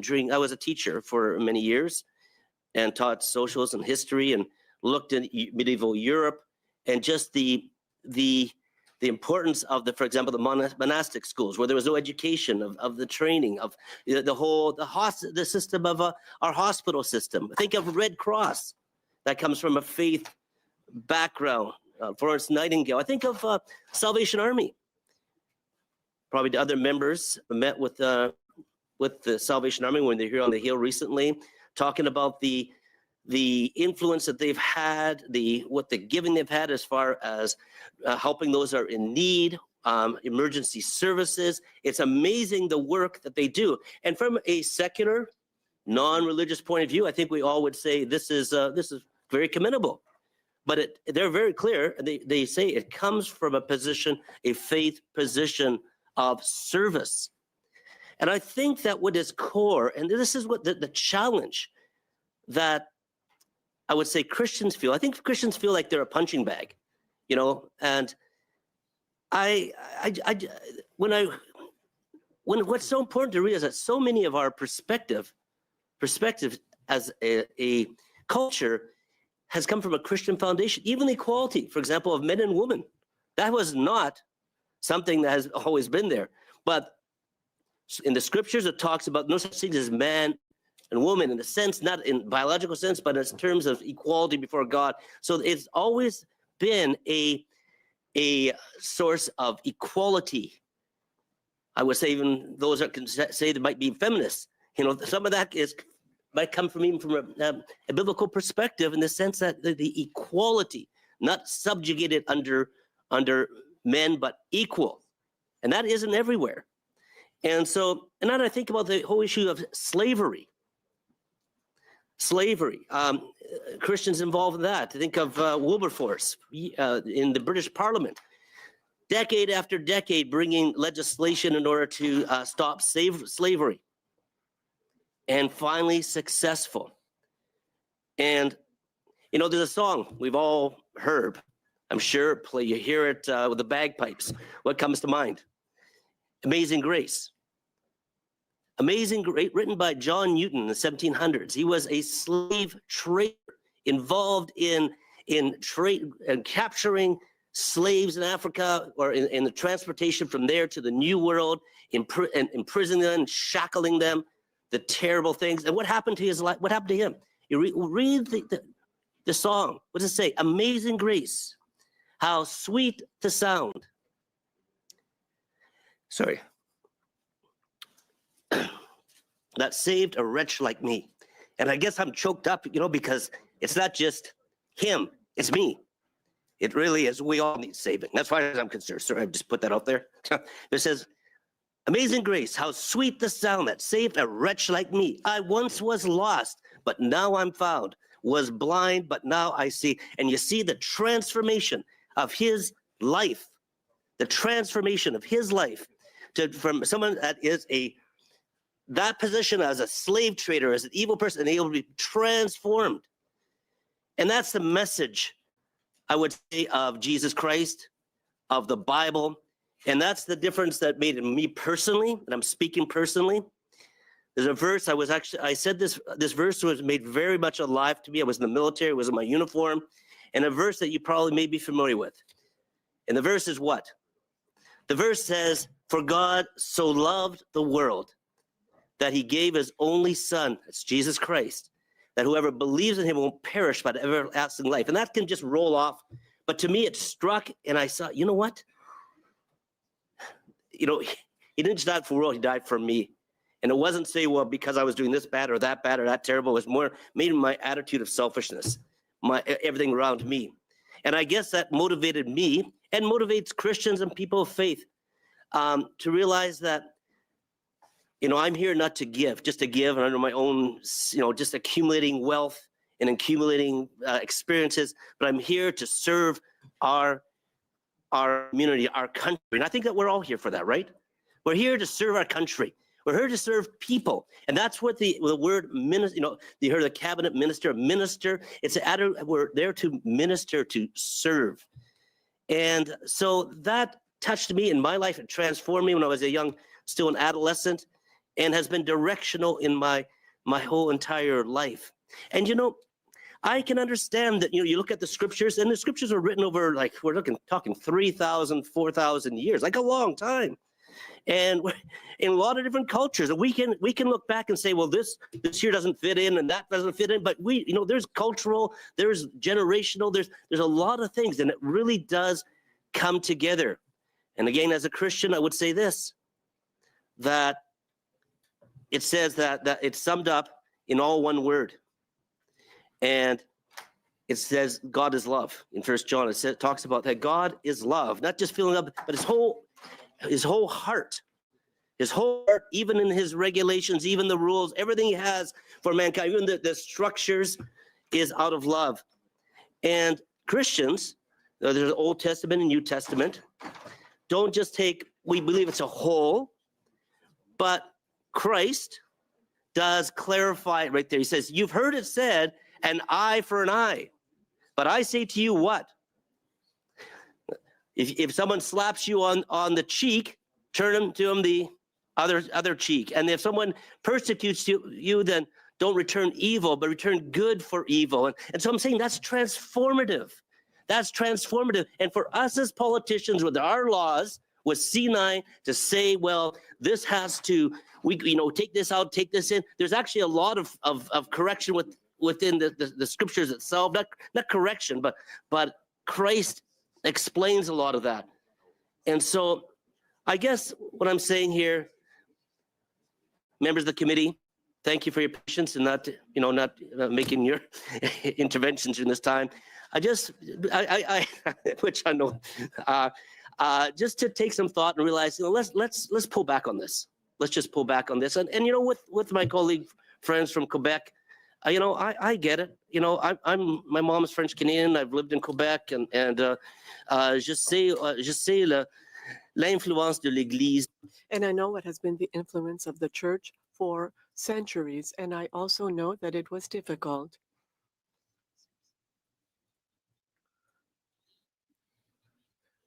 So for many people, there is a certain amount of resistance, and I understand that because the clergy was so strong, and now people want freedom, and so I get it. But it's also possible to strike a balance, and I think that, of course, already we have laws. So I don't think that we should go ahead with this bill. Thank you. Thank you, Mr. Dalton. I'm looking at the clock. I'm going to suspend for question period. I'm wondering, I know, Mr. Gill, you're next on in the batting order, but I'm wondering if now is the right time to do it rather than start now. Just what time will we be back?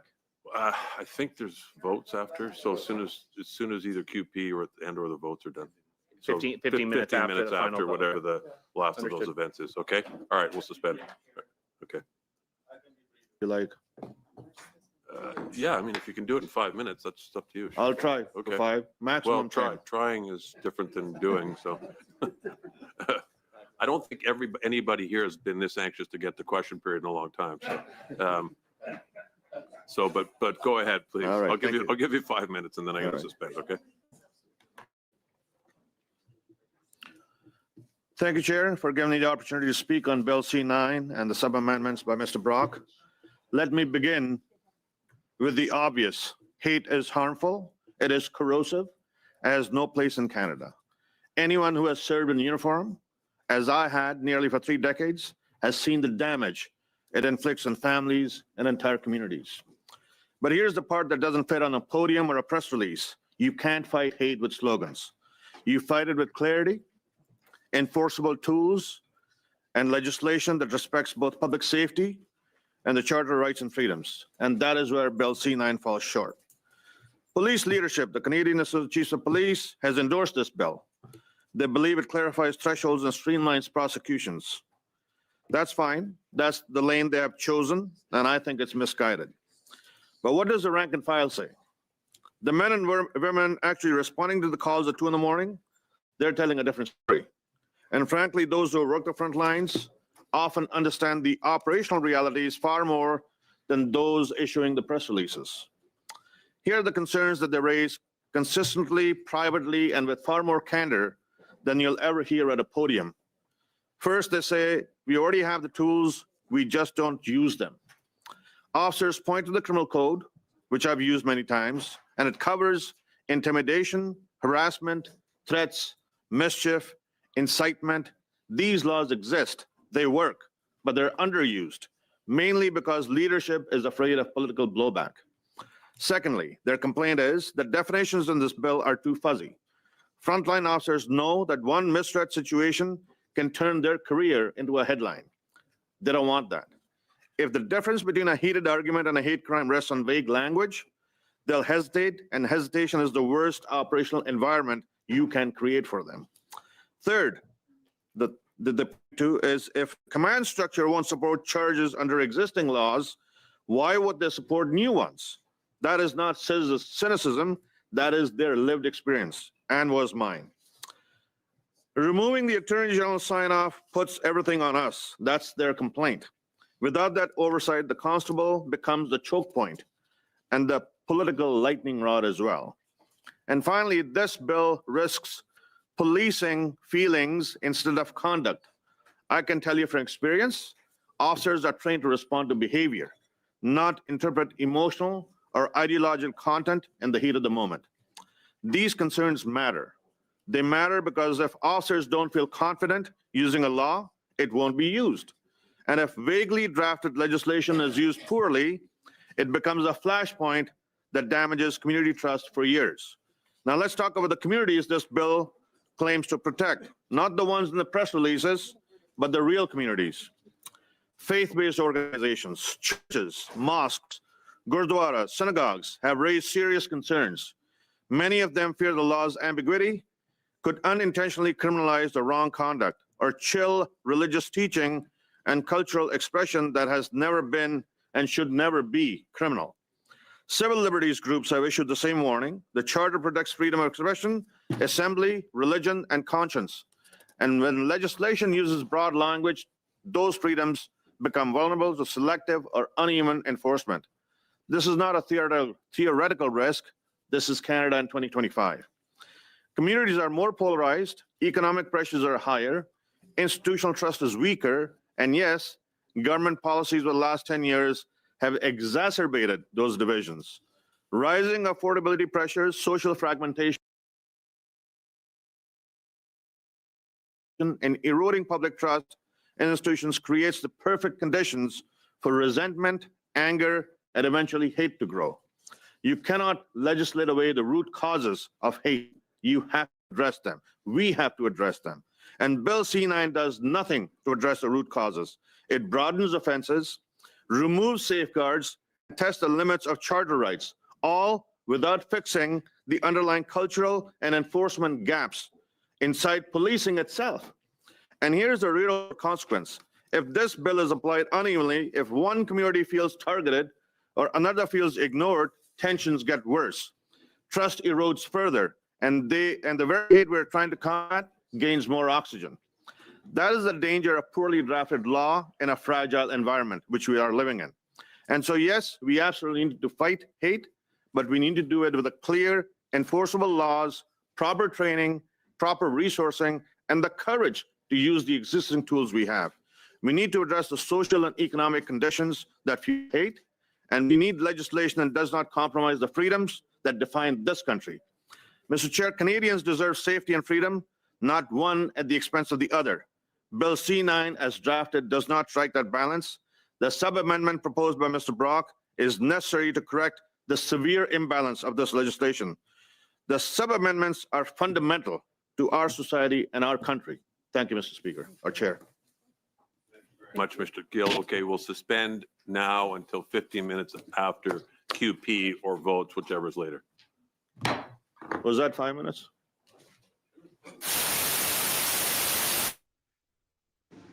Hi, folks. MP Garnet Genis here. I hope you've been benefiting from being able to witness what is happening at the Justice Committee through the live stream. Folks, the Justice Committee is going to resume its work on Bill C-9 shortly after question period. So the way our day unfolds here is that every day, Monday to Thursday in Parliament, we have question period at 2 p.m. So the work of committees is suspended while that is happening. So the Justice Committee will be suspended from 2 until 3 or thereabouts. Then there will be a vote in the House of Commons on another matter. So not exactly sure what time things will resume in the Justice Committee, but the Justice Committee will be resuming probably around 3:30 or shortly thereafter. And we will continue with that feed. But in the meantime, we're going to cut this stream to showing you what's happening in the House of Commons directly. So if you'd like to stay on and see the exchanges that happen at question period and how they relate to what is being discussed at the Justice Committee, this is your opportunity to watch that on question period, and then we'll cut back to the stream from the Justice Committee that will resume probably around 3:30. So, folks, thank you for your support in helping to get the word out and helping us to fight Liberal Bill C-9, and in particular their attack on religious freedom and freedom of speech in this bill.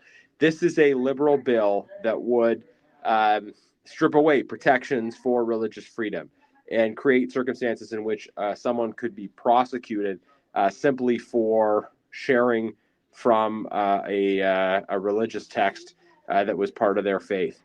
And so I think all of you understand and appreciate just how important our fight against this legislation is going to continue to be. We don't know exactly yet when or how long or at what times the Justice Committee will sit. This is largely within the discretion of the chair, who has used his discretion in weird and wonderful ways today. But we will continue to draw the line, hold the line at the Justice Committee, and not allow this attack on religious freedom and freedom of speech to move forward. So while the committee is suspended, we'll bring you the video feed from question period in the House of Commons. But please continue to take action on C-9. If you haven't already, please sign our petition. Please share the stream, follow for regular updates, and also talk to people in your community. Talk to your faith leaders. Talk to your pastor, your priest, your rabbi, your imam, others within your community, and make sure they're aware as well. As I've mentioned, religious communities across the board have spoken out on this at the senior national level. But I know religious leaders at the local level often have many other important considerations, and helping them be aware of what's happening in Parliament is very important. So thank you for following C-9. Thank you for your support on this. If you'll share this information, please. We're going to now cut to the House of Commons, where for about 15 minutes, you're going to hear statements by members, which is where individual members of Parliament make statements. And then we'll go into question period, and we'll continue that feed from the floor of the House of Commons until the Justice Committee resumes, at which point you'll be able to see the continuing work that we're doing there. One other thing I'll say before we cut out actually is just that it's mostly been so far other colleagues speaking. I plan to speak again and speak at some length on Bill C-9 later this evening. So if you want to hear my remarks in full, I don't know exactly what time that is, but I'll be reflecting on these issues coming up later this evening. Thanks very much. Let's go to the House of Commons feed. Member for Bruce Grey, Owen Sound. Mr. Speaker, I want to pay tribute to the victims of a tragic vehicle accident. On November 11th, 3 high school students, Tyson Varley, Damon Davis, and Haley Kepper from John Diefenbaker Senior School in Hanover, ages 15 to 17, lost their lives in a devastating crash on the rural road between Hanover and Durham. A 4th student, Landon Price Hillier, was critically injured and airlifted to the hospital. Damon, he loved to be loud and do things his way, but under that tough exterior laid a little boy with a huge heart. Haley, she loved her dog Bella and her mismatched socks. Tyson, he was well known for his love of cars and tinkering with them. He knew well how to make and fix things. This unimaginable loss has shaken the entire community of Hanover and surrounding areas. On behalf of all the constituents of Bruce Grey Owen Sound, I send my deepest condolences to the family, friends, and communities grieving this heartbreaking loss. May Damon, Haley, and Tyson rest in peace, and may their loved ones find strength and comfort in the days ahead.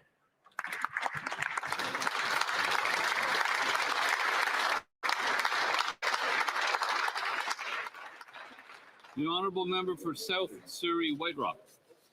Mr. Speaker, December 10th is International Human Rights Day. Human rights are the backbone of freedom and democracy. It serves as a reminder that rights are not privileges, they are the foundation of dignity, equality, and inclusion. This year's theme, Human Rights, Our Everyday Essentials, speaks to the truth that these principles are not just ideas on paper, they shape how we live, work, and treat one another. Canada is seen as a global leader in advancing human rights. For me, human rights are deeply personal. Strong communities are built on fairness, respect, and the courage to stand up when something isn't right. These values guide me every day as a member of parliament and as a Canadian. They mean ensuring every person can live without fear, discrimination, speak freely, and be treated with dignity. Today and every day, let us lead by protecting these essentials in our homes, communities, country, and around the world. Thank you, Mr. Speaker. L'honorable député de Montmorency. The honourable member for Montmorency Charlevoix. Today, I'd like to pay tribute and thank an individual who has an organization rather that has left an incredible legacy for our region by supporting people like Guy Dallaire, and you've remained a true PQer and a member of the PQ until age 97. You've always defended that which defines us, our French language and our unique culture, and Quebec's essential place as a cornerstone in Canada. Your memory continues to inspire me. It's with great pride that I announce that your name was mentioned in Parliament here to underscore your contribution. André Pepe-Voyer, thank you for your contribution, your love of Quebec, and the Parliament of Ottawa wishes you a marvelous 101 birthday. L'honorable député de La Salle. The honourable member for La Salle et Marc-Verdun. Mr. Speaker, as my first year in this place draws to a close, I'm proud of what we've accomplished together. Our first budget and our support for major projects like Nouveau Monde Graphite. Holiday season as a member of parliament, and let's just say, not quite what I'm used to. Most year I'd be home trying and failing to get my Christmas light to work. Instead, I'll be at Maison d'Entraide Saint-Paul-et-Aymar sharing a warm meal with the community. D'habitude, Normally, I'd be running around buying last-minute Christmas gifts, but this year I'll be handing out holiday baskets with the Saint Vincent de Paul. Instead of spending an evening wrapping gifts, I'll be proudly attending the 55th biannual review of the 796th La Salle Legion Air Cadet Squadron. Mr. Speaker, if this is what holiday look like as an MP, I'm grateful every moment. Je souhaite à... I wish every member of this place and everyone in La Salle et Marc-Verdun a very happy holiday season. The honourable member for Mission Matsky Abbotsford. Mr. Speaker, communities across the Fraser Valley and the interior are under evacuation orders as rising waters threaten homes, farms, and critical infrastructure. The border is shut, highways are closed, supply chains disrupted. The 2021 floods taught us hard lessons, yet today we find ourselves confronting the same vulnerabilities. Our roads, dikes, and drainage systems remain inadequate to withstand the realities of changing weather patterns. These failures put lives in our economy at risk. I call upon the government to take immediate and decisive action. We must invest in modern, resilient infrastructure, strengthen emergency preparedness, and ensure that rural and agricultural communities are not left behind. The cost of inaction will far exceed the cost of prevention. British Columbians deserve a plan that protects them, not just for today, but for the future. So I implore the Minister of Infrastructure to act on the request from Abbotsford and other vulnerable communities. We must prioritize investment in flood protection to safeguard our food supply and national supply chains. British Columbia matters. We need action. The honourable member for South Shore St. Margaret. Mr. Speaker, as the season slowly gentles on South Shore St. Margaret's land, there's a warmth across our villages that only we understand. From Lunenburg's bright storefronts to Cape Sable Island's cold sprays, our communities shine brighter than the shortest of winter days. The lobster boats are twinkling as they head out on the dawn, and the families gentle gather as the holiday lights come on. In Liverpool, Tantallon, and Bridgewater, and the coves that line our shores, kindness moves from door to door and lifts our spirits evermore. This time of year reminds us of the ties that truly bind, the neighbors who step up for us, the generous hearts we find. From volunteers to small businesses, from first responders to friends, the magic of our riding is the way that never ends. So as we look to the new year, with hope in every heart, may peace and joy find you all wherever you may start. South Shore St. Margaret's, my Gratitude rings clear. Happy holidays to everyone. A bright, resilient year. The honourable member for Richmond Hill South. This Liberal Prime Minister promised Canadians a win with the President by July 21st. 5 months later, no win, no elbows, no deal. From factories to steel mills, Conservatives will always stand with the workers who feed, power, and protect this country. And today, those Canadians are paying the price.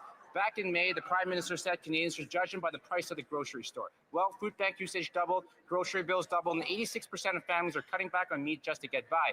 Food shouldn't be a luxury in Canada. Conservatives propose to scrap the 4 Liberal hidden taxes on food because no family should have to choose between paying for the power bill or a nutritious meal. What's worse is this Liberal Prime Minister promised 500,000 homes per year, and he's only delivering just 5,000. Housing starts have collapsed, and now Canadians are being told to lower their expectations and give up on the dream of home ownership altogether. Conservatives propose to scrap the GST on all new homes under $1.3 million and get shovels in the ground now. Conservatives will bring home hope, stronger take-home pay, safer streets, secure borders, and a self-reliant Canada where, once again, our Christmas cards can say Merry Christmas and Happy New Year and actually mean it. From my family to yours, Merry Christmas and Happy New Year. The honourable member for Berthier-Masquinongé. Mr. Speaker, after a busy year, we're almost at the holidays. Quebecers are doing their Christmas shopping. Christmas trees, salespeople are offering their trees that we will put tinsel on, and children are counting their sleeps. This is not always an easy time for people, and that's why there are volunteers out there Christmas caroling and sharing food with the food banks. Let's think of our neighbors and share wherever possible so that this period is a truly happy one. The snow is covering Quebec with its white blanket. It's cold, but our hearts are warm. On behalf of the Bloc, I wish everyone a Merry Christmas, Happy Holidays, and a happy 2026 that lives up to our aspirations. Honourable member for Willowdale. Mr. Speaker, as we bring this here to a close, I'd like to take this opportunity to wish all my constituents in Willowdale the most joyful of holidays and a wonderful and exceptional year ahead. The residents of Willowdale appreciate full well that Canada stands at the cusp of a defining moment. So allow me to reassure him that our new government has been moving at an unprecedented scale. We are undertaking some of the most ambitious nation-building efforts in generations, renewing essential infrastructure, driving clean energy and critical mineral projects forward at unprecedented pace, and accelerating home building throughout our beautiful country. These initiatives demonstrate the urgency with which we are acting to meet the needs of Canadians today and stand as a testament to our commitment to strengthen the foundations of our economy for tomorrow. Allow me to conclude by wishing all the wonderful individuals working in Parliament, and indeed all the members of this House, the happiest of holidays. May we all return determined to build Canada strong. Thank you. The honourable member for Kamloops Thompson Nikolai. For a decade, Liberals have dismantled criminal laws, gutted jail sentences, and allowed gangs and extortionists to rule our streets. Since 2015, violent crime is up nearly 55%. Sex assaults have surged over 75%. Gun crime has skyrocketed 130%, and extortions have exploded 330%, Mr. Speaker. Conservatives have put forward many solutions, among them reverse Liberal bail and bring in jail, not bail, listing the Bishnoi gang as a terrorist entity, take urgent action on extortion from Surrey to Brampton, fire the public safety minister whose gun buyback scheme will only punish law-abiding hunters and farmers. Use all legislative tools to ensure that child sex predators are receiving the worst punishments possible and properly punish intimate partner violence once and for all. Together, Conservatives will repeal reckless Liberal policies, put victims first, and restore safety to our streets. The honourable member for St. Boniface St. Vital. Boniface Saint-Vital, the First Minister of Northern Affairs and the first Indigenous cabinet member from Manitoba, the Honourable Dan Vandal, is in the gallery today with his wife, Brigitte.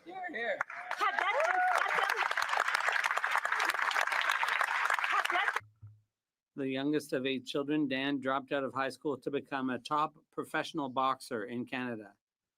He then got a BA in social work. When he realized the young people he worked with needed more resources, he became a city councillor in order to support them. Nationally, regionally, and locally has been definitive. The Nunavut Devolution, the Port of Churchill, the Musée de Saint-Boniface. He is deservedly proud of the work the Government of Canada did to make real progress and investments in reconciliation when he was an MP and minister. To many of his former staffers, he is still the boss. To his family, he is the devoted pépère. Pour moi, To me, he's a friend. Thank you, Dan.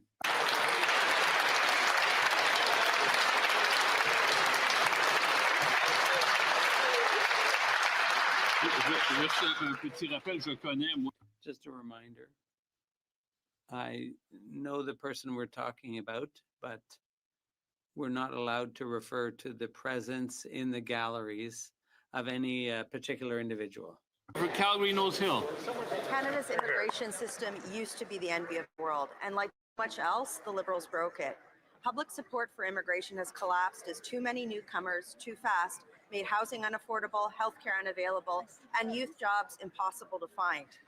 As a government in waiting, this fall, Conservatives not only opposed failed mass migration policies, but also proposed concrete solutions to fix it, like ending the wage-depressing, opportunity-stealing temporary foreign worker program, ensuring that non-citizens convicted of serious crimes like sexual assault are deported, strengthening the value of Canadian citizenship by ending one-click virtual citizenship ceremonies, placing limitations on automatic citizenship for descendants of temporary residents, and preventing illegal migrants with bogus asylum claims from accessing benefits that most Canadians can't get. Mr. Speaker, let's be clear, while the Liberals support mass migration policies, Conservatives will always fight for Canadians. The Honourable Member for Mont-Saint-Bruno, Caddy. Mr. Speaker, it's a great honor today for me to announce the creation of the Canada Democratic Republic of the Congo Interparliamentary Friendship Group. This group will provide a dynamic platform for dialogue, meetings, and greater cooperation in key areas like education, the Francophonie, energy transition, and student mobility. With a population of nearly 100 million, the DRC is now the world's largest French-speaking nation and a key partner in the French-speaking world. I'd like to thank my fellow parliamentarians who've already expressed their commitment to this initiative, and I invite all those who wish to do so to join us. Together, let's build strong bridges between our nations for a more stable, inclusive, and prosperous future. Thank you, Mr. Speaker. The Honourable Member for Fort McMurray, Cold Lake. Thanks to these Liberals, this Christmas is looking bleak because so many Canadians' families' paychecks are too weak. With grinchy Liberal ways, Canadians face a bleary plight, high taxes and spending, stealing Christmas magic and light. And just like the Grinch swiped every morsel, decoration, and treat, Liberal inflation robs their joys, leaving families in defeat. While 2.2 million visit food banks month on month, they plead, hoping for a food hamper, a simple happy deed. These grinchy Liberals' hearts are oh so small. Disconnected from realities, Liberals let their families fall. But like little Cindy Lou, who made the Grinch's mind see, Christmas doesn't come from a store, it's so much more, you see. So our ask is simple, a change we hope they make. Listen to Conservatives for Canadian families' sake. Bring back affordability, let their hearts grow in size, and bring back Christmas joy right before our very eyes. The Honourable Member for Cardigan. Mr. Speaker, I'd like to take a moment to acknowledge my family joining me in Ottawa today. Thank you for your love and support. And a special shout out to my sister, happy birthday. I want to extend my warmest holiday wishes to everyone across the Cardigan riding, Prince Edward Island, and indeed Canada. Especially to those volunteers and those working essential services throughout the holidays who are keeping our community safe, healthy, and supported. And to our farmers who work every day of the year to provide homegrown, nutritious food for Canadians and the entire world. And a very special thank you to our dairy farmers who ensure Santa has fresh milk to go with the cookies. This season reminds us of the strength we find in family, the support in community, and the progress we make when we come together for Canadians. When members of this House work with that same spirit, we can build Canada strong. To all members of this House, happy holidays and joyous Noel. Oral questions. Questions orales. The Honourable Leader of the Opposition. Merry Christmas, everyone. Merry Christmas. It's the holiday season. It's a time of hope. And obviously, the Conservative Party is the party of hope. And so we are sharing that hope with everyone today. But for too many people, life has become too expensive. There are single mothers and seniors who can't buy food, and the Prime Minister is threatening Canadians with a new increase in the gas tax, which will increase the cost of food. Will the Prime Minister, before Christmas, announce that he's going to cancel these hidden taxes on groceries so that Canadians can have hope to eat well? The Honourable Government House Leader. Mr. Speaker, the Conservative Party, listen, there's nobody who calls that the party of hope. But in this holiday season, I would like to wish even to the Grinchy Leader of the Opposition a very Merry Christmas, and the same to the entire Conservative caucus. I hope that they'll stop imagining taxes that don't exist, taxes that have never existed and never will exist for Canadians. We're going to offer support to all Canadians. Merry Christmas, Mr. Speaker. The Honourable Leader of the Opposition. Mr. Speaker, I had hoped that the Prime Minister was going to be here for once to defend. Even if it's Christmas, we can't allow ourselves to go against the rules. I'll have to take a question away from the Leader of the Opposition, and I'm sorry to do that, particularly at this time of the year. The Honourable Leader of the Opposition. I just was hoping that for once he would defend the cost of living, which is going up because of the taxes that they're imposing on groceries. But it's not just that. There's also crime. The Liberals are blocking their own bail law. The Conservatives have moved motions 17 times in the last 2 days to get that bail law to be able to move forward. And the Liberals have caused these problems by freeing criminals with Bill C-75 before Christmas. Will they allow us to move forward their own law to reprove the damage they've done? The Honourable Government House Leader. Mr. Speaker, just because it's the holiday season and everyone is feeling generous, well, Mr. Speaker, just because of that, you can't twist the facts. The Conservatives spent September, October, November, and December blocking the most ambitious crime-fighting agenda in the history of Canada, Mr. Speaker. And now, at the last minute, on the very last day, all of a sudden, they want to change everything, rearrange everything. We have bills for bail. We have bills to fight hate. We have bills to fight violence and extortion, Mr. Speaker. The Conservatives need to get out of the way. Opposition. Mr. Speaker, let me wish everyone a Merry Christmas, the time of hope. And of course, Conservatives are the party of hope. And we share that hope right across the Commons. As I do with the Prime Minister, inviting him to stand up. But unfortunately for many Canadians, it's the time of Liberal inflation. As they go down the grocery aisles, they see the costs of food rising before their eyes. As the Prime Minister increases hidden taxes on the cost of making and selling food. A 7 cents a litre gas tax he plans for the new year. Will he rise today and give Canadians some hope by announcing he's reversing that latest Liberal tax hike? The Honourable Minister of Jobs and Families. Rather than focusing on imaginary taxes like the opposition, we stay focused on helping Canadian families, and it's why Canada Child Benefit checks will be delivered early this year, Mr. Speaker. Early this month so that families can have the money when they need it most as they get ready for a happy holiday and Merry Christmas, Mr. Speaker. Focus on supporting Canadians and Canadian families, something that I would hope a party that talks about hope would want to do. Honourable Leader of the Opposition. Mr. Speaker, the member might be suggesting that her own government department is imagining things again. I'm reading right here from the Environment Department's, quote, impacts of the CFR on gasoline and diesel prices. And for 2026, 7 cents a liter, Mr. Speaker. Oh, wow. Another tax increase on fuel. So while the Prime Minister promised to flip-flop on carbon taxes and copy Conservative ideas, once again, it's the costly counterfeit version on his side. That tax will increase the cost of producing and delivering food to grocery stores. For just in time for Christmas, will he get rid of this latest Liberal tax on energy and food? The Honourable Minister of the Environment and Climate Change. What we always seek more hope, and it will never come from the Conservatives, is actually for them to read a full report in its entirety and understand the actual implications. In fact, the fuel regulations do not have the impact as he described them, but let's go a little bit further. Let's talk about the opportunities. I'm hoping he's thinking about canola farmers too.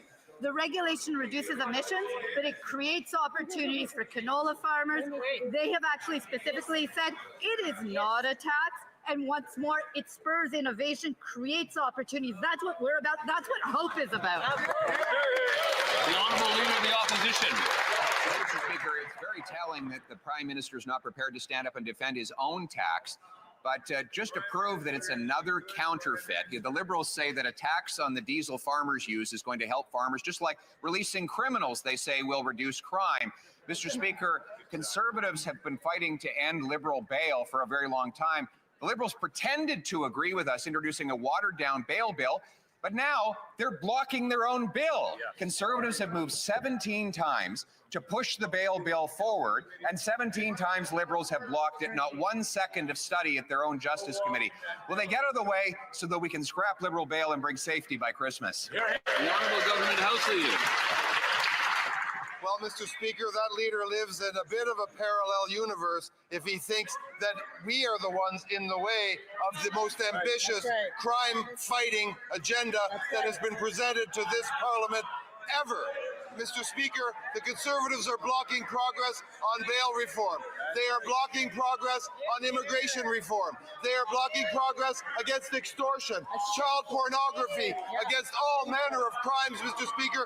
Will that leader stand up right now, turn around, tell his caucus, get out of the way of the Liberals fighting crime?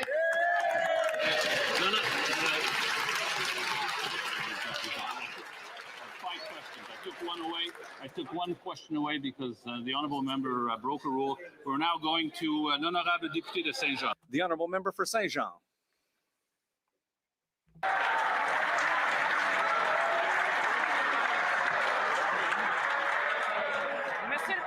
Mr. Speaker, we're not ready to start. We'll restart.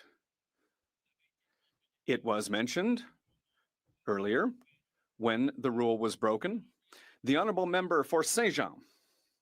Mr. Speaker, usually at this time of year, we take a look back over the parliamentary session, but this year, there's going to be a report to shareholders, I think, because Canada clearly has become a business. With this Prime Minister, the Liberals are no longer even pretending the fight against climate change is over. The environment, to them, it's an obstacle to trade. With C5, C15, and S4, compliance with the law is over. Why? Well, it slows down business.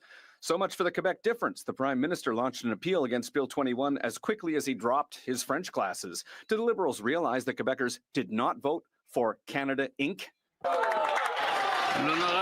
The Honourable Minister of the Environment and Climate Change. Mr. Speaker, Canadians voted to build a Canada that's not only strong, but also to make sure that we build it well. And that's what we're doing. We have committed to strengthen the industrial price on carbon. We have made a commitment to strengthen methane regulations.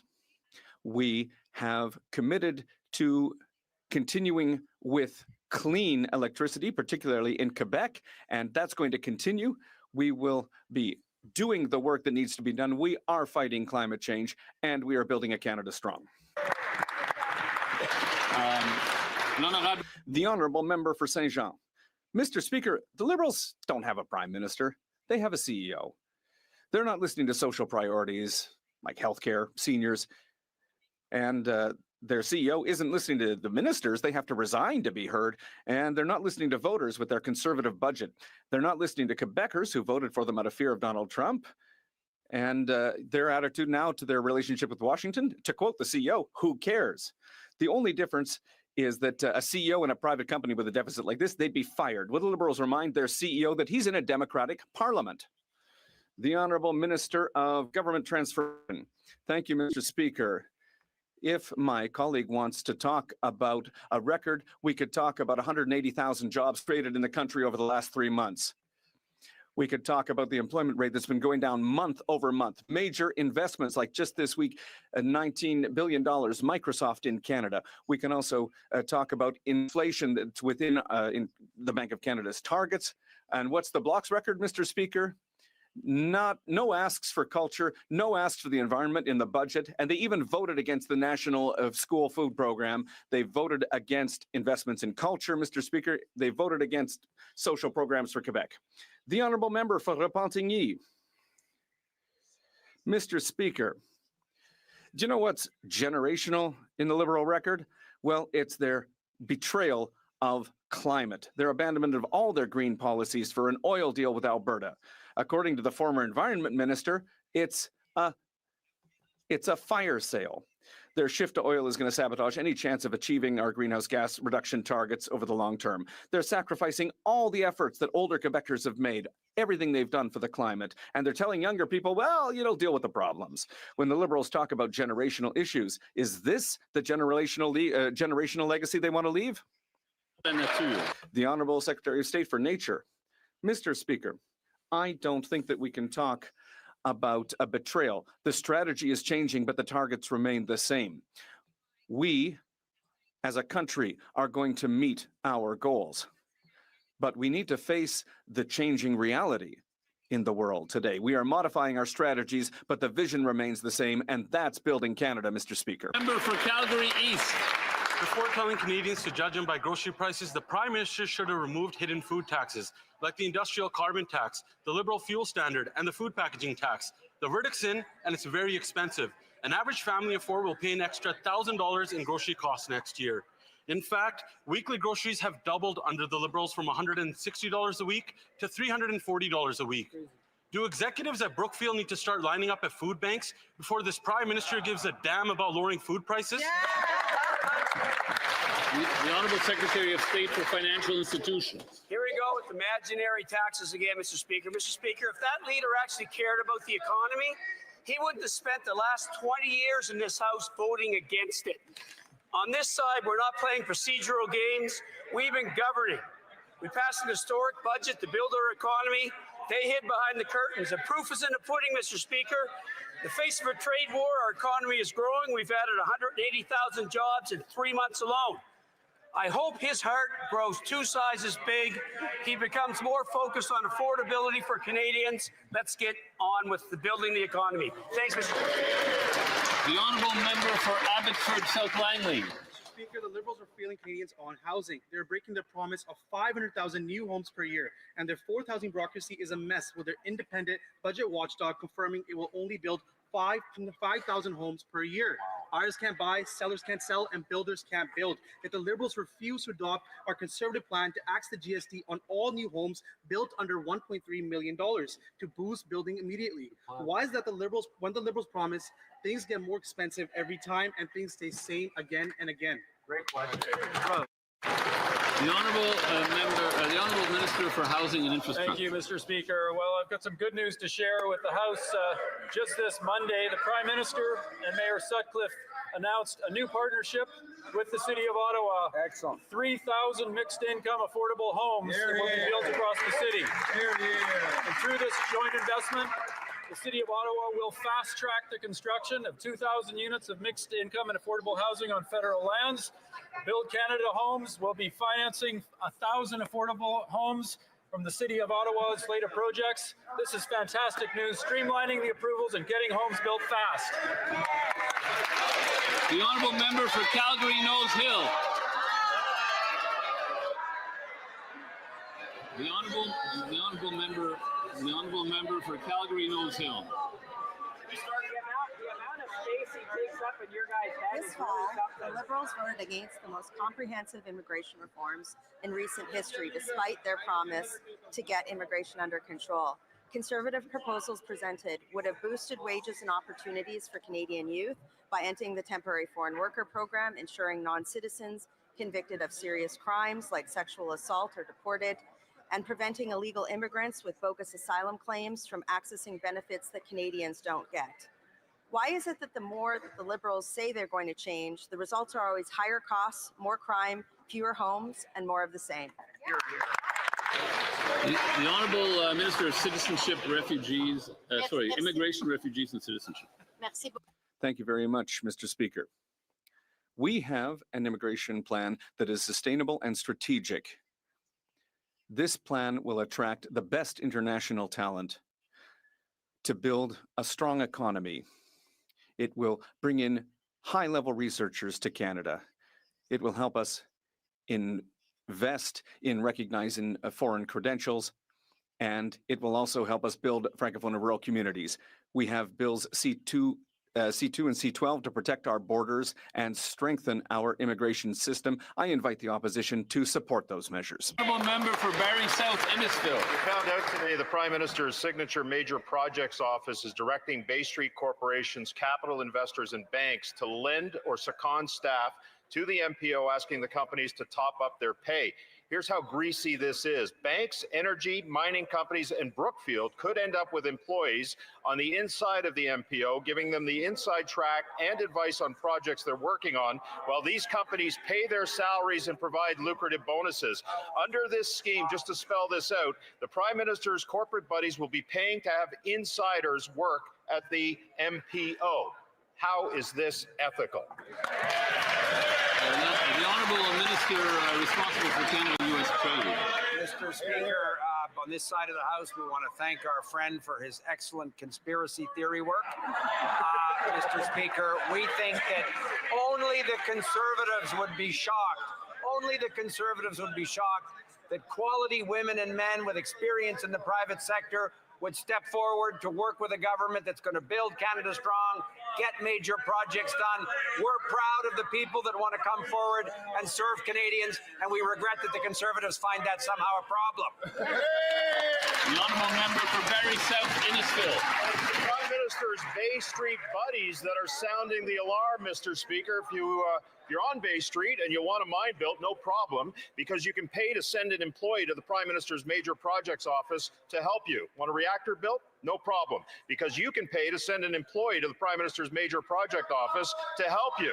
Are you a large capital investor, say like, I don't know, Brookfield, and you want to fund a green project that pads the Prime Minister's portfolio? No problem, because you can pay to send an employee to the Prime Minister's major project office to help you. This is wrong, unethical, and corrupt. How is this happening? The Minister. Again, Mr. Speaker, on this side of the House, I remember being an opposition member of Parliament. I was very impressed with some of the quality people from Bay Street that former Prime Minister Harper recruited to serve as Chief of Staff in his office, for example. So it wasn't a scandal then when people with business experience could serve in the government. And we're proud, Mr. Speaker, we're proud that this government and this Prime Minister is able to recruit that talent to join the talented women and men in Canada's public service to get things done and to grow the Canadian economy. The Honourable Member for Leeds, Grenville, Thousand Islands, Rideau Lakes. While this Prime Minister and his government are looking to stack their major project office with corporate insiders and then have corporations send money to the major project office, Canadians are lined up at food banks in record numbers. Now, the firms paying those so-called top-ups to government employees are the same ones who are going to benefit from fast-track decisions made by the major project office. Why is it that the only pipeline that they're getting built is one that funnels cash from Bay Street to this Prime Minister's major project office? The Honourable Government House Leader. Mr. Speaker, Several years ago, that member earned the nickname the Death Valley Well Driller. The Death Valley Well Driller is that lonely guy out in the desert who's gone looking for water and never finds it. And here he is, once again, winding up the big pitch, and it all ends in Well, you nothing. get an A for Mr. Speaker. effort there. Of course, there are talented men and women joining with the government. We're going to help build the country. We're going to build Canada strong, notwithstanding the naysayers and the Death Valley well drillers.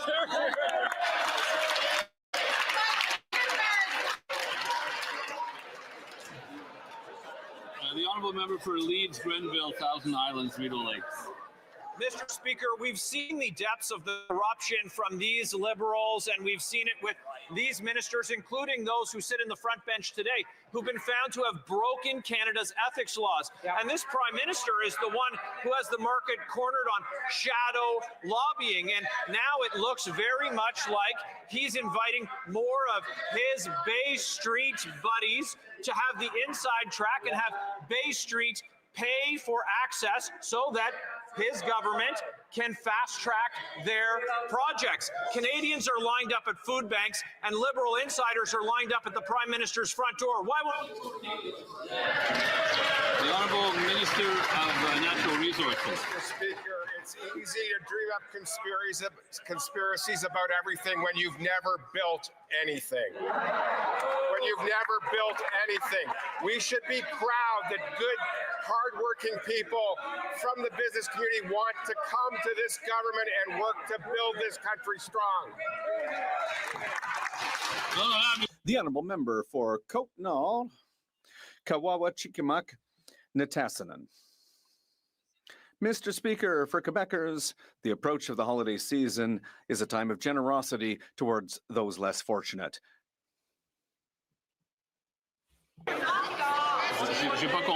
I'm sorry, I didn't understand what happened. Il n'y a pas d'interprétation? There's no interpretation? No? Okay, we'll start again. The honourable member. Mr. Speaker, for Quebecers, the approach of the holiday season is a time of generosity towards those less fortunate.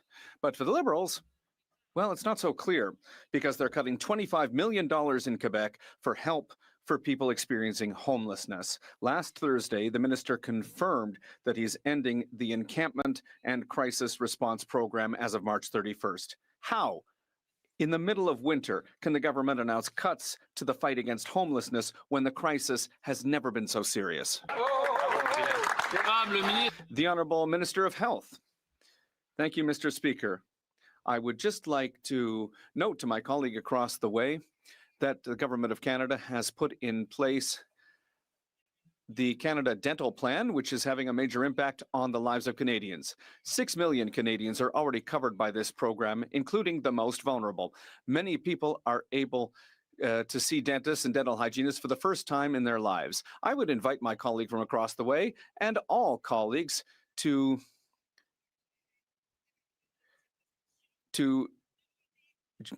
ask all members of their ridings to sign up for the dental plan. The honourable member for Shefford. Well, I think she got the wrong answer there, Mr. Speaker. $25 million a year is nothing compared to an $80 billion deficit. It makes no sense to cut funding for the fight against homelessness. This is tens of thousands of dollars less for each one of our community organizations at a time when they know that the crisis is affecting more and more vulnerable people. This includes women who now represent about 30% of people living in homelessness. That's double the numbers that we've seen in the past. Frankly, is this really the time to cut funding to Quebec and to our organizations? The Honourable Minister of Government Transformation. Thank you very much, Mr. Speaker. I'd like to thank my colleague. This is an important question. Homelessness in the country and in Quebec is particularly concerning. That's why we have a homelessness strategy. It's been in place for a few years with major investments. I would ask my colleague to look at the budget for 2025, which she voted against. There's $1.1 billion for transitionary housing for people living in situations of homelessness and to also help prevent people fall into homelessness. I would invite her to review her position on budget 2025 and support us in our efforts to fight homelessness. The Honourable Member for Charlebourg-Haute-Saint-Charles. Mr. Speaker, here in this House, all members have to follow the values and ethics codes for members of Parliament. And in the Conflict of Interest Act, it says that it is prohibited for a public office holder to personally solicit funds if doing so places them in a conflict of interest. The Permanent Anti-Corruption Unit in Quebec is now conducting an investigation into the Liberal funny business scandal, the Fling Flang scandal, here in Ottawa. It's a criminal investigation. 2 weeks ago, the Liberal member for Laval-Les-Îles promised TVA that he would make a statement to explain his involvement in this affair. Does the member for Laval-Les-Îles have the courage to stand up and explain to Quebecers his potential involvement in the Fling Flang affair? Unfortunately, I was a bit distracted during the question. I didn't hear the question.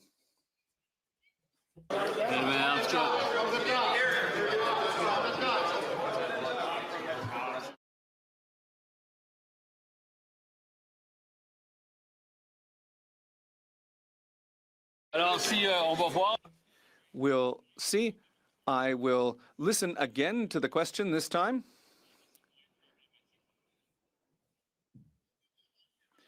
Well, listen closely, Mr. Speaker. Listen very closely. Well, listen, it's one of your members. It's because of one of your members. It was one of your members who was speaking to me. So listen, we'll be careful with the sarcasm, okay? All right. The honourable member can start again. Listen closely, Mr. Speaker. Here in this House, all members are subject to the Conflict of Interest Code for members of Parliament. And it's clearly stated in the Conflict of Interest Act that, and I quote, it's prohibited for a public office holder to personally solicit funds if doing so places them in a conflict of interest. The Permanent Anti-Corruption Unit in Quebec is now conducting an investigation into the Liberal kickback, the Fling Flang scandal in Ottawa. No, but...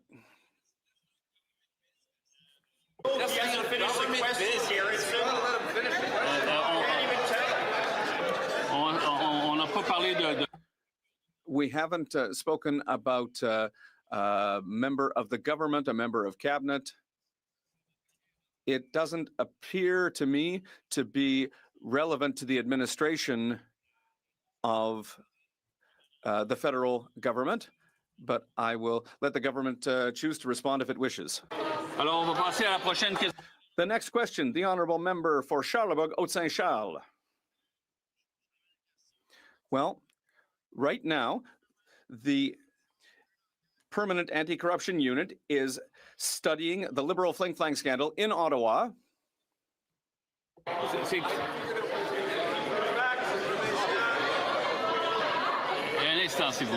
Just a moment, please. Just a moment. Just a moment, please.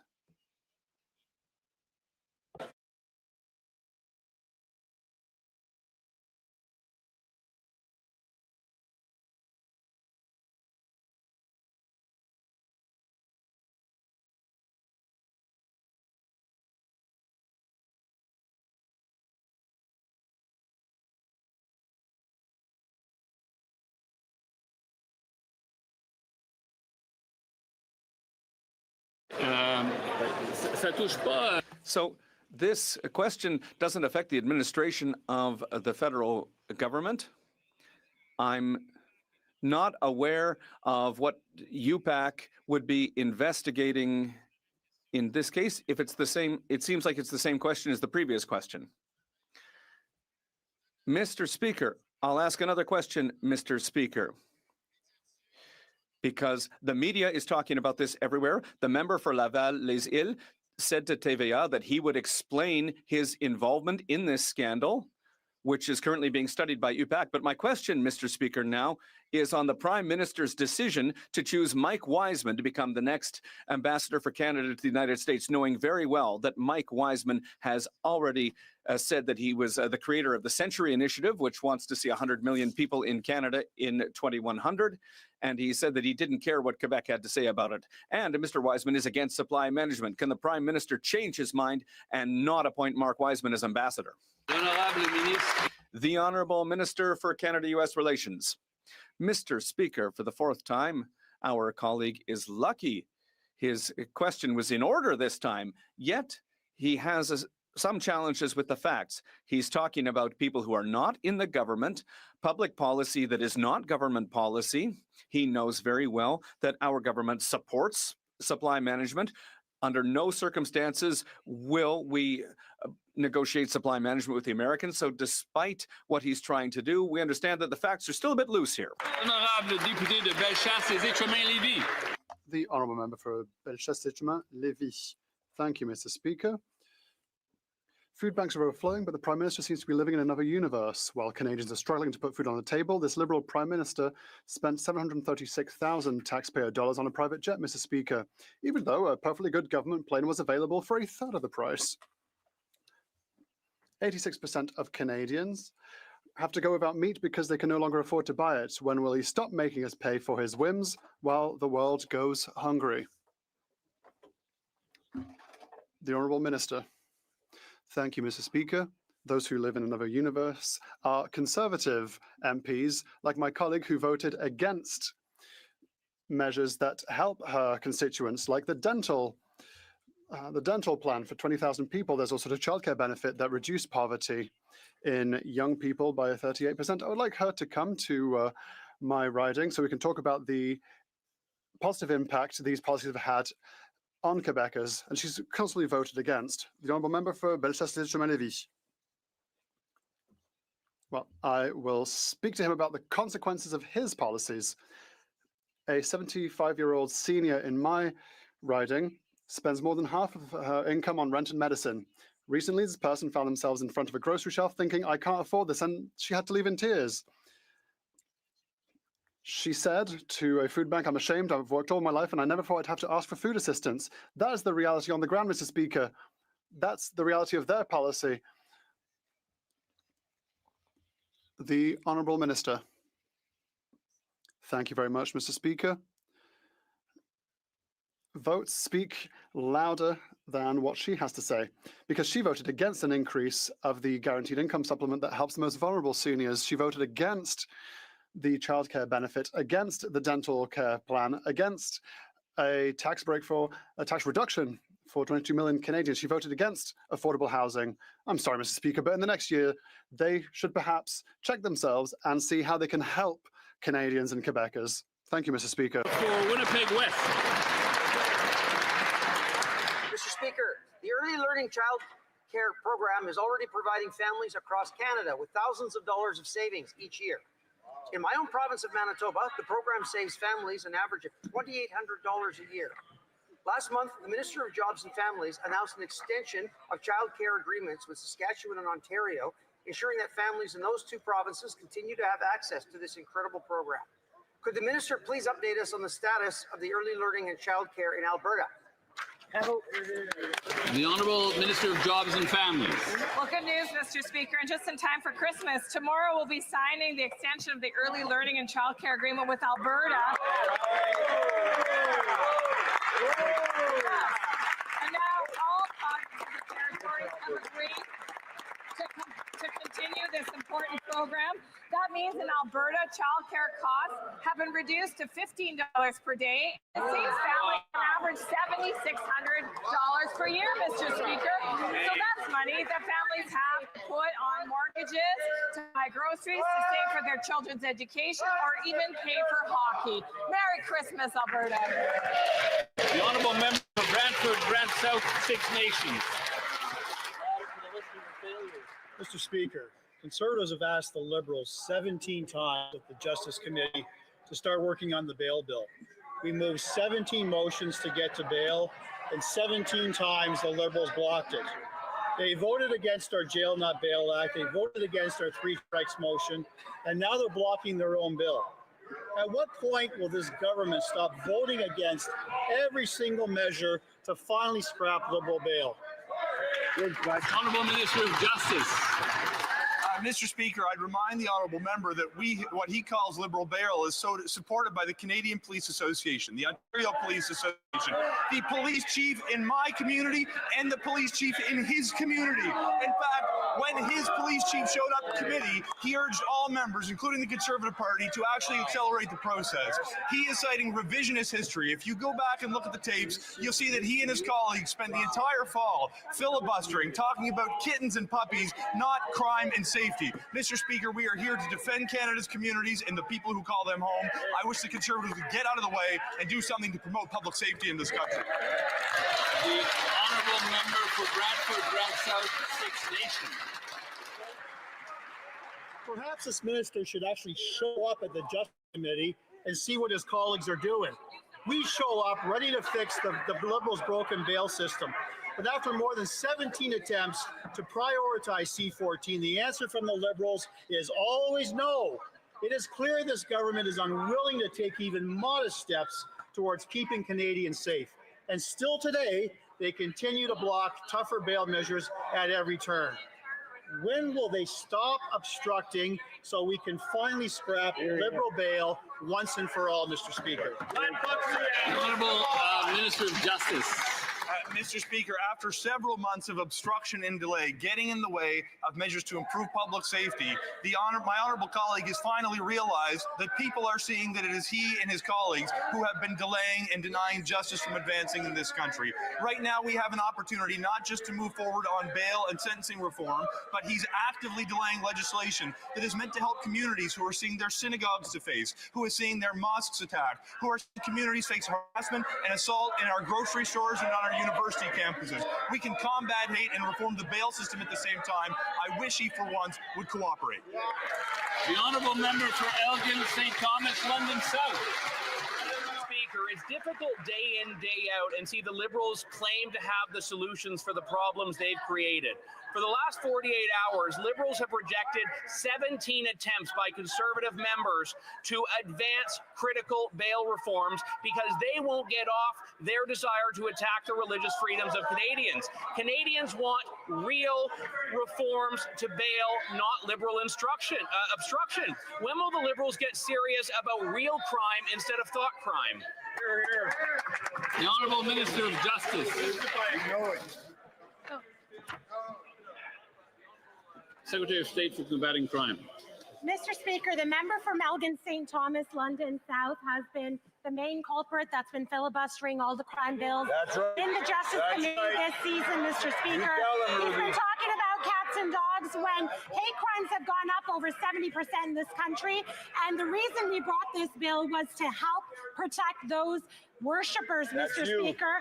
We're doing everything on this side of the House to protect Canadians, to protect public safety, and they've been opposing, they've been stalling, they've been blocking it, Mr. Speaker.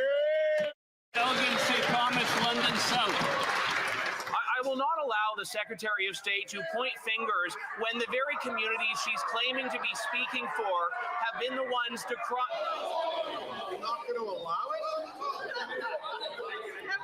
The honourable member may start from the top. Thank you, Mr. Speaker. I will not allow that Secretary of State to point fingers for... I think we're going to hear that line many more times if it continues to be too noisy on this side. The honourable member for Elgin St. Thomas, London South from the top, please. The Secretary of State is pointing fingers because she doesn't want to look at the millions of fingers that have been pointing at this Liberal government for allowing these problems to fester. Even today, Liberal members of the Justice Committee said that the Minister of Justice would only come before committee if we agreed to wave through their divisive and toxic Bill C-9. Why are they putting conditions on transparency and accountability and obstructing their own legislation? Why won't the Minister of Justice appear before committee, and why won't he stand up now instead of pointing fingers? The Honourable Secretary of State for Combating Crime. Mr. Speaker, it's just the fact that the member from Elgin St. Thomas, London South, has been blocking all crime bills in the Justice Committee since the beginning of this Parliament, Mr. Speaker. He's been talking about his pets instead of talking about the safety of Canadians, Mr. Speaker. But this is a clear pattern that we're seeing from the Conservatives, Mr. Speaker. They've been weak on crime since they've gotten here. They've been blocking the bail reform bill, Mr. Speaker. They've been blocking protections for peaceful worshippers, and they won't allow the police the powers they need to stop extortionists and pedophiles, Mr. Speaker. The honourable member for Oxford. Under these Liberals, food prices have doubled and Canadians are struggling to get by. There are now 2.2 million food bank visits in a single month, with 1 in 10 of those users being seniors. Paul, a 70-year-old from Woodstock, was forced out of retirement and is now working night shifts to stock the shelves just so he could survive, Mr. Speaker. The seniors that helped build this country are now the ones that are struggling to afford to live in it. So will the Liberals finally stop driving costs up so our seniors could afford to eat and retire with dignity? The Honourable Secretary of State for Sport. Thanks, Mr. Speaker. Mr. Speaker, remember when the Grinch tried to steal Christmas? He drove all the way up to the top of Mount Crumpet because he had everything that he needed and he was going to throw the gifts that the Who's deserved because he thought they didn't deserve to have nice things. Kind of like the leader of the Conservative Party, Mr. Speaker. For 25 years, he's had dental care because he's had a job here in the House of Commons. So he votes against dental care for 9 million Canadians. He's got secure housing. He lives comfortably at Stornoway in government-owned housing, so he votes against affordable housing for millions and millions of Canadians. My Christmas wish is that the leader of the Conservative Party comes back in January with a heart that's grown 3 sizes and tries to help a Canadian for once in his 21-year career. The honourable member for Oxford. Once promised that hard work meant a great life, but with these Liberals, that promise is gone. Ryan, a single father from Thamesford, worked extremely hard, but is struggling to put food on the tables. He's struggling to put gas in his car, and he's struggling to keep his house warm for Christmas. And just like millions of other Canadians, he is now relying on a food bank to feed his families. With grocery prices going up $1,000, will the Liberals finally stop their reckless inflationary spending, scrap their hidden food taxes, so our citizens like Ryan can afford to eat once again? Parliamentary Secretary to the Minister of Finance. You know, bah humbug is just a name for the opposition leader's management style. And thank God the human emotion of joy is not deductible, because the Conservatives would find a way to claw it back right before Christmas. They won't feed children. They won't help us feed children in school. They won't help us build affordable housing. They won't help us give and deliver families a well-earned tax break before Christmas. What's next? The Christmas tree? Are they going to try and take that away too? Even the Grinch had the good sense to give people the presents back before Christmas. When will this Conservative Party stand up and actually support Canadians? They said they were Canada first. Why do they put them last every chance they get? The honourable member for Long Range Malcolm. While Canadians cannot afford the basics, this Liberal Prime Minister spent nearly $800,000 on a private jet. In Newfoundland and Labrador, we have the highest unemployment rate in the country. At more than 10%, families are stretched thin. Canada's food price report shows the grocery bill has more than doubled since 2015, rising from $159 a week to $338. And next year, families are expected to pay even more. When will these Liberals stop their inflationary spending, cut the industrial carbon tax and their new fuel tax so Canadians can afford to eat? The Honourable Minister of Fisheries and Oceans. Mr. Speaker, I'm so pleased to be able to stand and address the misinformation, the imaginary taxes, and the general disengagement from what matters in our province of Newfoundland and Labrador. Budget 2025 is about investment. It's about building this country. It is investment in rural Newfoundland and Labrador like the rest of the country. Roads, bridges, schools, hospitals. It is support for families, 46,000 families in our province who need the Canada Child Benefit indexed to inflation. This member voted against all of these. The honourable member for Long Range Mountain. That answer is not acceptable, and I'm going to tell you why. A woman in my riding shared a moment that she said she will never forget. She was in the grocery store. She saw a senior couple standing at the meat counter. The elderly wife looked at her husband and quietly said, "I know I need to buy something, but I don't know what to buy because everything is so expensive." The woman who witnessed this exchange told me she went to her car and cried. She never thought she would see seniors in Newfoundland and Labrador struggling like that. When will the Prime Minister finally take these struggles seriously and make life affordable for the people in Newfoundland and Labrador? The Honourable Minister of Fisheries and Oceans. Speaker, I'm going to deal in facts. Supports for seniors are indexed to inflation. Housing supports help seniors find affordable places to live. Supports for families and communities in Newfoundland and Labrador. School food program, which another member from Newfoundland and Labrador called garbage, feeds children. $800 a year for a family of two in savings. On and on I can go, and on and on and on. The Conservative members vote against everything that supports families and seniors. The honourable member for Souris Mountain. Mr. Speaker, across Saskatchewan, families are being crushed by soaring grocery prices. I recently spoke with a family farm, people who feed this country and the world. Yet after paying their bills, they now rely on a local food bank to get by. This should never happen in a country like Canada. And this Liberal government should be ashamed that there are now 27 cases of scurvy in Saskatchewan because people cannot afford healthy food after 10 years of Liberal inflation and higher taxes. How does this government defend a record where farm families need food banks and Canadians are now being diagnosed with scurvy? Good question.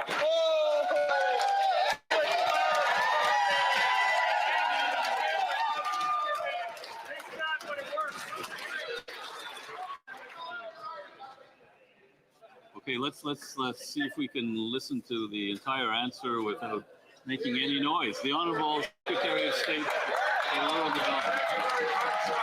Speaker, like any serious disease, this government will respond to it.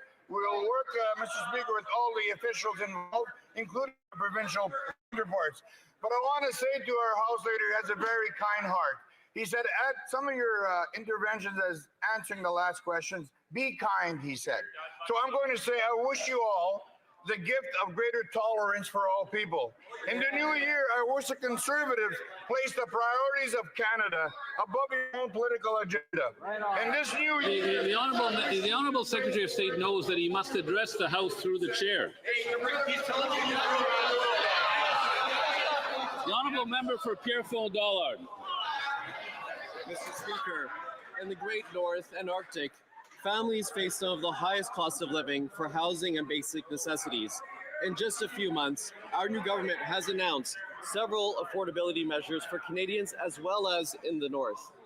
Can the Minister of Northern and Arctic Affairs share how our government is working, including on the issue of Bill C-4's affordability measures, to deliver financial relief to northern communities across that need it most? Honourable Minister for Northern and Arctic Affairs. Mr. Speaker, for the first time in generations, we're making historic investments in housing and infrastructure across the North, building homes and roads and community facilities. We're investing in clean energy, better internet, and stronger transportation links, all in partnership with Indigenous communities. So Bill 4 delivers tax cuts, GST housing credits, and enhanced benefits so families can heat their homes and feed their children. This is generational change for the North, Mr. Speaker. Member for Dufferin-Caledon.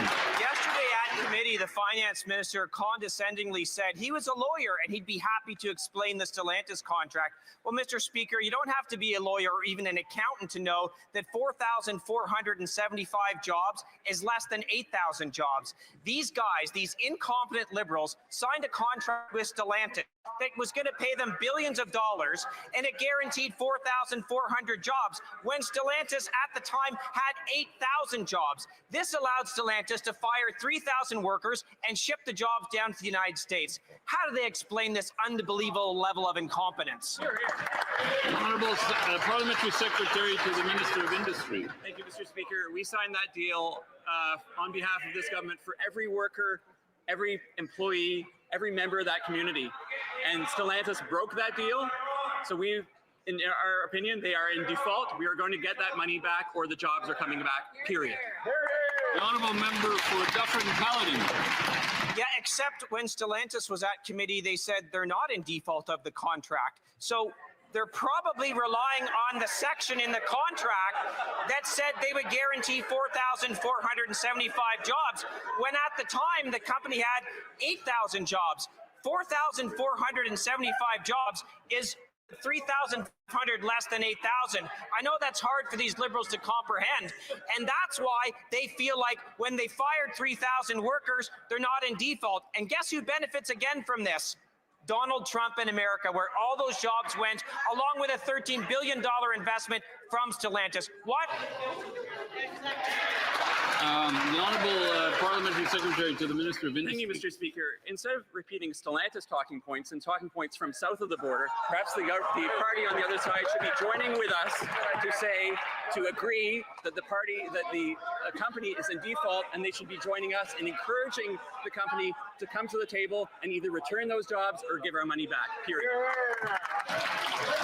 The Honourable Member for Windsor-Tecumseh Lakeshore. Mr. Speaker, at Industry Committee again yesterday, the Finance Minister falsely claimed there were, quote, the strongest protections for auto jobs at Stellantis. Well, we all know the outcome of that.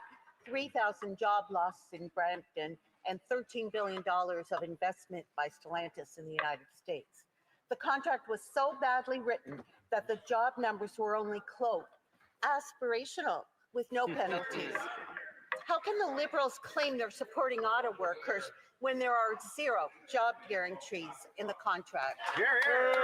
The Honourable Minister of International Trade. Speaking of jobs for the good people of Brampton, Ontario, this new government is making a record $2 billion federal investment for the new SMR energy project in Darlington, Ontario.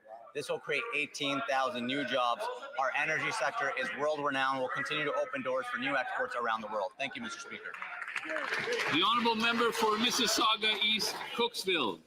Mr. Speaker, while the Conservatives stand in the way of progress, our government is relentless in delivering for Canadians, including by bringing forward two pieces of trade diversification legislation this parliamentary session. Trade diversification benefits the entire country, which is why we're moving swiftly to advance the trade deal with Indonesia, a market of 275 million people. Can the minister share how the Canadian-Indonesian trade agreement will create real opportunities for Canadian businesses and workers? The Honourable Minister of International Trade. Mr. Speaker, I'd like to thank my colleague through you for his good work on the International Trade Committee and, of course, for the good people of Mississauga. Indonesia is the 8th largest economy in the world with a population of over 280 million potential consumers. The trade agreement that we tabled this morning will cut tariffs and open new opportunities in aerospace, agri-food, agriculture, critical minerals, and so much more. Together, we're opening doors for Canadian workers, Canadian businesses, and Canadian products to new global markets around the world. Thank you, Mr. Speaker. The Honourable Member for Riding Mountain. Mr. Speaker, on October 2nd, the Health Minister's Assistant Deputy Minister for Controlled Substances told the Health Committee that no federal funding was used to buy crack pipes. Yet this week, the very same official was caught lying to committee when she revealed that Health Canada was in fact buying crack pipes with tax dollars. Wow. If an average Canadian lies on a government forum, they face real consequences. So can the Health Minister tell us what consequences her senior official will face for lying to Parliament about funding crack pipes? How about...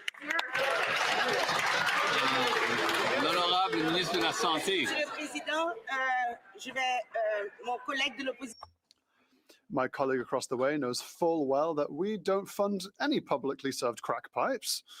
And he knows it full well because he keeps ragging on about it at committee.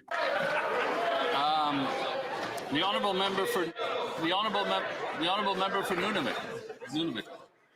Okaktitiyi, the Cowetson Nation Aboriginal title case is an important decision affirming First Nations rights. Let's be clear, this decision is not about taking land from private owners. The federal government must focus its efforts on reconciliation and honor of the Crown. Will the minister convene negotiations with all affected parties to ensure an orderly transition toward respecting the ancestral, spiritual, cultural rights of the Cowetson Nation? The Honourable Minister for Crown Indigenous Relations. Thank you, Mr. Speaker. Yes, we will continue to work collaboratively with all parties to uphold the principles of reconciliation, transparency, and legal responsibility. We remain available for dialogue with all parties involved. That involves British Columbia, the City of Richmond, Musqueam Indian Band, Tsawwassen First Nation, as well as the Cowichan. Thank you, Mr. Speaker. The honourable member for Winnipeg Centre. Mr. Speaker, the Liberals are promising massive profits to resource extraction companies, fast-tracking projects on Indigenous lands while investing nothing in community safety. Violence against Indigenous women and girls spikes around man camps, including sexual assault, trafficking, and child sexual exploitation, a reality that was confirmed in the National Inquiry into Missing and Murdered Indigenous Women and Girls. Yet this year's budget offers zero. Do our lives matter, Mr. Speaker, or is this government going to turn their back on us yet again? Honourable Minister of Crown Indigenous Relations. The crisis of missing and murdered Indigenous women and girls is unacceptable, and our government is taking concrete action.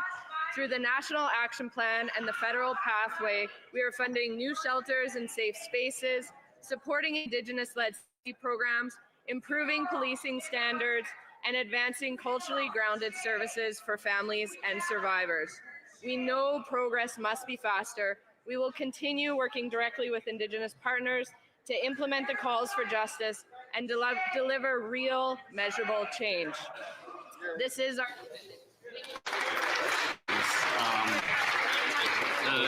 Point of order, the honourable member for Leeds, Grenville, Thousand Islands, Rideau Lakes. Speaker, while Standing Order 18 is of interest in respect to the government House Leader calling me the Death Valley well digger, what I would say through the Speaker is that I'll stop digging if they stop burying stuff.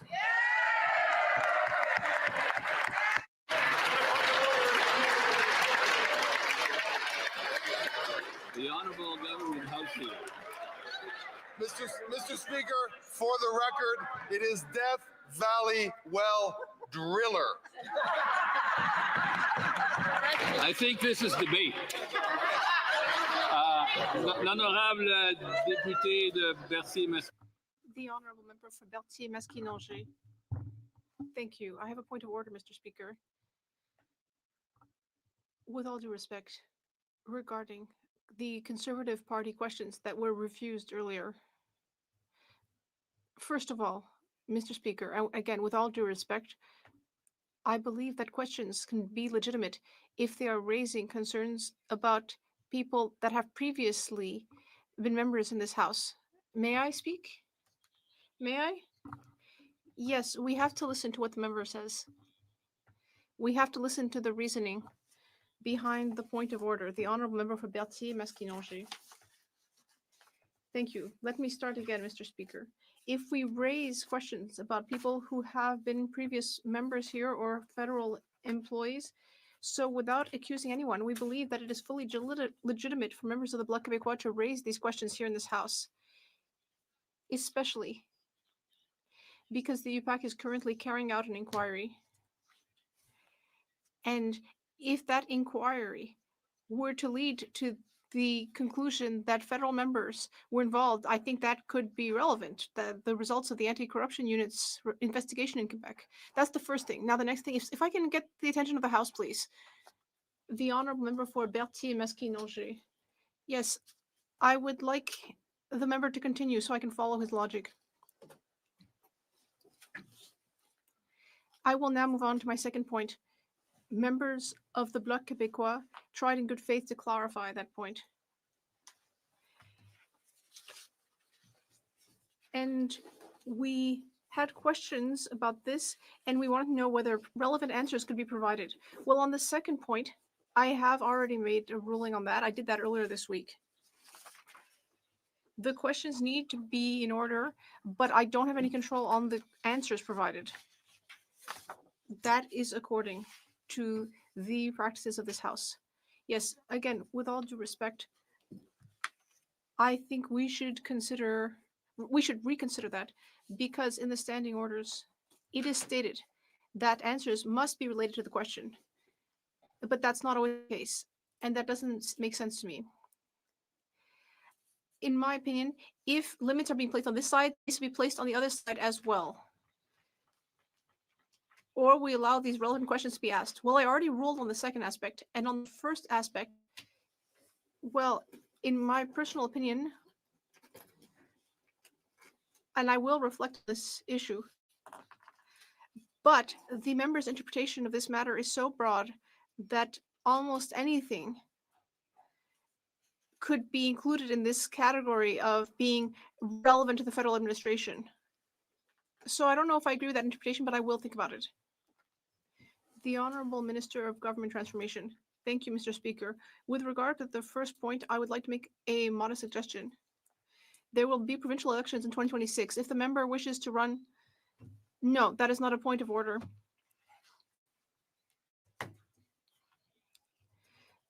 It was pretty clear right away that that was not a point of order. Any other points of order before continuing? No. It being 3:18, the House will now proceed to the taking of the deferred recorded divisions on the motions at report stage of Bill C-12. Call in the members.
Je désire informer la Chambre.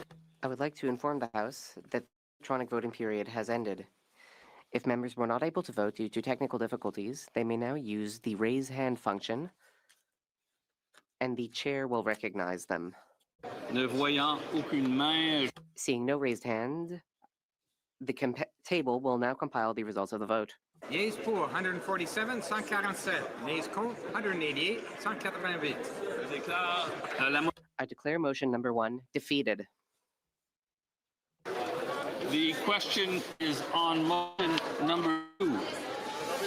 A vote on this motion also applies to motions number 3 to 21, 23 to 47, and 49 to 51. A negative vote on motion number 2 requires the question to be put on motions number 22 and 48.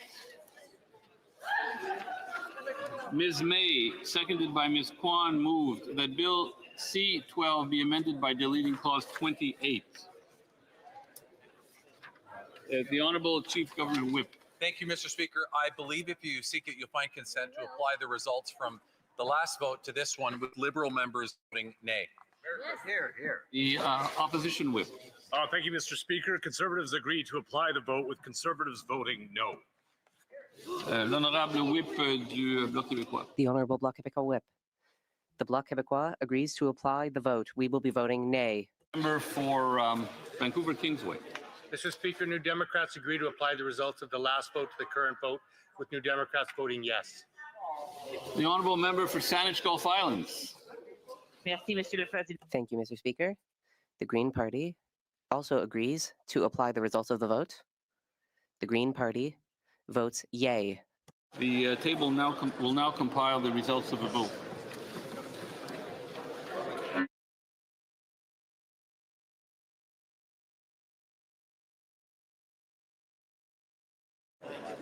Yeas pour 8, 8. Nays contre 327, 327. I declare motion number 2 defeated. I therefore declare motions number 3 to 21, 23 to 47, and 49 to 51 defeated. The question is on motion number 22. Mr. Ananda Sangari, seconded by Mr. Sarai, moved that Bill C-12 in clause 47 be amended by A, replacing lines 4 to 8 on page 23 with the following. A, in the case where the person has voluntarily returned to the country in respect of which they claimed refugee protection, and the Refugee Protection Division has not yet made a decision in respect of the claim, must determine that the claim has been abandoned, and B, in any other case must not commence or must suspend consideration of the claim. B, replacing lines, may I dispense? Okay. The Chief Government Whip. Thank you, Mr. Speaker. I believe if you seek it, you'll find consent to apply the results from the last vote to this vote, with Liberal members voting yes. Honourable Opposition Whip. Conservatives agree to apply the vote with Conservatives voting in favor. The Honourable Bloc Québécois Whip. Mr. Speaker, the Bloc Québécois agrees to apply the vote. We will be voting yay. The Honourable Member for Vancouver Kingsway. Mr. Speaker, New Democrats agree to apply the results of the last vote to the current vote, with New Democrats voting no. The Honourable Member for Saanich Gulf Islands. Thank you, Mr. Speaker. The Green Party agrees to the applying the results of the last vote to this vote. Greens vote no. The table will now compile the results of the vote.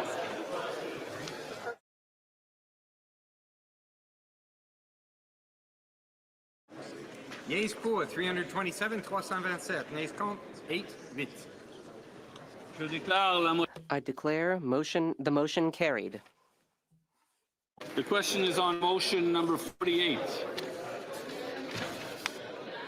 Ms. Rempel-Gardner, seconded by Mr. Arnold, moved that Bill C-12 in clause 72 be amended by replacing line 3 on page 32 with the following. Permanent resident status, or to grant or extend study permits or work permits.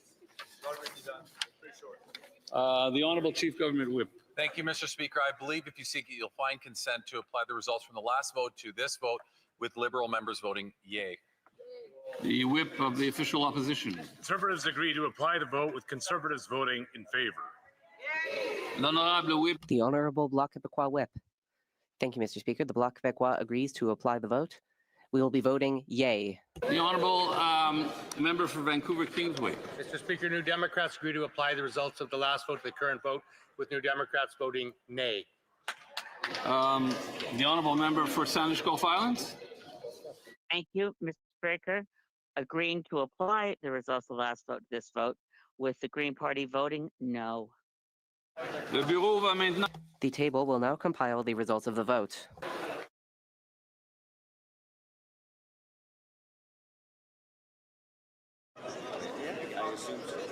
Yeas pour 327, 327. Nay contre 8, 8.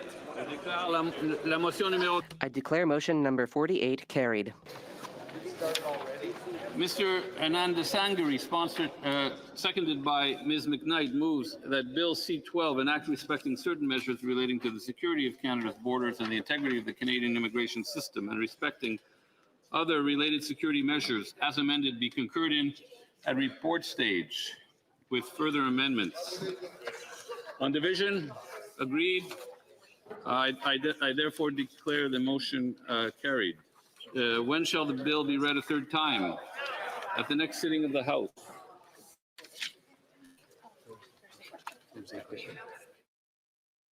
To the Thursday question. The Honourable Opposition Whip. Well, Mr. Speaker, I'm wondering if the Liberals have decided to allow for Bill C-14 to pass.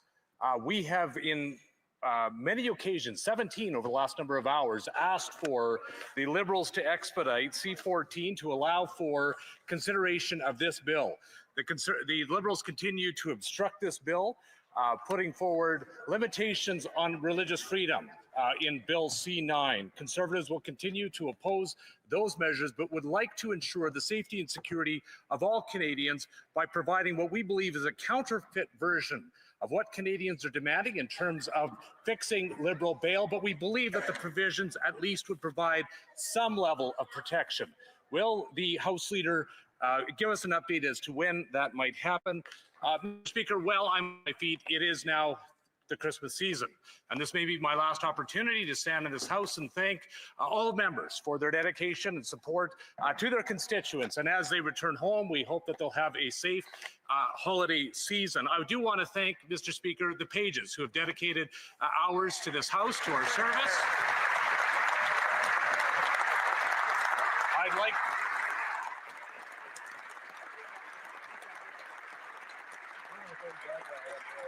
We want to thank the table officers, the interpreters, and all staff that support us both here in the administration in the House as well as in our Hill and constituency offices. Thank you, Mr. Speaker. Merry Christmas to you.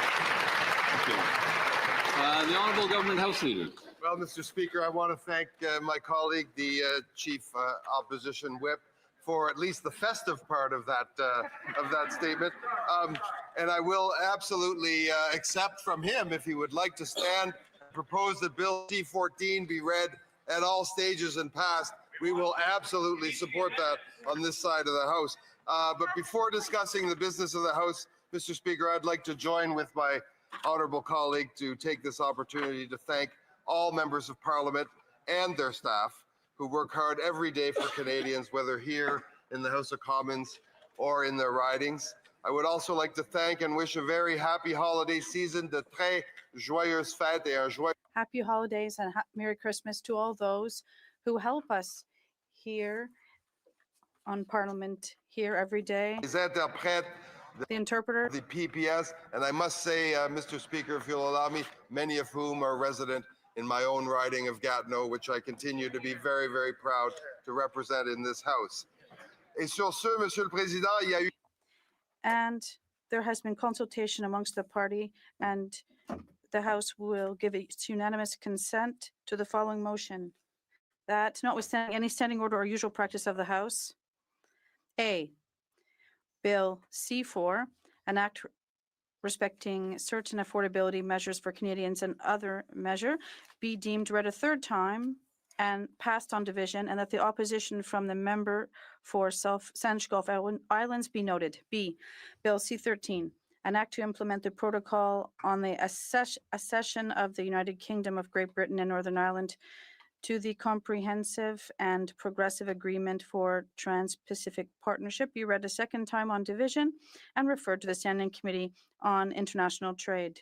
C, Bill C-12, an act respecting certain measures related to the security of Canada's borders and the integrity of the Canadian immigration system, and respecting other related security measures, be deemed read a third time and passed on division, and that the opposition for the member for Sandwich Gulf Islands be noted. D, that following the adoption of this order, the House shall immediately proceed to the consideration of private members' business, and during that time, no quorum calls, no dilatory motions or requests for unanimous consent shall be received by the chair. E, no proceedings pursuant to Standing Order 38 be taken up today. And finally, Mr. Speaker, F, when the House adjourns later this day, it shall stand adjourned until Monday, January 26, 2026, provided that for the purpose of Standing Order 28, it shall be deemed to have sat on Friday, December 12th, 2025. Merry Christmas, Mr. Speaker.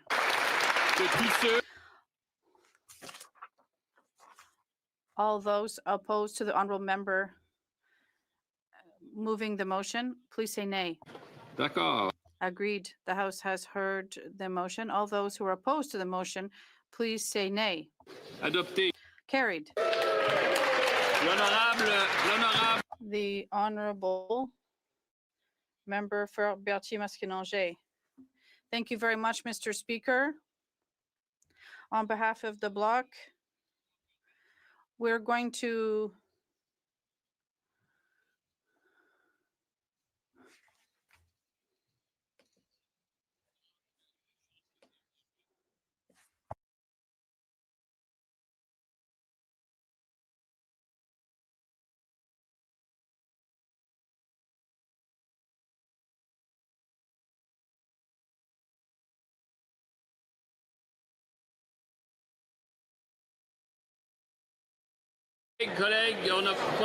colleagues, we're not done yet.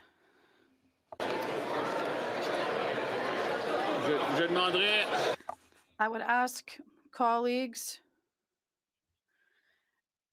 who are leaving the chamber to do so quickly and silently, please. OK. Yeah. OK, on va donner la. We're going to give the floor now to the honourable member for Berthier-Masquinongé. Thank you. Thank you very much, Mr. Speaker. I'd like to thank the members who are here. Please speak quietly. Hello.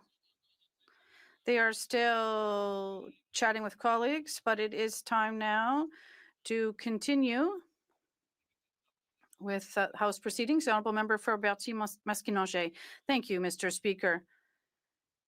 Perhaps I could have, well, to follow up on the holiday wishes of my colleagues, the Bloc would wish also to wish a Happy New Year to all Quebecers, to our colleagues, to all parties and their personnel, to all the House personnel, so all the clerks' teams, the analysts, the pages, the Parliamentary Protective Services, the welcoming cafeteria team, our maintenance team, the IT and computer teams, the Sergeant-at-Arms teams, and last and not the least, who are going through a tough time lately, it's the interpreters. We're thinking about them, with whom we have a very special relationship. Best wishes to everyone. Thank you. Anyone else? What's the writing? Yeah. The honourable member for, I'll get to the honourable member for Vancouver Kingsway, but I believe the honourable member for Provencher has a point of order. Thank you, Mr. Speaker. On Monday and Tuesday of this week, my votes were recorded in error, and I'd like them stricken from the record. Noted. Is there a form for that? Yeah. 53.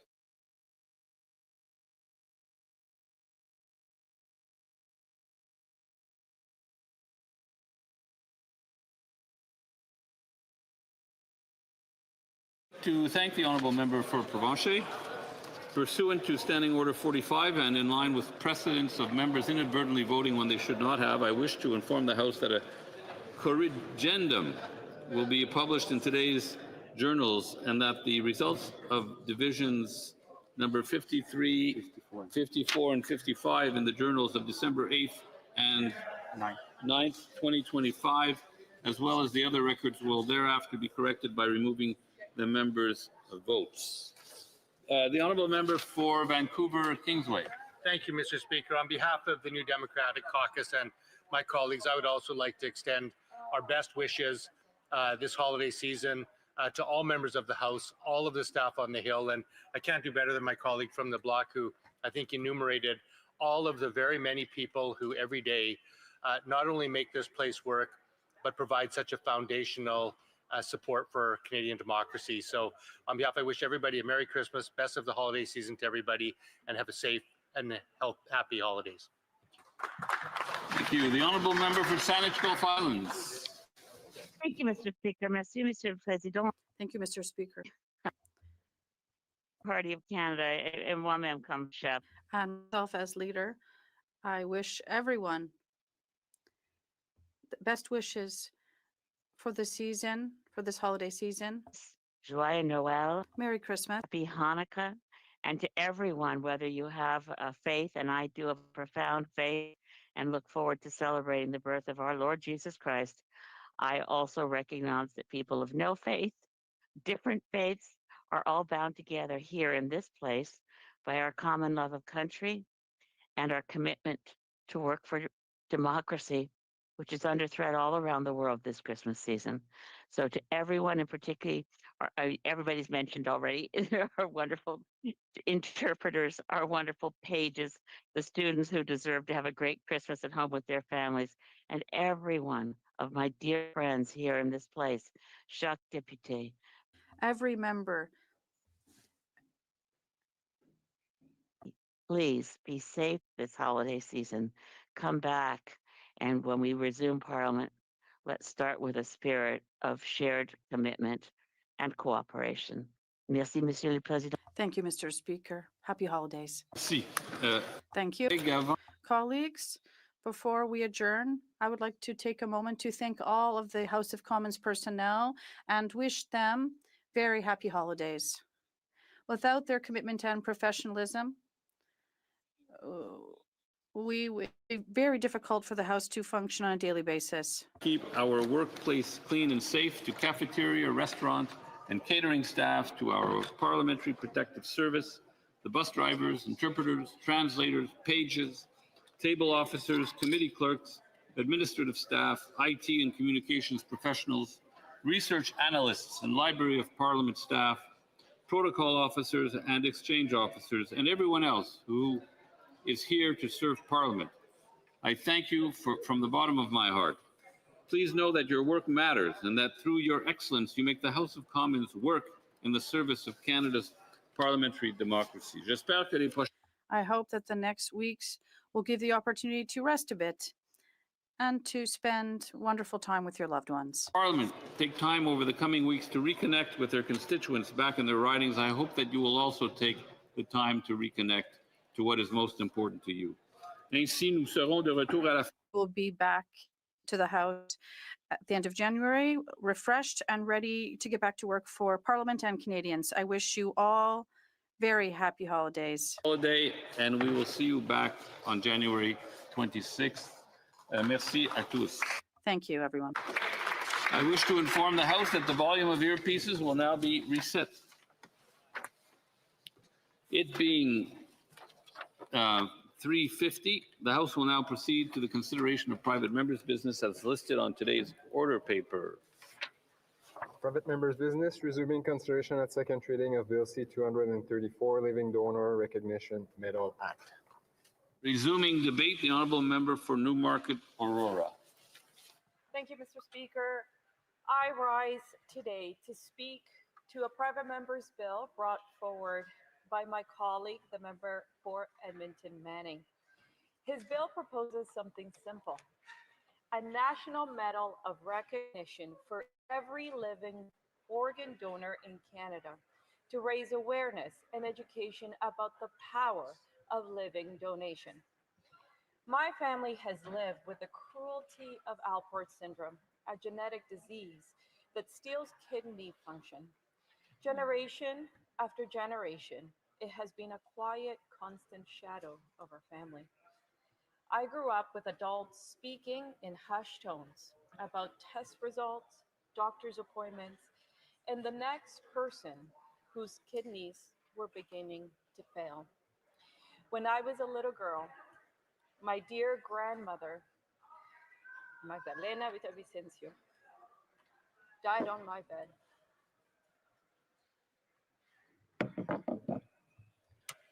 I remember the sounds of adults crying around me. I remember the heaviness in the room. And I remember not fully understanding what had happened, but knowing that our family had lost another fight in a long war.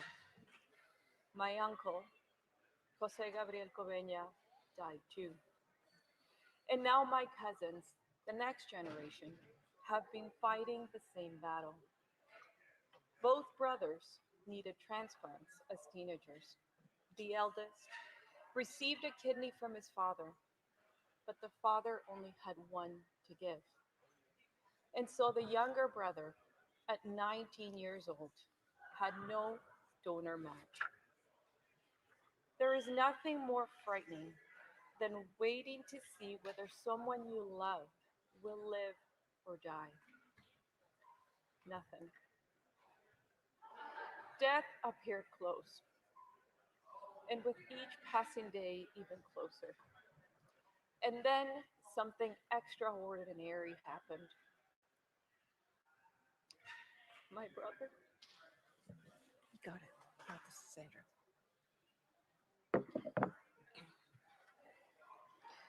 My brother, Gabriel Cobeña, stepped forward. He was young, healthy, with his whole life ahead of him. And he said, "Test me. If I am a match, he will not die." And although these words may sound simple, it wasn't.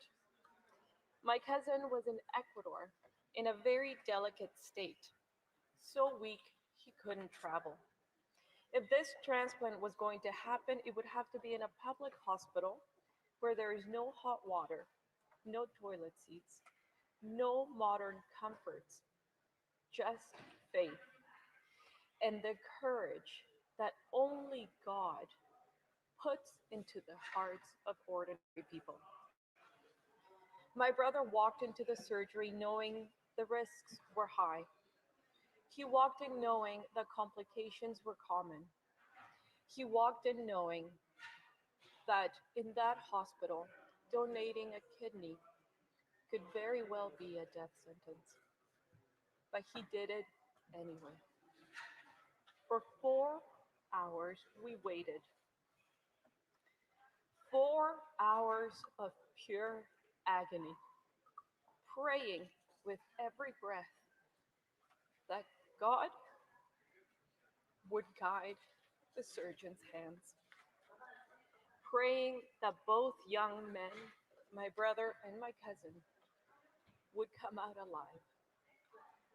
And by the Lord's mercy, they did.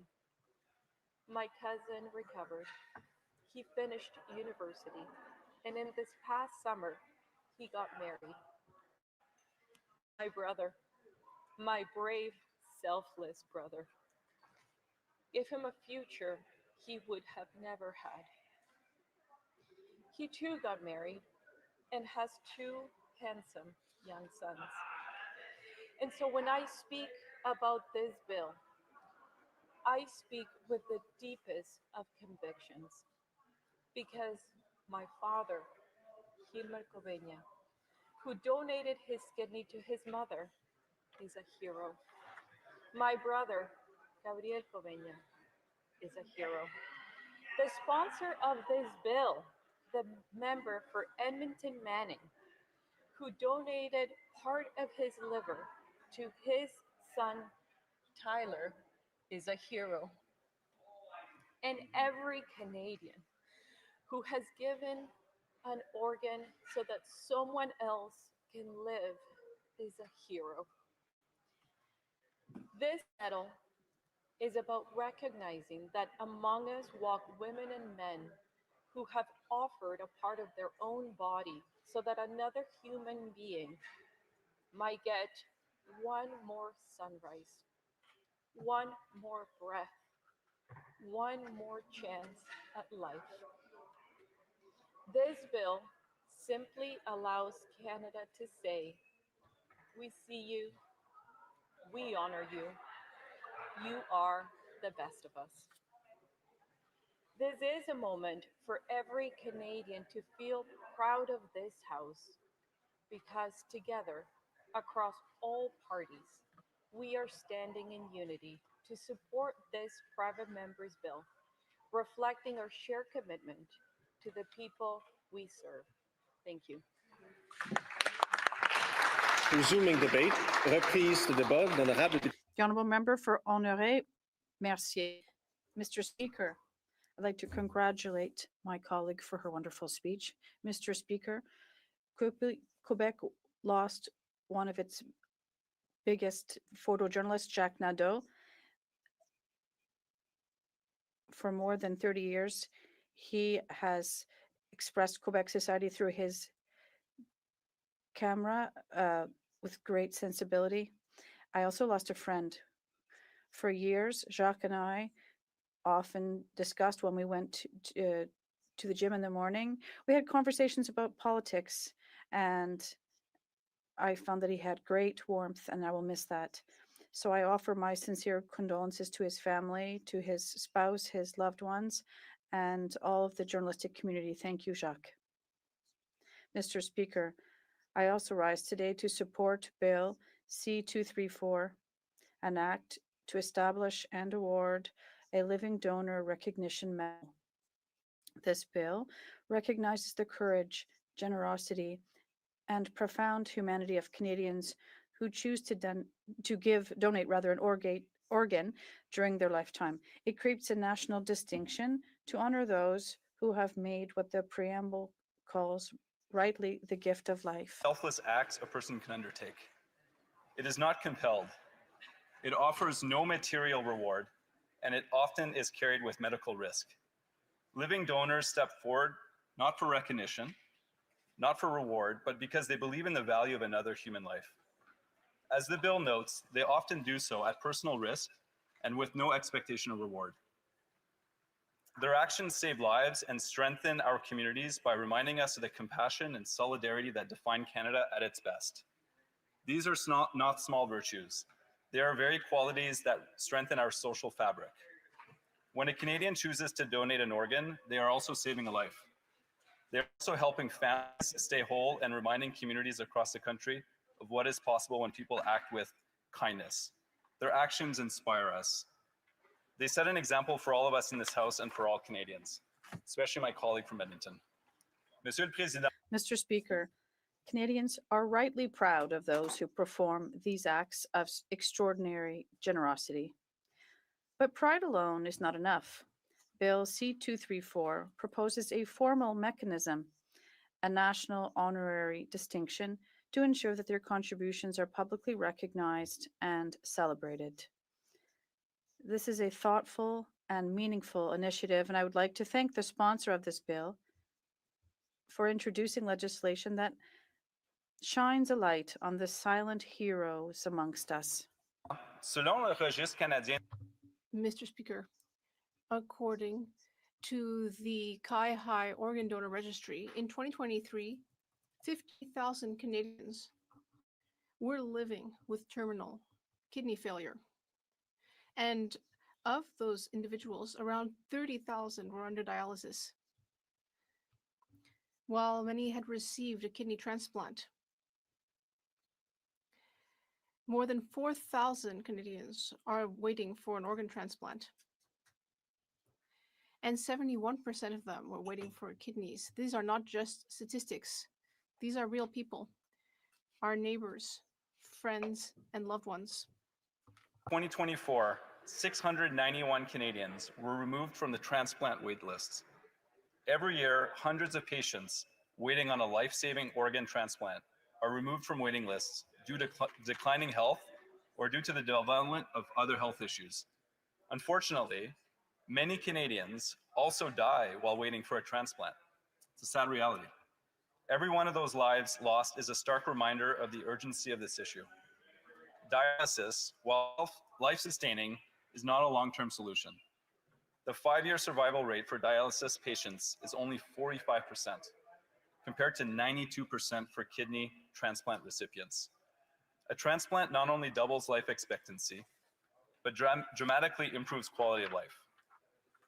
For patients, a successful transplant often means returning to work, regaining independence, and reclaiming a sense of normalcy. Mr. Speaker, the case for increasing living organ donation is clear. Demand continues to grow, and every person on a wait list represents a life on hold, a family in distress, and a community affected. Living donations often offer better outcomes and reduce pressure on dialysis programs. In 2023, the average wait time for a living donor kidney was 1.5 years, compared to 3.9 years for a deceased donor kidney. But there's another dimension we must address. That's equity. Health Canada reports that access to living donor kidney transplants among South Asian, African, Caribbean, and Black populations is 50 to 75% lower than the national average.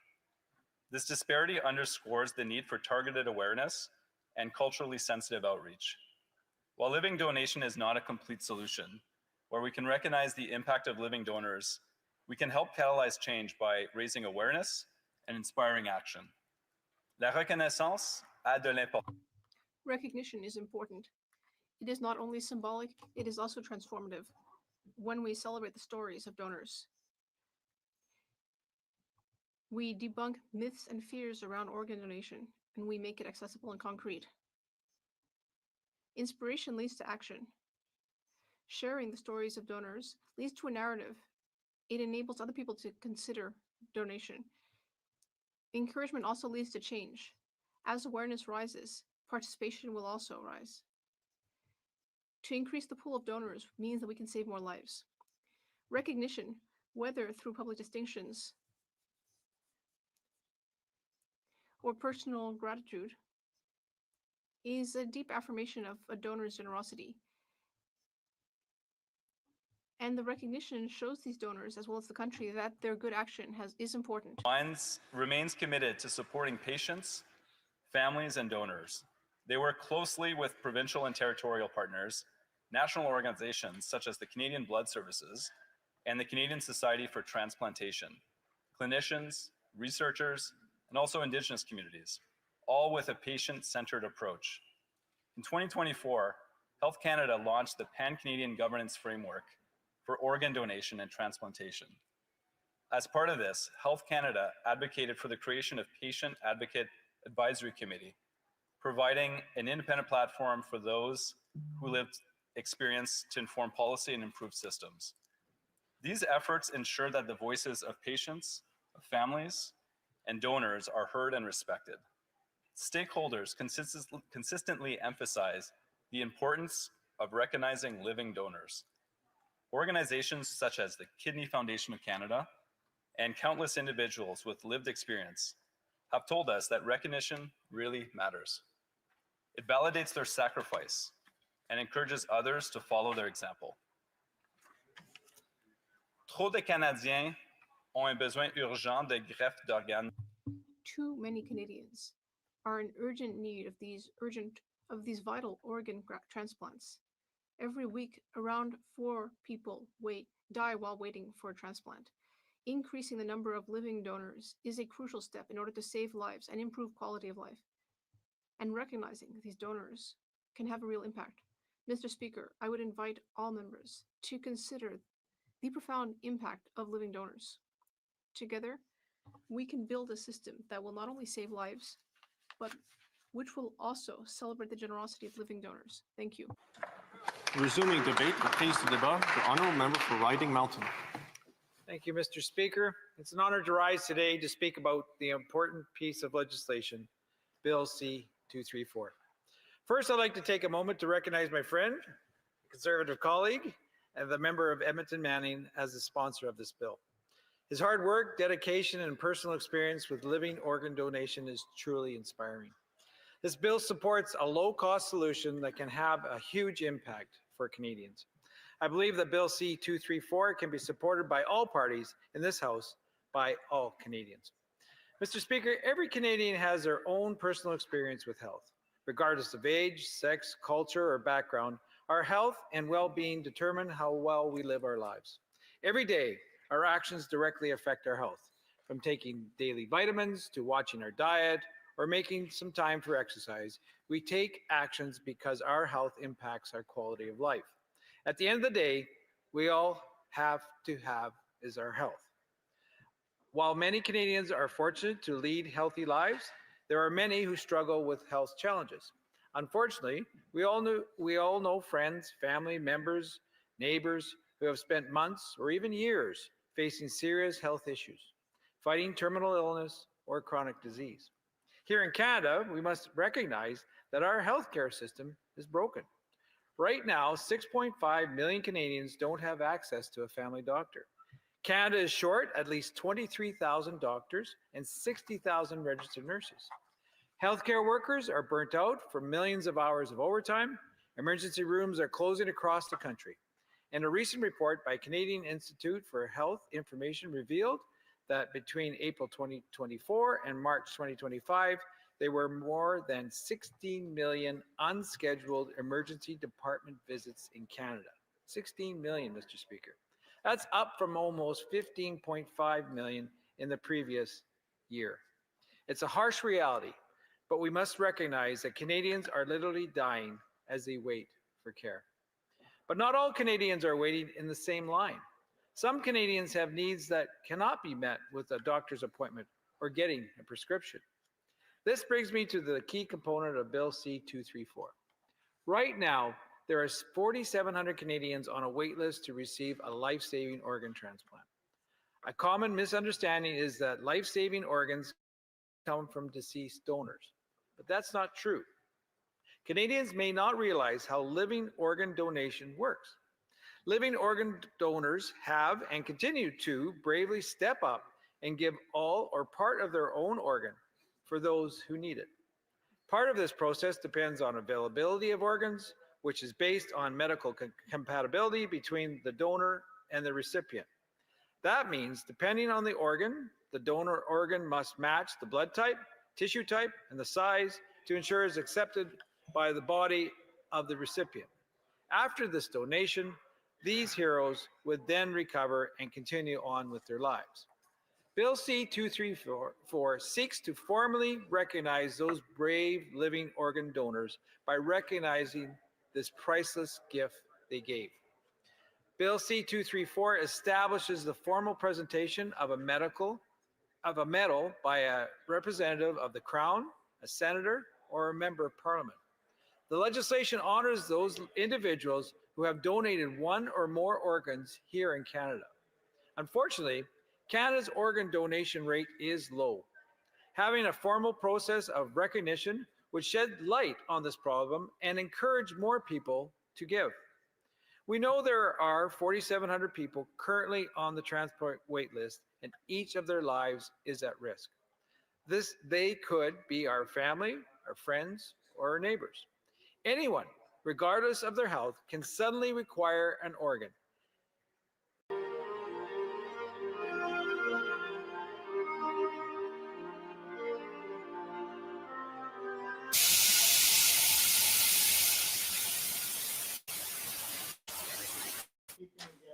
Chair, to confirm our end time for today, whether we're sitting tomorrow and into next week. Have you received any further word?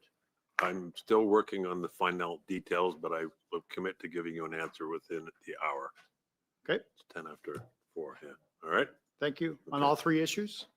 Sorry, what was the third issue? There was today, tomorrow. Sitting next week. Today, tomorrow, yes, Yeah. all three issues. Thank you. Okay. Mr. Lawton, you have the floor. Thank you very much, Mr. Chair. So to recap where we are now, just for a moment here, we are debating Mr. Brock's sub-amendment to my amendment to Bill C-9, which I realize for those who do not immerse themselves in this can sound convoluted, but the sub-amendment I actually welcome. It broadens the protections that I wanted to put into C-9 considerably to refer to all Section 2 rights in the Charter of Rights and Freedoms, the freedom of conscience and religion, the freedom of thought, belief, opinion, and expression, including freedom of the press and other media of communication, freedom of peaceful assembly, and freedom of association. Now, I said when I moved my original amendment that it is not in itself capable of undoing the tremendous harm that Liberal members did to Bill C-9 and, frankly, just the fundamentals in Canada on Tuesday with their amendment eroding religious freedoms from the Charter of Rights and Freedoms. And look, we tried over the last 48 hours, I believe 17 times, to emphasize a far less divisive subject, one that is far more pressing for Canada, one for which I think, as evidenced by some of our discussion earlier, it would be far easier to find consensus on among different parties, which was the need to reverse the broken Liberal bail systems that have been causing considerable damage. And a point that emerged in question period was that the Liberals are far more invested in dealing with thought crime than actual crime, which is why the sub-amendment to Bill C-9 is necessary. And I want to go back to the first principles here of why this issue has become so central to what this committee is doing right now. And I realize our officials from the Department of Justice have been incredibly patient, and I'm so grateful that you're putting the time in this you are. I'd like to ask about C-9 more broadly, and I'll bring it down to the sub-amendment at hand in a moment. As is customary with any legislation of this nature, there is a charter statement that is issued. Were either of you involved in either writing or contributing to the work on that charter statement? It's a product of the Department of Justice. Yes, okay. we would have seen it. And in the charter statement for Bill C-9, there is a recognition that freedom of religion, freedom of expression, freedom of peaceful assembly, and the right to liberty, as well as the right against unreasonable search and seizure, as well as there's another section as well that's less relevant to this, but all of these are potentially engaged by the proposed measures. And there are other parts of the charter statement that are a bit more explicit in saying that some of these freedoms will be infringed by C-9 likely, correct? The charter statement does not suggest that Bill C-9 infringed the charter, no. Okay. So the charter statement talks about the limitations. It talks about Section 1 of the charter, which proposes or requires that courts look at reasonable limits on these things. Was removing the religious defense from the criminal code under willful promotion of hate, was that ever considered when analyzing the potential constitutional implications of Bill C-9? So I think what I can say is the charter statement that was tabled by the minister speaks to Bill C-9 as it was introduced. Mm-hmm. So there is nothing in the charter statement that specifically references the amendment or the mm-hmm. proposed amendment moved by the committee to remove the defense. So do I take from that there has been no assessment of the constitutional implications of this amendment then? Is that a fair characterization of what you're saying? I think what I can say is that the charter statement that was tabled by the minister doesn't speak to it. So has there been a constitutional analysis, a charter analysis that the government has done, that the minister has done, that your department has done about this this now adopted amendment? So I think what I can say to that is we continually support the minister's office in providing legal advice, policy advice on issues relating to criminal law and the charter as a department.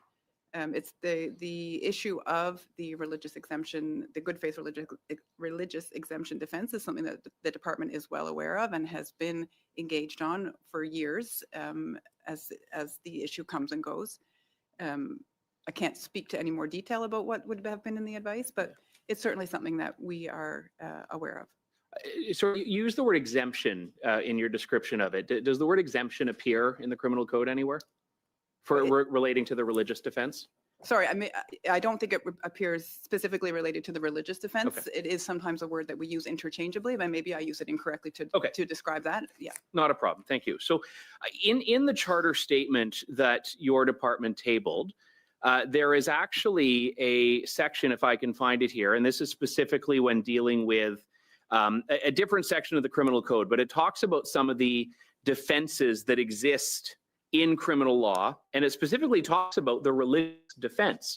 So the constitutionality of Bill C-9, or the constitutional assessment that your department did, was based in part on a defense that Bill C-9 would now remove. Does it not?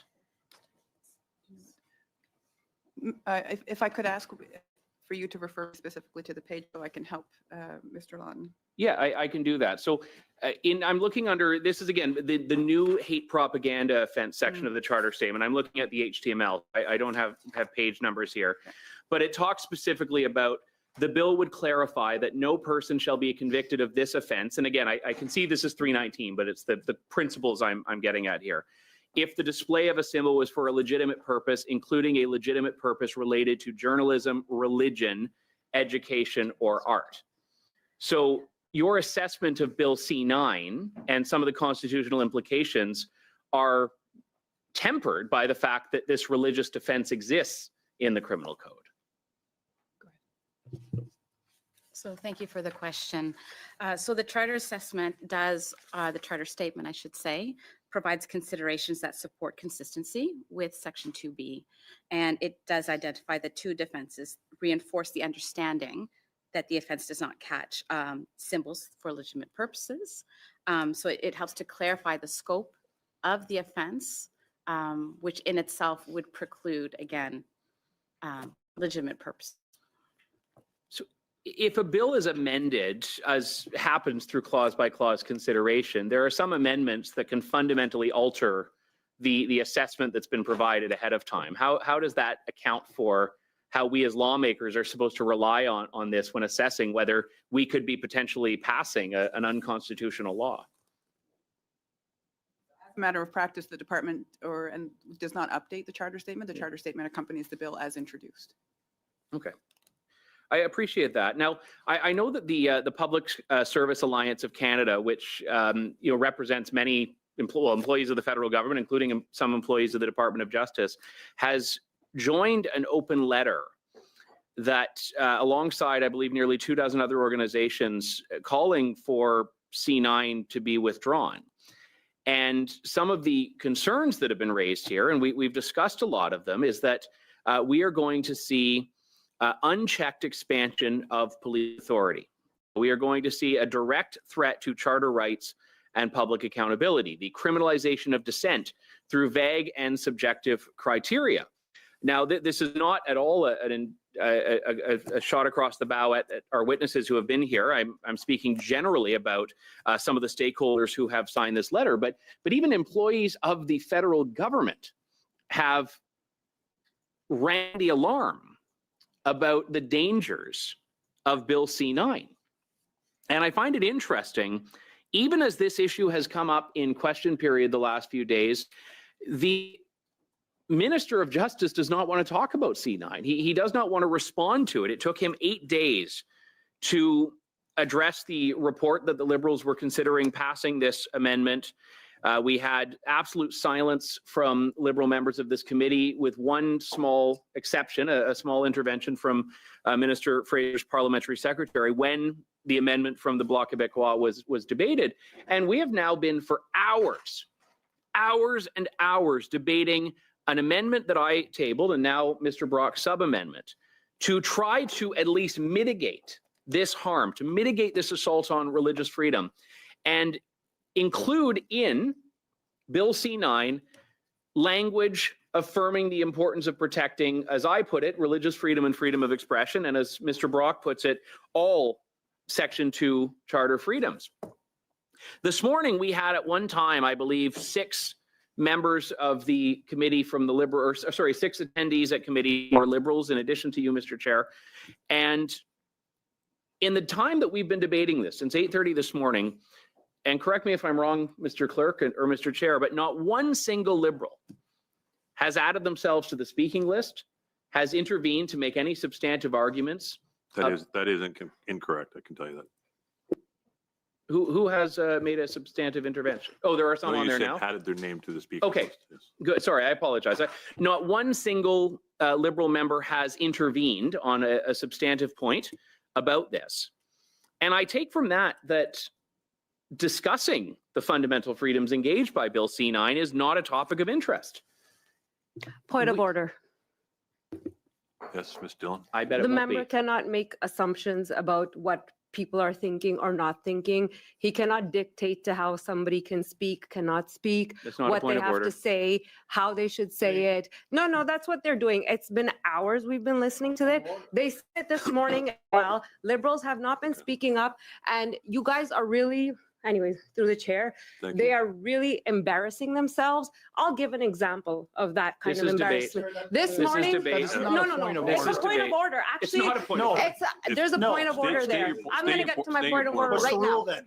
Stay in your I'm going point to of get to my order. point of order right now. This morning, Mr. Chair, you told Clint? people to state their point of order first. Yeah. Yeah. And she's not. Three she's way not It's a thing. repeating You point it. of started interrupting. edification. Oh, It is a hold on, point of hold on, order. hold on. Here we go again. Here we oh, go I'm again. not about to edify She you. has the floor. I've asked her to state Chair, a point of You order. don't need threats I didn't hear from what a she said. Liberal member. I didn't hear what she said. Come on. You know, okay. you're better than that, Andrew. State your point of order, please, and we can move on. My point of order is we don't have to say anything at all. Correct. That's not a point of order. Conservatives are embarrassing themselves Mr. as Speaker, it is. this is an argument. And Thank this Ms. morning, Dillon, thank Mr. you. Lawton said he doesn't, here's my point of order. I'd like to clarify that you said this A morning, clarification is not a point of order. this morning, you said, I don't speak Indian. This What? is during your debate in the morning, the statement you made, you said, I don't speak Indian. We have a mandir, Sikhs go there, Hindus go Yes. there. Indian is not a language. I So, actually yes, did you not say. did. You Okay, actually okay, did okay. say that. I'm going to stop this right now. Ms. Dillon, I think you've made your point, and I'm grateful for that. Mr. There's Lawson, you still have 120 the floor. different dialects in India. In terms yeah? of people not speaking up, Languages. I was always taught that listening is a far better use of your time than talking sometimes. But sure, your point is understood. So please carry on. Mr. Chair, I have not reviewed the blues, and I don't know if the member is going from memory or notes or the blues. And I would welcome anyone here to please send it to me, because what I said in the comment she's referring to, which interestingly enough was actually speaking about an incredibly successful institution in my riding in which Sikhs and Hindus worship in the same building despite being of different faiths. And I was apologizing because I do not speak any Indian language, as in a language spoken by... What I was saying, Chair, is that because I do not speak any of the many languages spoken by Indian people, Okay, Ms. Dillon. including in fairness, Malayalam you've made and your including Punjabi and including Hindi, that I did not want to offend anyone by mispronouncing this incredible Hindu temple in my riding that I have had the great privilege of attending and visiting and speaking to the people who go there. Okay, I think we've addressed this point. If anybody wants to pursue it further, they're free to go back and look at the blues, but perhaps you can just carry on, Mr. Lawton. So thank you. But this is precisely why I do not support legislation in which the Liberals get to police language. Because we've seen the tremendous misrepresentation of language and the misrepresentation of intent and the projection that comes from people who do not have respect for differing beliefs and opinions and views. And it's actually quite shameful that this debate has to exist. And that the point I made before I was interrupted on a false point of order was that we do need to wonder why there has not been a desire for Liberals who supported this very dangerous amendment to speak up and say, well, actually, I do believe in religious freedom. And actually, I do want to tell you that I will support this amendment because we do want to make sure that Bill C-9 is minimally impairing. So the silence, I do not... Well, we've established that somebody's on the speaking list, so I think that's... I'm not talking, I'm talking about interjections to date. And I look forward to hearing from whomever it is. You know, you'll notice, Chair, as all members will, that we have had a long list of speakers. This has been an opportunity in which many members have been in this room, Liberal and Conservative, and I believe as well, who are not regular members of this committee, and we welcome them. We have had people share very heartfelt interventions of relevance to their ridings, of relevance to their professional experience, of relevance to their personal faith traditions. And that is incredibly important. And I note that all members of Parliament are protected by parliamentary privilege, a very unique right that I've tried to learn more about as a member of Parliament, and I actually hope I will continue to learn more about it. But I understand that parliamentary privilege protects what we say as members of Parliament because of the understanding of how important it is that we can represent our constituents and speak our minds. And in a way, we have, to use the word, a privilege that a lot of Canadians are denied. Canadians have been targeted for their speech. Canadians have been targeted by the Canadian Human Rights Commission, which up until the Stephen Harper government repealed it, had a very Orwellian provision called Section 13 of the Canadian Human Rights Act, which went after online speech the government found offensive.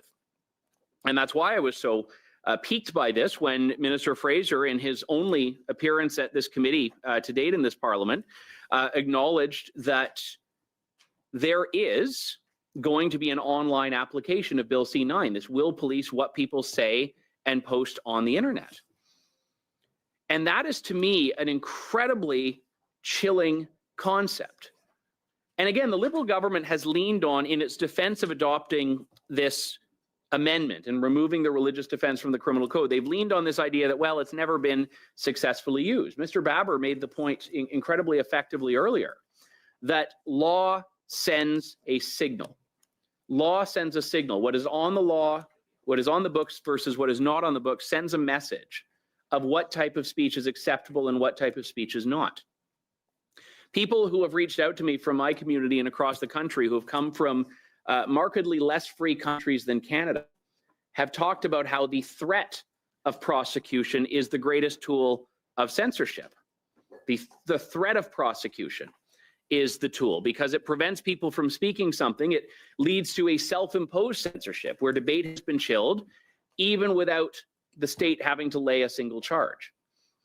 And if you compound this with some of the other changes that have been discussed and proposed and debated and will soon be debated possibly on Bill C-9, like whether the Attorney General consent is required for this or that, an interesting point there is that we could have a situation in which police are looking at a complaint they have, which may have been made in bad faith about someone who, from a religious perspective, shared an objectionable point of view or a view that someone found objectionable. And police say, well, members of Parliament removed this religious defense. That must mean that this is something we now need to investigate and lay charges on. And then you have, in the legislation, the removal of a safeguard for that, which is what was going on here. So now you've basically deputized every police officer in Canada, including some from very small police services that might not have a dedicated hate crimes unit like the one we heard from in the course of our very minimal C-9 study, the Edmonton Police Service, where they're forced to decide whether someone's religious expression is hateful or not. And a point that I think often gets obscured by this, in the comments made by now Minister Miller that have become so contentious across the country, saying that prosecutors should be able to press charges, his direct words, press charges, in the event that someone uses words that, scriptures that the government finds offensive.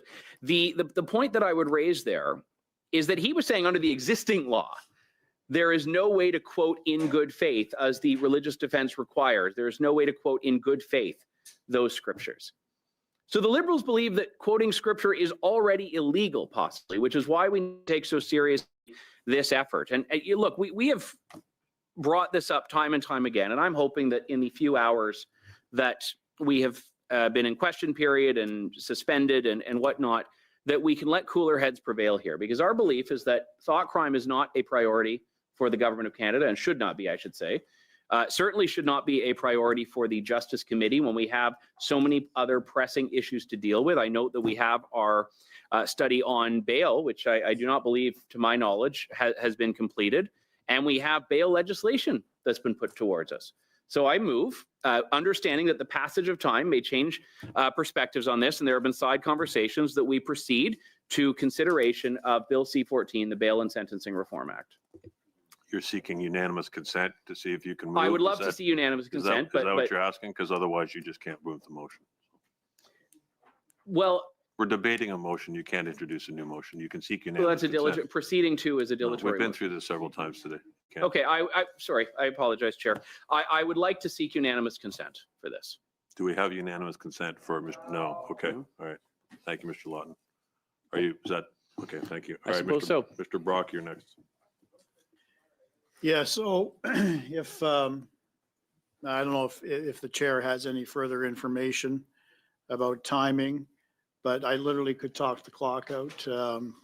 I don't intend on doing that because I have a number of colleagues I'm sure that wants to add their perspective on this issue and share stories regarding their faith, if not stories from constituents in their riding.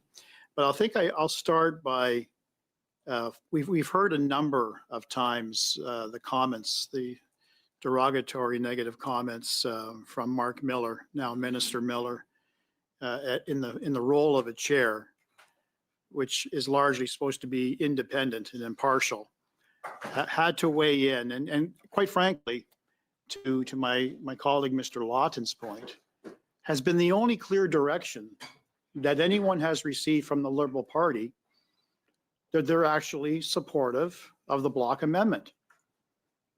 Now, how the conversation initiated over the weekend, who initiated it, doesn't really matter to me. Fact is, the truth is now out.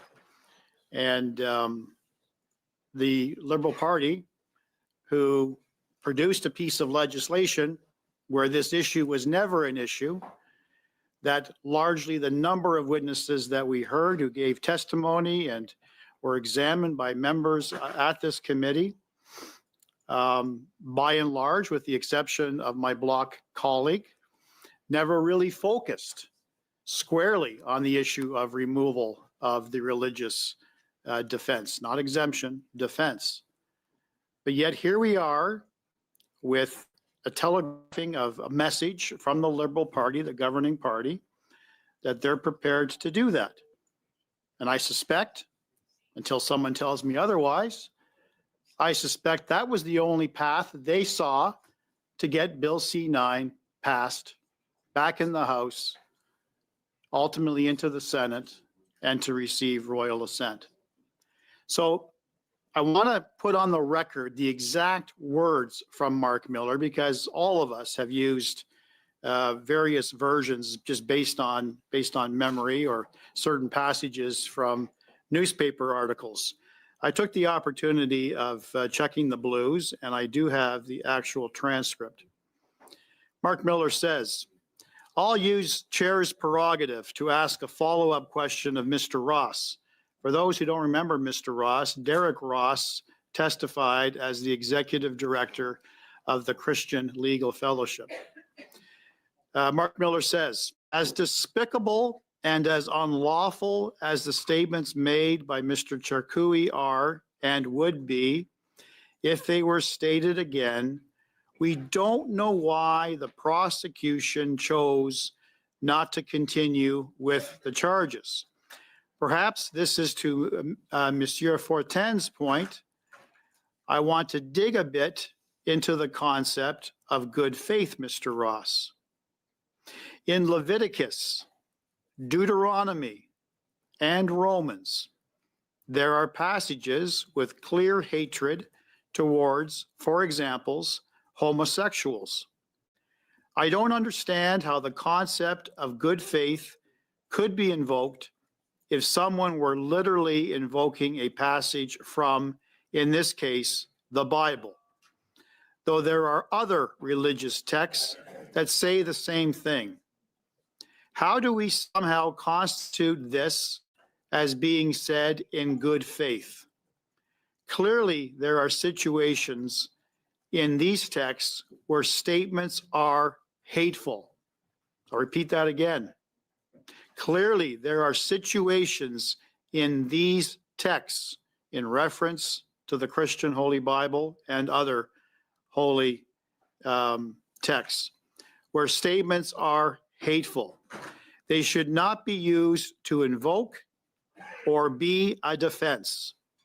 There should perhaps be discretion for prosecutors to press charges. I just want you to understand what your notion of good faith is in this context, where there are passages in religious texts that are clearly hateful.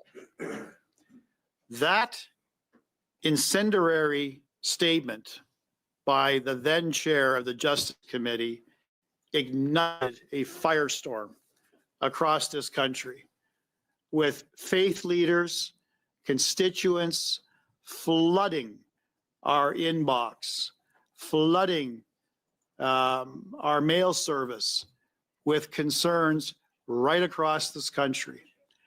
And if I said it once, I'll keep repeating it. I have no doubt that the 4 Liberal members in this room probably received maybe 5, yes. I see my friend just walked in.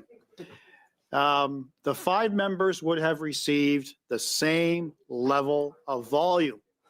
But if we heard anything from the Liberal bench, crickets. Crickets in this committee, crickets in the House of Commons, crickets outside the House. No one from the Liberal Party wants to talk about it, except we have now the Minister of Justice, who caged himself into a corner and is trying his best to nuance his way out, by now indicating perhaps maybe I jumped the gun. I'm paraphrasing his comments. Perhaps I jumped the gun. Maybe I should have consulted. Geez, I would have thought that was ministerial responsibility 101. But I guess Sean Fraser didn't get the message. Failed miserably at immigration, failed miserably at housing, and not off to a good start on the justice portfolio. A little too late. Then we've got the infighting going on with the Liberal caucus. We've got the infighting between the Prime Minister's office. Point of order. And Mr. Chair, relevance. Go ahead. Yeah, is this relevant to our work today? What's the point of order? Relevance. I'm getting to that. Relevance is very subjective, my friend. I told you, I've got a lot to say. Oh, really? Yeah. Hold on, please. Mr. Brock, you and I have had this conversation before, and I asked you this question once before. Tell me what judge you appeared before who told you relevance was subjective. Many judges. Many judges, Chair. Many judges. I want to get some more cases before those Yes. judges. Okay, yes. Anyway, As defense counsel and as a Crown prosecutor. that would make everything relevant, I think, if that were the criteria. But in any Right. rate, I would like to keep this focused on Sure. the sub-amendment as closely as Sure. possible. Thank you. And I was getting to that before I was interrupted by Mr. Chang yet again. So, yeah, yet again, Ms. Dillon. Can I weigh in? Can I weigh in? No, hold on. So for the sake of timing, because I indicated I could go for hours, but I'm not going to. I've got probably, I don't know, 20, 30 pages of emails, letters from constituents, from religious leaders, not only from my riding, but also from other parts of the country. I'm going to read a statement from Bishop James Lewis, who is a bishop in the Norfolk area. And he says as follows: I've been ordained. My calling is simple: to help people discover a God of love, not a God of fear. Because of that calling, I need to speak clearly and publicly about Bill C-9, the Federal Combating Hate Act, and in particular, the proposal tied to it that would remove a long-standing protection for religious expression in Canada's criminal code. Let me be very clear from the start. I oppose hatred, intimidation, and violence against any person or group. I support laws that genuinely protect people from being targeted, threatened, or terrorized. But I cannot support any move that opens the door for the state to effectively edit, chill, or police surveillance preaching from sacred texts, whether those texts are Christian, Jewish, Muslim, Hindu, Sikh, or anything else. That is the line for me as a pastor and as a Canadian. Scripture is not the enemy. Hate is. The Bible or any sacred text is itself not the problem. Sacred texts do not stand in the pulpit by themselves. Human beings do. What causes harm is not the text, but how it is used. Some leaders twist scripture into a weapon to shame, to control, to dehumanize. Others, and I include myself here, use scripture to call people into healing, forgiveness, and love. The answer to abuse of religion is accountability for abusive behavior, not to slow criminalization or intimidation of religious teaching itself. When a government starts saying, in effect, these verses are safe, those verses are suspicious, and will decide whether your explanation of them crosses the line, we are no longer simply combating hate. We are inching toward state supervision of theology. That is not paranoia. That is a sober reading of what happens when you remove explicit protections for good faith religious expression from hate speech law and then expand those same laws. Why Bill C-9 concerns me as a minister. Right now, the criminal code includes a protection that says in plain language that a person shall not be convicted of hate propaganda if in good faith they express an opinion on a religious subject or based on a religious text. That clause has been a crucial reassurance to faith communities. You may preach your scriptures in good faith without wondering if every controversial passage could land you in a courtroom. The proposal tied to Bill C-9 would remove that protection. Now the government says, don't worry, we're only targeting extreme hate, not religion. I appreciate the intention, but removing the religious defense sends a very different message to those of us who actually stand in pulpits and lead congregations. The quote, trust us, we'll decide later what counts as good faith religious expression, end of quote. With respect, that is not good enough. I couldn't agree more. They understand what's at stake, not the right to hate, but the right to teach, wrestle with, and even struggle through hard texts without the state sitting in the front row with a notepad and a pair of handcuffs. That is what I am hearing in different words, in different passages.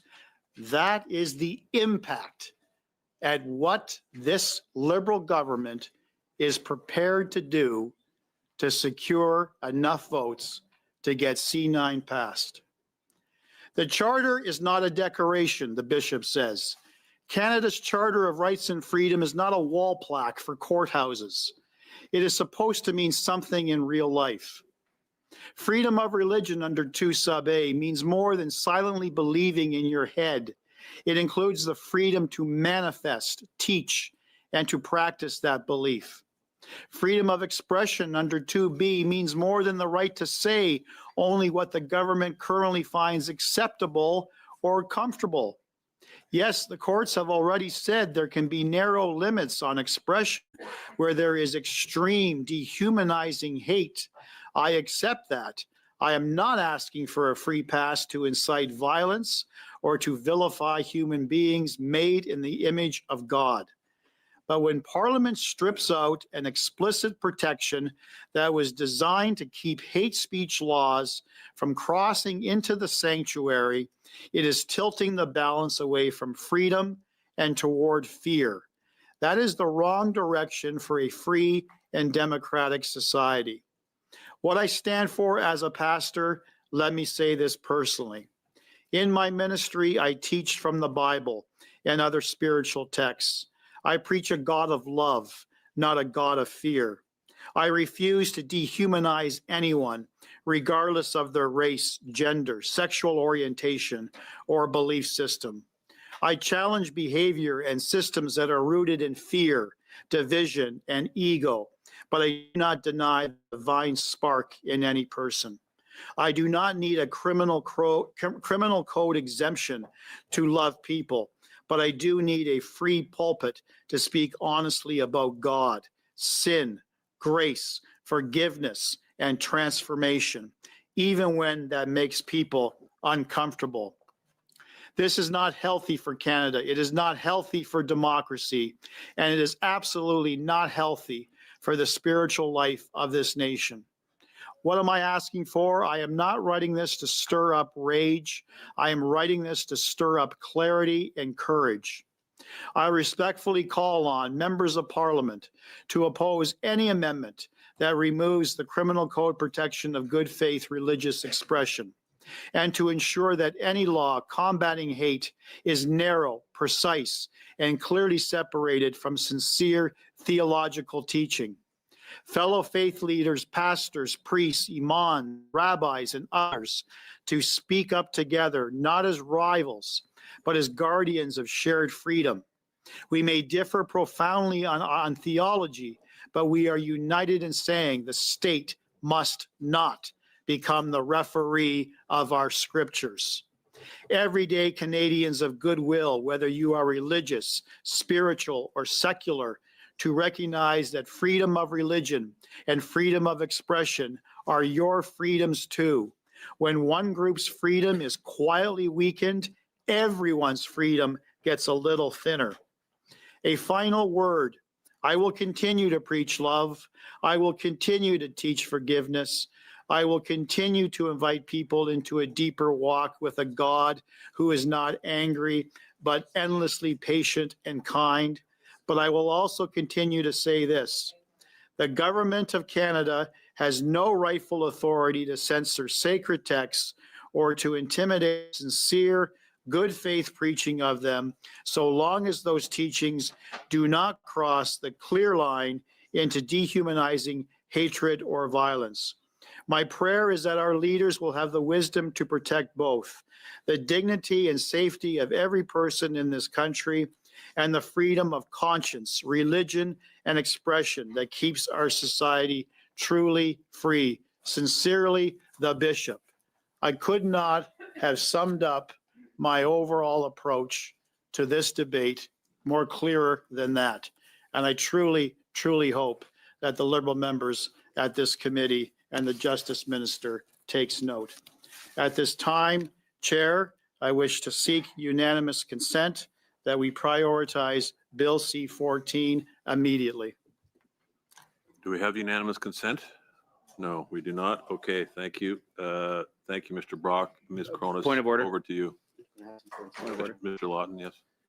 Thank you, Chair. This is a very serious point of order, and I'm getting to it immediately. I was fully prepared to take to heart Ms. Dillon's comments earlier, and after our exchange, I went out and I listened to the audio this morning. And I'm going to read exactly what I said, not what I intended to say, the words that I said. There is a temple on Redan Street in St. Thomas. It is a Hindu temple. I apologize. My knowledge of Indian languages is not particularly great, but it's called the Sri Harihar Mandir. Ms. Dillon made an erroneous accusation, and there was an implication in that was incredibly offensive. If there is unanimous consent, I will play the audio into the microphone, but I'm hoping that she will just withdraw and apologize, and we can spare that. I've just been told you're not allowed to have external sources on the microphone, so we can't do that. Then I would invite her to review that herself. Know that I would be staking a lot of my reputation on if I were misrepresenting that right now. but I would ask you to apologize and withdraw. I heard it in the singular, sitting in this room. It doesn't make it right. The singular, you said, you accused me of saying I don't speak Indian.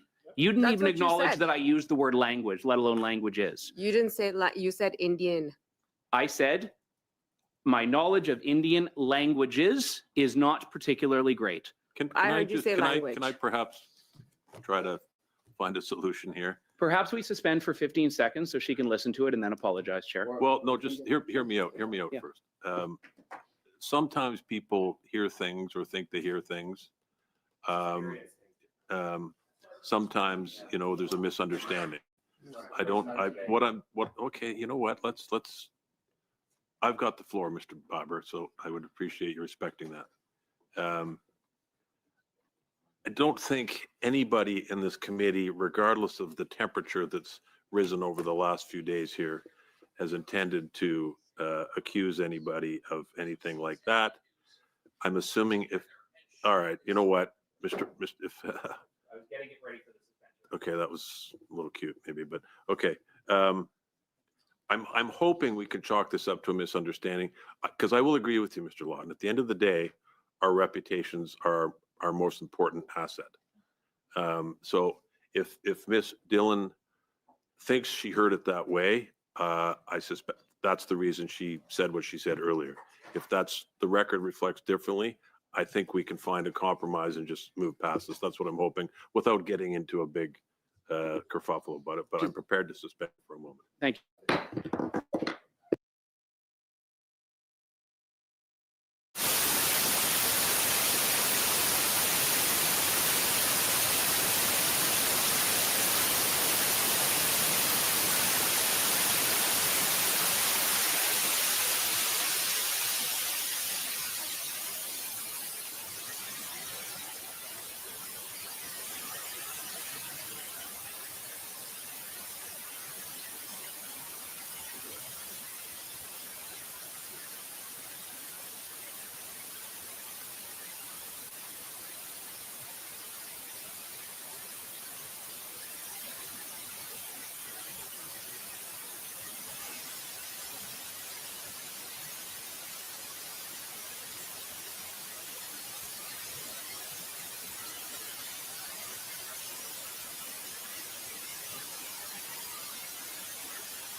had a conversation. I'm not going to entertain a discussion about legal interpretation of relevancy here. That's not what I'm proposing. It's well, okay. Chair, Get to your I'm point. not Okay. proposing to have a discussion about All right. the definition of relevancy. What are you proposing then? I'm proposing to suggest to you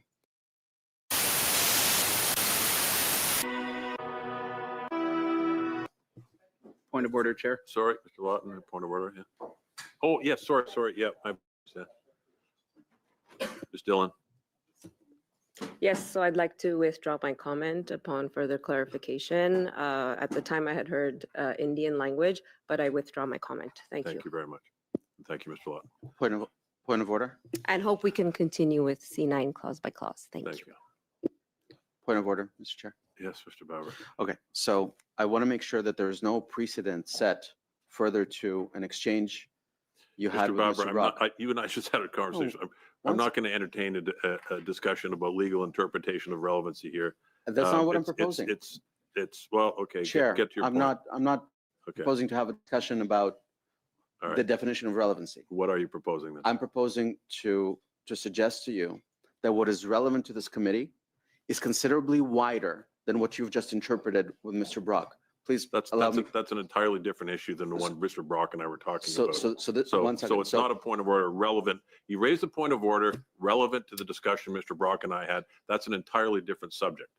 It's got nothing to do with subjective versus objective. Chair, I don't believe that it is proper of you to now overrule me. Without allowing me an explanation as to what I believe has just happened and to seek clarification from the chair so we know how to guide our submissions accordingly. I will continue to deal with issues of relevance the way I have throughout this entire right. meeting. May I If suggest to if you you want, that if what you is- want anything further than that, we'll deal with it on a case by case basis. Well, Mr. no, Barber. because No, you've said Mr. Barber, that's the end of the discussion. I'm sorry. Ms. Cronus, you have the floor. Thank you, Mr. Chair. I want to recap where we are, which is that for the people that are watching at home, which is that what we're debating here is we're debating a sub-amendment to an amendment. Point of order. I'm sorry, Ms. Cronus. Let me finish the sentence, James. Okay, finish All your right. sentence, Mr. Barber. What is relevant to the sub-amendment by implication has to be relevant to the amendment because the sub-amendment amends the amendment and the amendment amends the block amendment. Thank you right? for stating the All obvious, right. but No, some other one day you'll second. have to One explain to me second. what that has So the slightest everything- thing to do with what Mr. Brock and I were talking about. No, you said that the submissions pertaining to PMO discussions with the minister's office on whether this bill is to proceed or not was not relevant further to an objection brought by my friends on the other side. I submit to you that Okay, everything that- okay. that Now, everything that- no, Mr. Barber. Now you're questioning a previous ruling. You had an opportunity then to challenge my ruling. We're not doing it now. This is the end of this discussion, Mr. Barber. I'm sorry, because you're trying to go backwards and overrule a ruling made earlier today. We're not doing that. I'm not- Ms. so- Cronus, you have the floor. Please go ahead.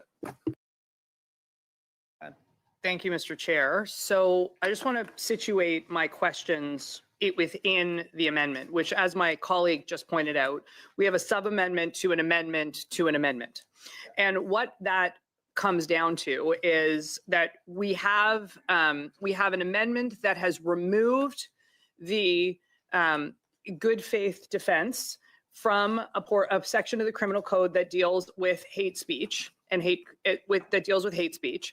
And my colleagues, through their amendment and sub-amendment, have tried to put in or are trying to put back in the idea that nothing in this section is to be interpreted or to be applied so as to interfere with, and this is where the sub-amendment comes in, freedom of conscience and religion, freedom of thought, belief, opinion, and expression, including freedom of the press and other media of communication, freedom of peaceful assembly, and freedom of association.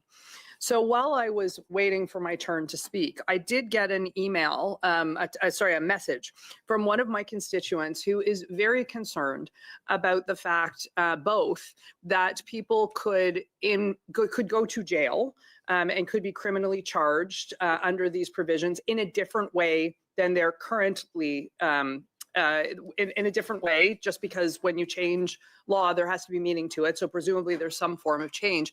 But he was also concerned about the bail provisions that would relate to those kind of criminal charges. And so I'd like to ask if we're not going to, he'd very much like us to consider C-14, but if we're not going to move on to consider C-14, he would like me to ask some questions of the justice lawyers about how bail would work if someone was criminally charged under the amended section of the criminal code that is now amended by C-9. And so whichever one of the able counsel that is here representing the Department of Justice wants to answer my questions, I'm happy to have either one of you jump in. I'm wondering if you can explain how the current bail provisions work with respect to treat offenses with Point a of hate order. motivation. We are not talking about bail reforms now. But I'll be honest, I can't hear what we're talking about because Mr. Baber is talking in my left ear. But so I'm not in a position really to overrule or oppose your point of order. So all I would ask is, I'll just say the same thing I've been saying all day, is if we can, you started by talking about the amendment and the amendment. So if we can just focus on that, that would be fine. Thank you.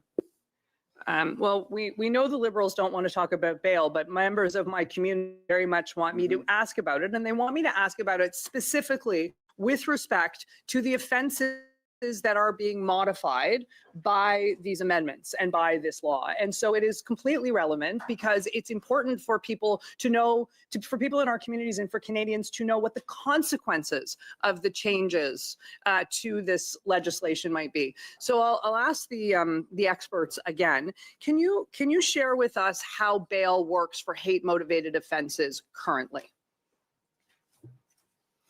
So I'll do my best to provide a general overview of bail in Canada, recognizing that it is of interest right now. So the Charter of Rights and Freedoms does include the right to reasonable bail unless there is just cause to deny bail. There are 3 reasons outlined in the Criminal Code for which bail can be denied: to ensure that those charged with an offence appear in court when required, to maintain public safety by assessing and managing any potential risks if an accused person is released, and to maintain the public's confidence in the justice system.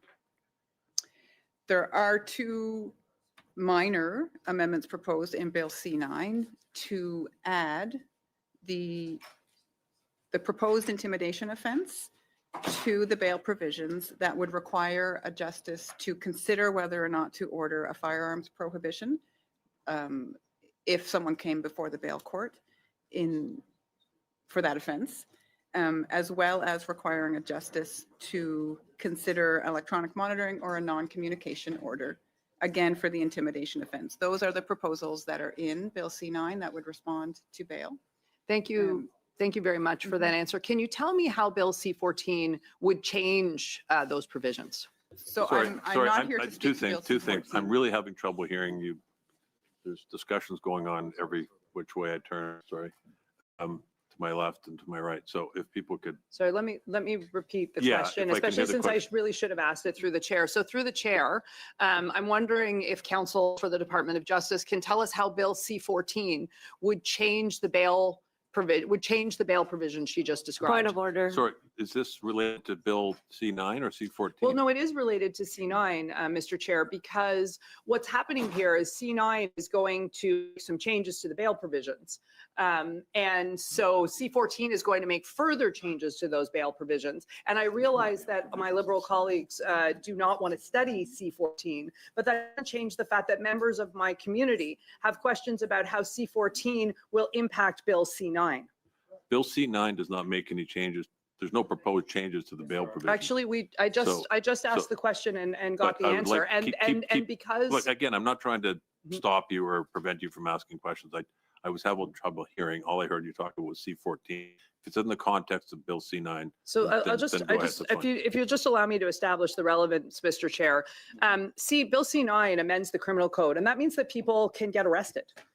And it's the removal of a defense means that it's unfortunately, Monsieur Fortin, getting arrested is not actually funny. And I am my office, my constituency office, my community offices are actually getting flooded with emails from people who are actually genuinely concerned that with this defense removed, I've had pastors who have called me and they've said, I've always been bipartisan. I have many members of my congregation, but they are universally asking me to ask you to ask. They're universally asking me to meet with you, and they're asking you to express the concerns that we have around C-9. And so. Okay, this isn't a discussion between two members at the, that's fair. table either, But in terms of why it's relevant for me to ask our counsel from the Department of Justice about C-14 is that whenever anyone gets arrested, bail provisions do come into play. let me put it to you another way. If you were to ask a question with a hypothetical based on an impaired driving charge, that wouldn't be relevant to C-9. But I'm not. So by the same token, neither does the question. But Mr. Chair, I'm very concerned about the process here. You could make a very simple argument that bail is relevant because bail doesn't just deal with release. Bail deals with conditions. So for instance, when someone is potentially arrested on a hate-motivated offense, they would be subject to various conditions, such as seizure of their communications devices, or maybe prohibition of social media. So it is relevant. Thank you. Thank you. You had a point of order, Ms. Lattanzio? Yes, I did. The member just said that we do not want to debate C-14. So again, I'm going to put forward and ask a unanimous consent that we send Bill C-14 to the House so that we can carry on with the third reading and deal with C-14 in the House, Mr. Chair. Chair, could we have a brief suspension as you granted earlier on a similar request? Do we have unanimous consent? Let's deal with that first. Do we have unanimous consent first? Monsieur Fortin has already said you earlier offered a suspension I'll under this suspend for exact 2 minutes. circumstance. Yes. Thank you.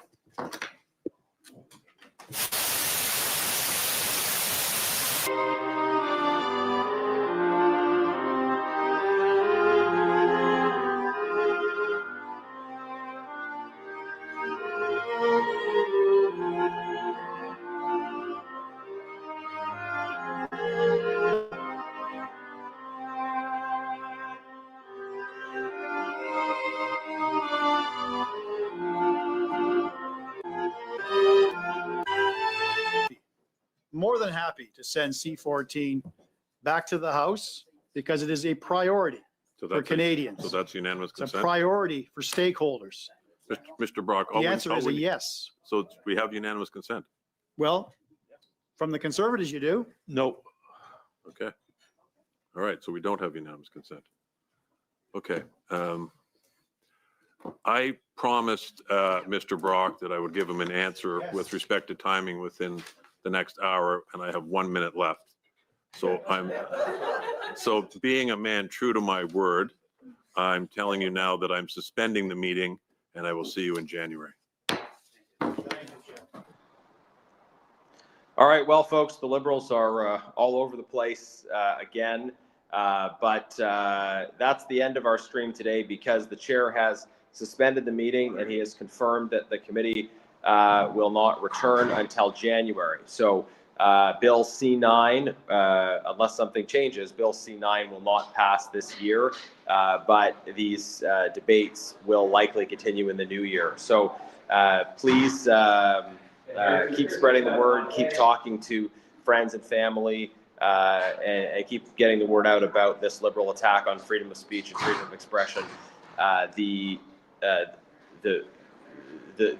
reprieve we have, the time we have now is important for continuing the work of building this coalition to push back against this Liberal attack on our fundamental freedoms. So Justice Committee, it looks like, will not sit for the duration of this year and will return at some point in January.